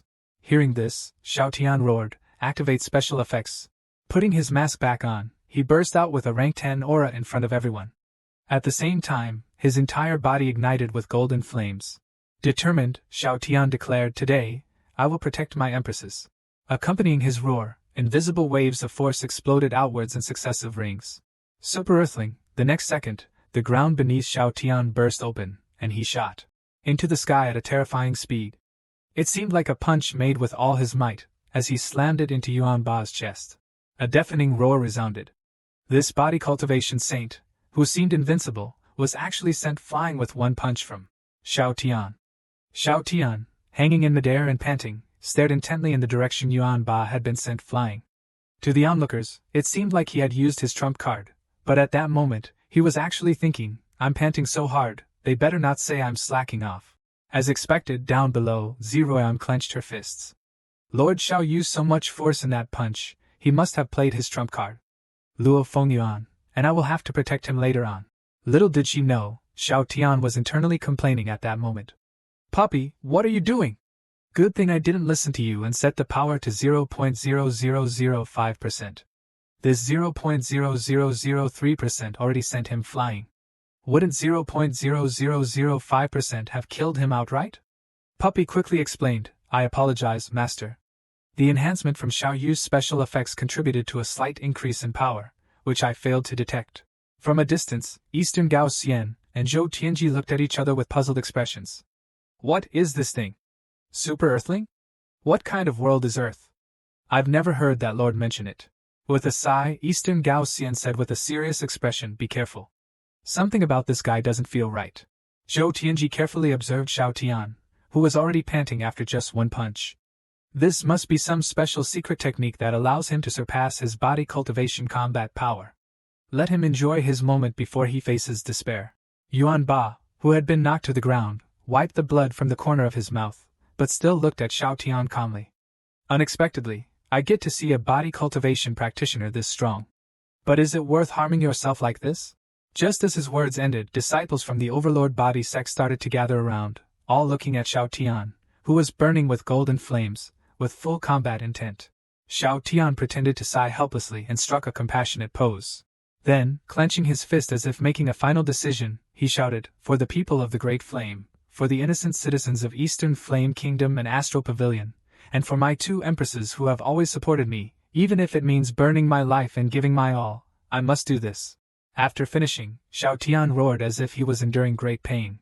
His face under the mask started to contort. The next second, he suddenly appeared in front of a rank 10 practitioner from the Overlord body sect. The golden flames burning on him became even more intense. "King of Hell, claim a life!" With a loud shout, Xiao Tian swiftly pointed his finger, lightly pressing it against the other's heart. The body cultivation practitioner's eyes immediately widened, clutching his chest in pain and spitting out a mouthful of blood, before dropping dead from the sky. Xiao Tian and Zhou Tianji were both stunned. What's going on? Such a seemingly effortless attack, and yet it killed someone instantly. Meanwhile, Xiao Tian moved like a specter, golden flames swirling around him as he continued to target the surrounding body cultivation disciples. Yuan Ba was so infuriated that he almost broke his teeth. "Fight me! What are you doing flying around? Don't touch my disciples! Come at me!" Yuan Ba roared while chasing Xiao Tian, but Xiao Tian completely ignored him. Instead, he kept maneuvering among these rank 10 disciples from the Overlord body sect. Hundreds of body cultivation disciples started falling from the sky like dumplings being dropped into boiling water. From a distance, it looked as if Xiao Tian was using some kind of forbidden technique to annihilate the Overlord body sect before time ran out. At this moment, with disciples of the Overlord body sect falling like dumplings from the sky, Sect Master Yuan Ba was utterly panicked. He kept yelling for Xiao Tian to stop, but of the hundreds of body cultivation disciples, only 2 remained. One disciple gritted his teeth and swung his blade at Xiao Tian, only for Xiao Tian to calmly grab his wrist. With a snap, the disciple's wrist and blade were both shattered by Xiao Tian. The intense pain made the disciple instinctively want to cry out, but Xiao Tian swiftly covered his mouth. Don't scream. I promise to let you leave without pain. If you scream, won't that make me a liar? Even the body cultivation practitioners were stunned by this tactic. Yuan Ba watched as his disciple was held in Xiao Tian's grip, roaring in anger but unable to prevent what came next. Xiao Tian shattered the disciple's brain. The disciple's eyes rolled back and he fell limp, lifeless. Immediately, Xiao Tian sharply turned his head to look at the only remaining disciple. In the next second, he appeared in front of him and delivered a flying kick. Then, Xiao Tian covered the disciple's mouth, making it impossible for him to escape despite his struggle. One hand kept him silent, while the other was placed on his forehead. As Yuan Ba rushed forward, Xiao Tian lightly twisted his hand, killing the last disciple. On the spot. Yuan Ba was so angry that his whole body started to tremble. Xiao Tian, you're burning yourself up, disregarding your own life, just to torture my overlord body's sect disciples. That's excessively cruel in my view. Xiao Tian, unfazed, casually brushed his hands together. One of my wives injured her hand, and the other her leg. I'm merely letting them suffer the same kind of injuries. Isn't that fair? Moreover, Xiao Tian looked around at the fallen bodies of the body cultivation disciples. I gave them a chance to repent for their sins. Sadly, they chose not to. Hearing this, Yuan Ba became even more furious, pointing at Xiao Tian and yelling, You didn't even ask them. How do you know they didn't repent? Xiao Tian used the clothing of an overlord body sect disciple to wipe his hands, then casually said, Do I even need to ask? At those words, Yuan Ba was so angry that smoke seemed to pour out of his 7 orifices. Clenching his fists, he shouted, You're insane. I'll risk my life to tear you into pieces. You must pay with your life for my disciples. Yuan Ba's muscles swelled and his skin turned red as he exuded a hot aura. Xiao Tian spread his hands in a gesture of innocence. Some people are really strange. They think it's fine for them to harm others, but when someone fights back, they blame them for retaliating. Yuan Ba was at a loss for words and could only reach out to grab Xiao Tian. Dodging in an instant, Xiao Tian said, You old geezer, your brain must be going fuzzy. With that, both transformed into 2 streaks of light, clashing in midair, emitting deafening sounds with each collision. Not far away, Eastern Gao Xian and Zhou Tianji were intently watching the battle unfold, concern filling their hearts. Xiao Tian's forbidden technique seemed stronger than we anticipated. The overlord body sect is almost completely annihilated. Zhou Tianji suddenly drew his longsword, focusing intently on the scene. We must find an opportunity to deal with Xiao Tian. We can't afford any mishaps. Eastern Gao Xian was restless, unconsciously clenching his fists. He thought about their previous plans. What a waste Lu Yuan is. Why couldn't he have killed Xiao Tian? Below, Lu Fengyuan was also anxiously watching the 2 fighters. Her leg injury had largely healed, but she was still worried. Xiao Tian is even stronger than I thought. What price did he pay to protect us all? Thinking this, Lu Fengyuan tried to stand up, shouting, Shibun, are you ready? It's our turn. As an empress, I can't let my man do all the work. However, Zhou Ruoyuan gave her a look as if she were an idiot and said sharply, Are you stupid? Sit down. Lu Fengyuan was puzzled. Shouldn't we? The pill that Xiao Tian secretly gave us worked really well. She thought her might still be injured. Zhou Ruoyuan was speechless. Didn't you see the message he sent? Didn't you check the communication jade token he gave us? Lu Fengyuan blinked, completely perplexed. What message? Zhou Ruoyuan face-bombed. I really can't with you. While he was hugging us and giving us the pill, he also handed us a communication jade token. Check what he wrote. Embarrassed, Lu Fengyuan stammered, I thought that was a love gift. Frustrated to the point of almost losing control, Zhou Ruoyuan clenched her fist and yelled, Can you please use your brain instead of just your boobs? Lu Fengyuan, whose thought process was a bit slower than others, finally pulled out the communication jade token Xiao Tian had given her. After lightly infusing it with spiritual energy, she began to read the content about a simple overview of the performance art, subsequent script arrangements, and the feasibility of selected research options. After reading it, Lu Fengyuan quickly put the jade token away, mumbling to herself, So, I'm just supposed to pretend to be so beaten up that I can't take care of myself. I'm totally confident I can play the part of a seriously ill patient. The next second, Lu Fengyuan's expression became serious. She suddenly spat out a mouthful of fresh blood, looking as if an old injury had flared up, with an astonishing look in her eyes. Women truly are naturally good at disguising. She suddenly fell back, landing on her bodyguard, the eldest. Her shaky fingers reached towards the sky as her eyes grew blurry, softly calling for Shao Tian. The eldest was speechless. Your Majesty, you might have overdone the acting a bit. Look at the Great Flames Prime Minister Zhong Yangming. He's nailing it. Lu Fengyuan turned to look and saw Zhong Yangming standing upright with a serious and solemn expression on his face. He was silently watching Shao Tian's fierce battle in the sky, and even his tears were perfectly timed, silently falling. Lu Fengyuan was flabbergasted. Look at his acting. That scene where he's watching Shao Tian risk his life to save others is even better than my scripted performance. But just by watching Shao Tian's fighting style, and his life-risking demeanor, Zhong Yangming knew. This familiar fighting style, this familiar acting skill, the prince is definitely up to something and he's fully committed to his performance. As he thought, Zhong Yangming stole glances at Eastern Gao Xian and Zhou Tianji beside him. The prince is forcing them to make a move. You two better not let down the prince's acting. Hurry up. I want to go back and cook something delicious for the prince. Just then, a tremendous sound echoed through the sky. Shao Tian and Yuan Ba separated once again after their heated clash. They floated in the air, facing each other. Yuan Ba's massive body began to shrink, his reddened skin gradually returning to normal, his body full of cracking wounds that were continuously oozing fresh blood. Yet he continued to stare fixedly at Shao Tian. Meanwhile, Shao Tian was also drenched in sweat, his body covered in stolen blood. He was gasping heavily, looking completely exhausted. Seeing this, Zhou Tianji's eyes lit up. He thought the opportunity had come. Strike now! Eastern Gao Xian chuckled lightly. I've been prepared for this. I've been waiting for him to be worn down by Yuan Ba. With that, the two of them soared into the sky, accompanied by a burst of spiritual power, and charged towards Shao Tian. However, the moment they moved, a mocking smile appeared on Shao Tian's face. I've been waiting for you for quite some time. Shao Tian quickly turned around, his hands moving rapidly to form a spell. His eyes filled with a resolve that looked like he was ready to face death. He shouted, "Explosive lobster!" At that moment, the golden flames enveloping Shao Tian suddenly turned crimson. An overwhelming aura surged toward the sky. Zhou Tianji's face changed dramatically, shouting, "Not good! He still has energy left." Eastern Gao Xian was visibly annoyed.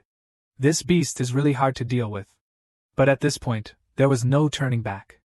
The spear in his hand transformed into a red dragon shadow, blasting towards Shao Tian. Yuan Ba also raised his fist, gathering the last of his strength.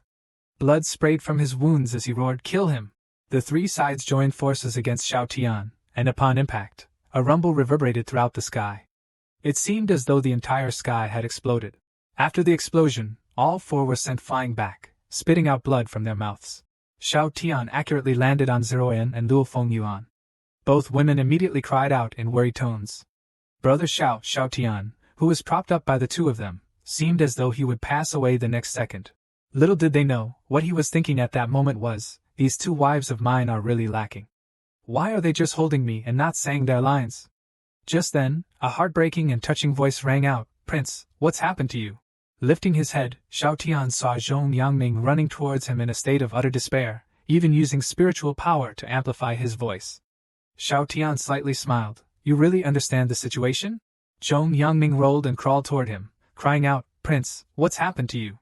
Shao Tian coughed a few times and said with some difficulty, "I used that ancient secret technique from the ancient God Rises scriptures." Zhong Yangming gasped in surprise. "What? You mean the legendary technique that burns your lifespan and soul? The last-ditch effort?" Zhong Yangming looked horrified, his body trembling and his face filled with disbelief. Then his expression changed to one of utter despair. "Prince, you're being foolish. You've actually used that technique? That's trading your life. If you're gone, how will we live?" Zhong Yangming even began to sob uncontrollably. One couldn't help but admire his loyalty. Shao Tian was extremely pleased and winked at him. "My personal chef is so reliable. With that acting, you must win an Oscar this year." Lu Fengyuan and Zeroyan also looked at Zhong Yangming with admiration, truly worthy of being the Prime Minister. Quick reactions, excellent performance, completely different from the script. Obviously improvised, and yet so high quality.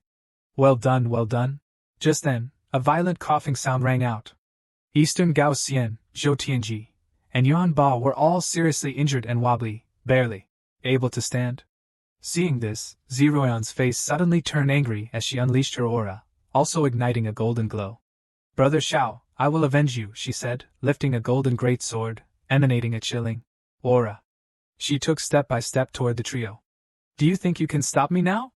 Eastern Gao Xian and Zhou Tianji had not yet recovered. Facing Ziruan's sudden onslaught, both looked dismayed for a moment, and then gritted their teeth in the next second. How did it come to this when everything was going so well? Zhou Tianji was visibly angered. Ziruan, we may have failed this time, but you won't win either. Ziruan looked at them and slowly shook her head. I don't know about winning, but I do know you're going to die under my sword. Just then, a female voice abruptly rang out. Little girl, you're quite arrogant, aren't you? The space nearby seemed to twist. In the next moment, a figure appeared as if walking out from a mirror. She floated in midair.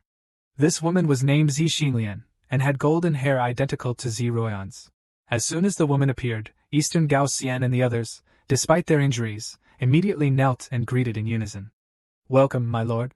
The woman waved her hand to signal them to rise, but her voice was icy cold. You have disappointed the elderly.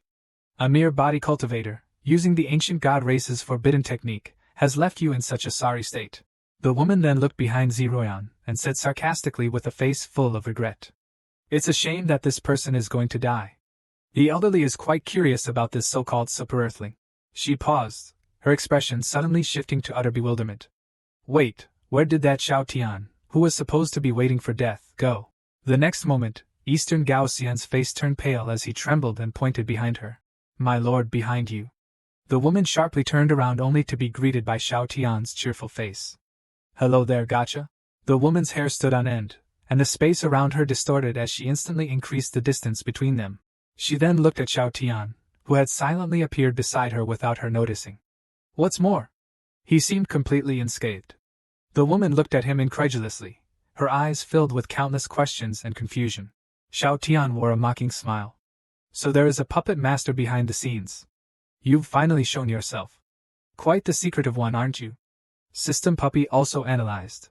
She seems to be practicing the Tao of Space. She can use the distortion of space to hide herself in a spatial layer for covert observation. I have now locked onto her aura.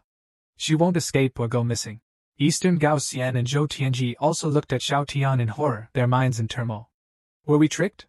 Was the one truly harmed by that intense collision just us? The woman, coming to her senses, twisted her head to look at Ziruan and found her to be utterly composed, and the holy demon Empress Luo Fengyuan also calmly stood up, showing no signs of severe injury at all. The most outrageous part is Zhong Yangming, who currently appears as if nothing happened, as if he wasn't the one who was weeping earlier. This was all a performance they put on together. The woman clenched her fists and glared at Xiao Tian. You deceived me? This is impossible. The elderly was hiding in a spatial layer. How could you have possibly found me? Xiao Tian sneered. You thought hiding in a spatial layer would make you invincible? Unfortunately, you have too many flaws in my eyes. Hearing this, Zi Xingyuan was bewildered. Isn't he just a nobody summoned by Ziruan using a summoning charm? What could he possibly discover? Xiao Tian crossed his arms and shook his head regretfully. I initially had no suspicions that someone else was behind them. Then, Xiao Tian suddenly pointed to the war furnace above, shouting angrily. It wasn't until I saw that the war furnace was filled with commoners captured by the Eastern Flame Kingdom and the astral pavilion that I understood. You were exploiting my kindness to force me to act. Woman, you've definitely set your sights on me. But unfortunately, you're playing with fire. Xiao Tian spoke earnestly, filled with righteous indignation, but Zi Xingyuan was utterly baffled. Where did you get that idea? I didn't think highly of you before. Xiao Tian, not noticing her expression, continued analyzing on his own. You must have gathered intelligence, and realized my strength. You wanted to study me and later found out that I can't stand to see commoners suffer. So you used the lives of commoners to threaten me. Unfortunately for you, I turned the tables and drew you out with an excellent performance. At this point, Xiao Tian turned around and pointed excitedly at her. It's really unfortunate that your sinister intentions have exposed you. Before the inside of my penetrating mind that sees through all darkness and evil will have nowhere to hide. As soon as Xiao Tian's words fell, the commoners nearby all began to clap enthusiastically.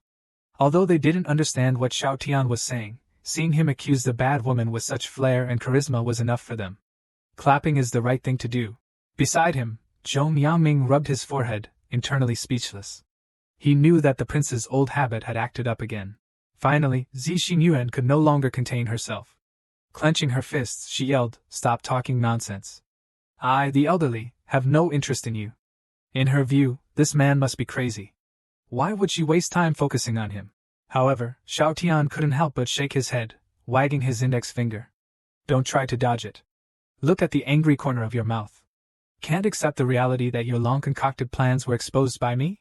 At that moment, Eastern Gao Xian below suddenly pointed at Xiao Tian and shouted angrily, Xiao Tian, don't be delusional. You're just a body cultivation with no future. You could never catch the eye of an empress. Xiao Tian thought that Eastern Gao Xian was just being irresponsible. You're an emperor for heaven's sake. How can you lie without even blushing?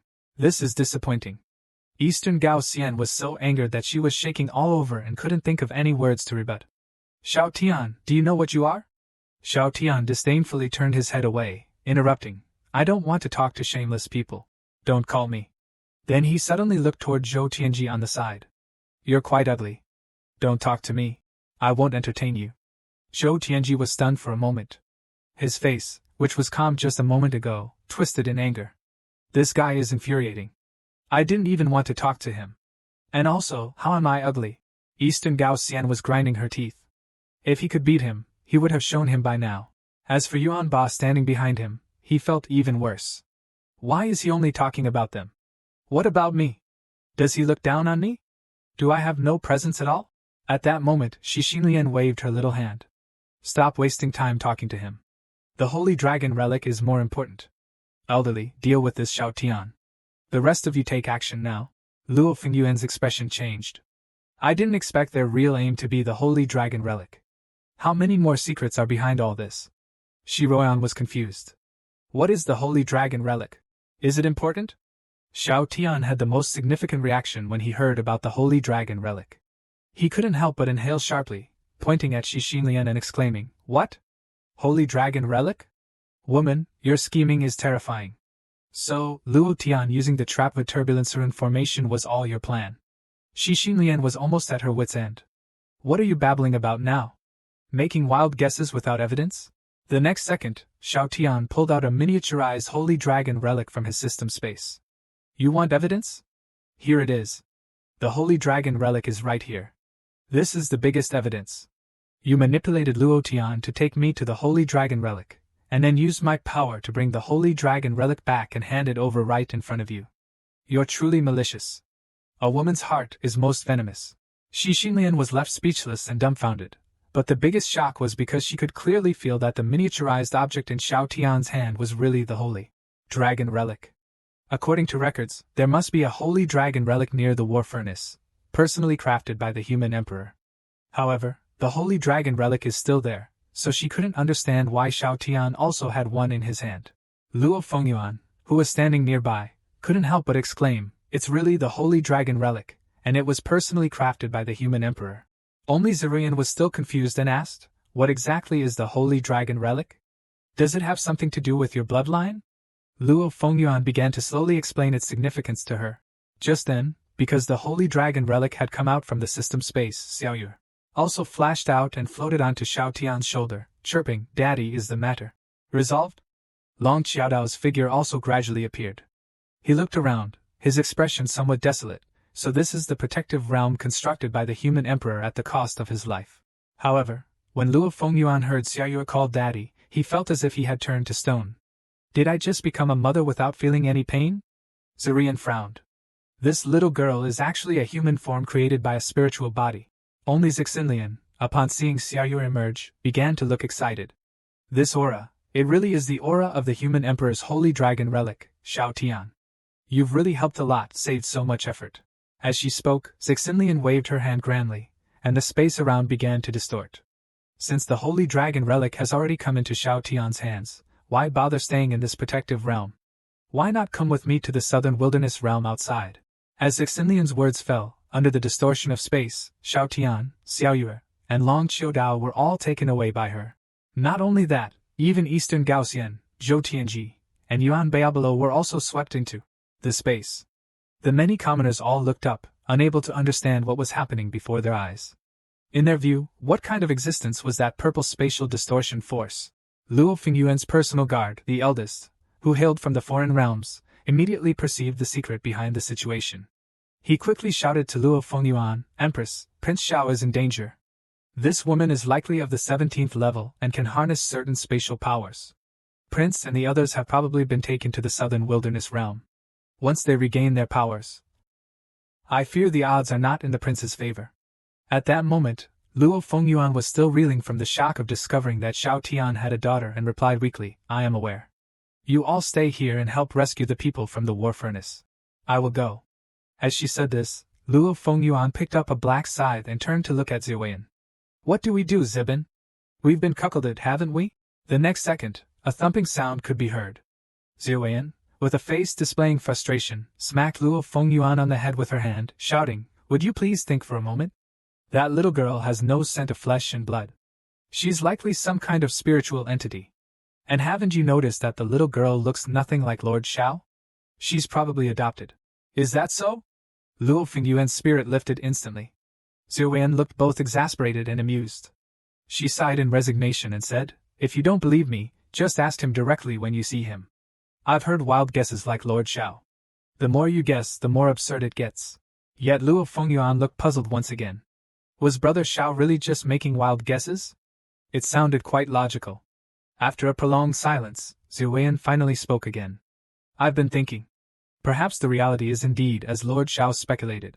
But right now, the most crucial thing is to go and assist Lord Xiao. Saying this, Ziwen dashed towards the north. Luo Fengyuan hurriedly followed, trying to stop her. You can't go. You're not strong enough. You'll die. Immediately, Ziwen turned around suddenly, her face resolute. Even if I die, I want to be by his side. In the end, the two women quickly vanished from everyone's sight. Zhang Liangming watched them depart, and couldn't help but sigh.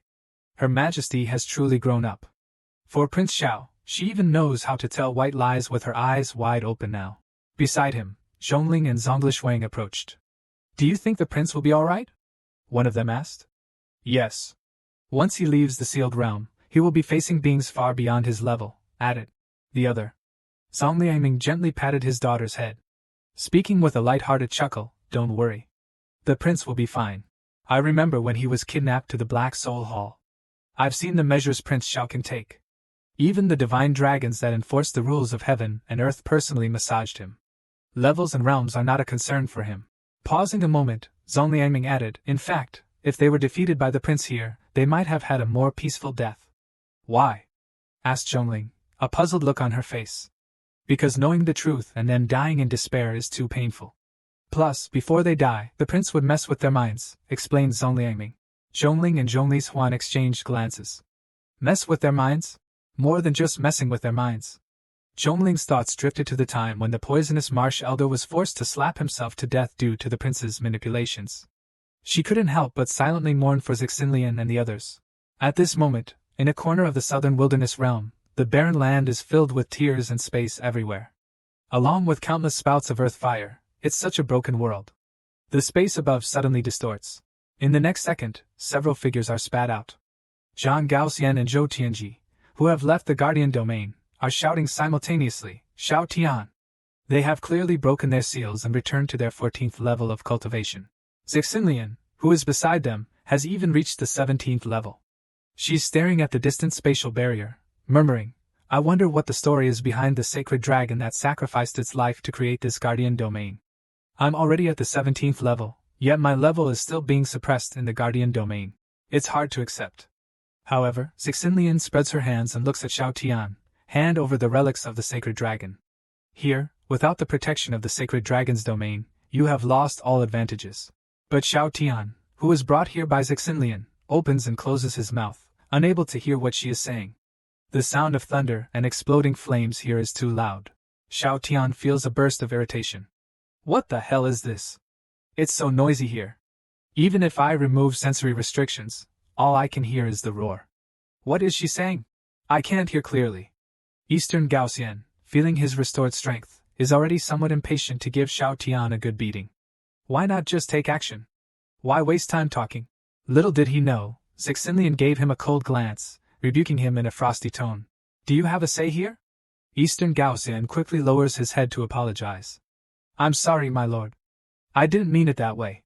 In front of Zixinlian, he can only obediently listen. Then, Zixinlian looks at Xiao Tian again, shouting triumphantly. Face reality, Xiao Tian. A body cultivator is just a body cultivator. Not making much of a splash. Better to submit at my feet. I'm very interested in your body. I'll allow you to serve me. Xinlian's words left Xiao Tianji beside her stunned.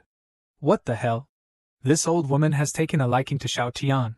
Such a bewitching and cheap character. Even seducing our lord. Another person who was dragged into this.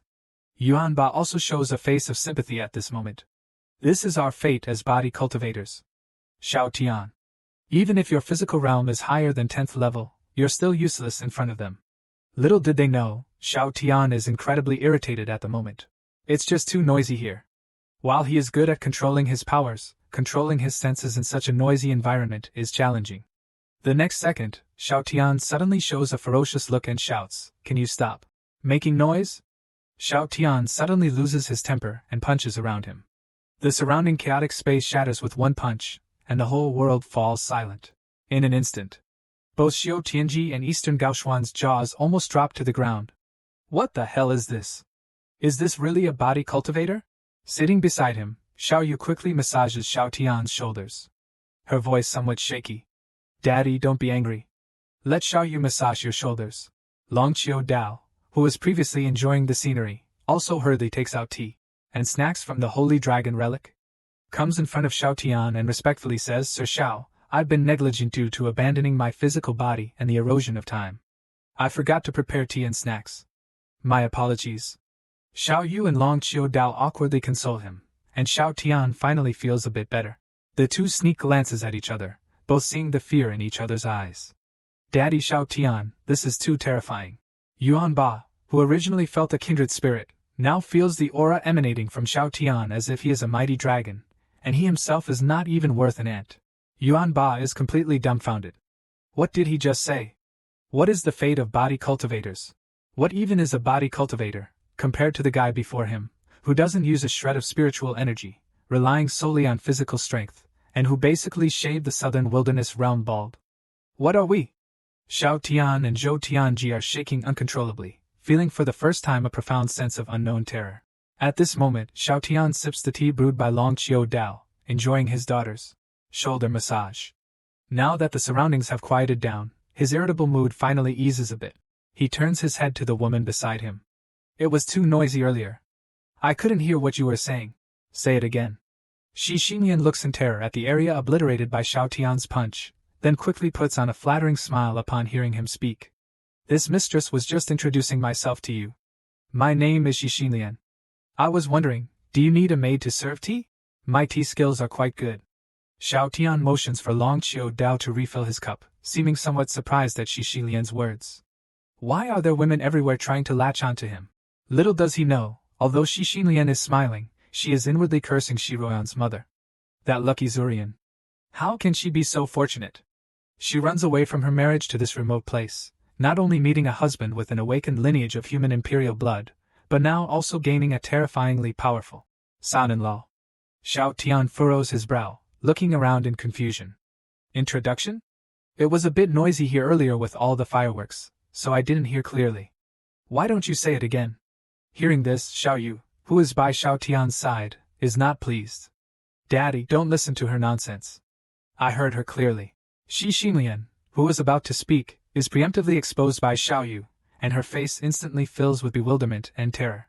Xiao Yu points at her and says emphatically, Daddy, this woman, she's lusting after you. Right. Dragon Mound, old man. Xiao Yu, who was carefully pouring the tea, is startled by Xiao Yu's words, looks up, and sighs, his face full of resignation. My little ancestor, I'd prefer to be invisible right now. Why are you involving me? It's so hard being a dragon.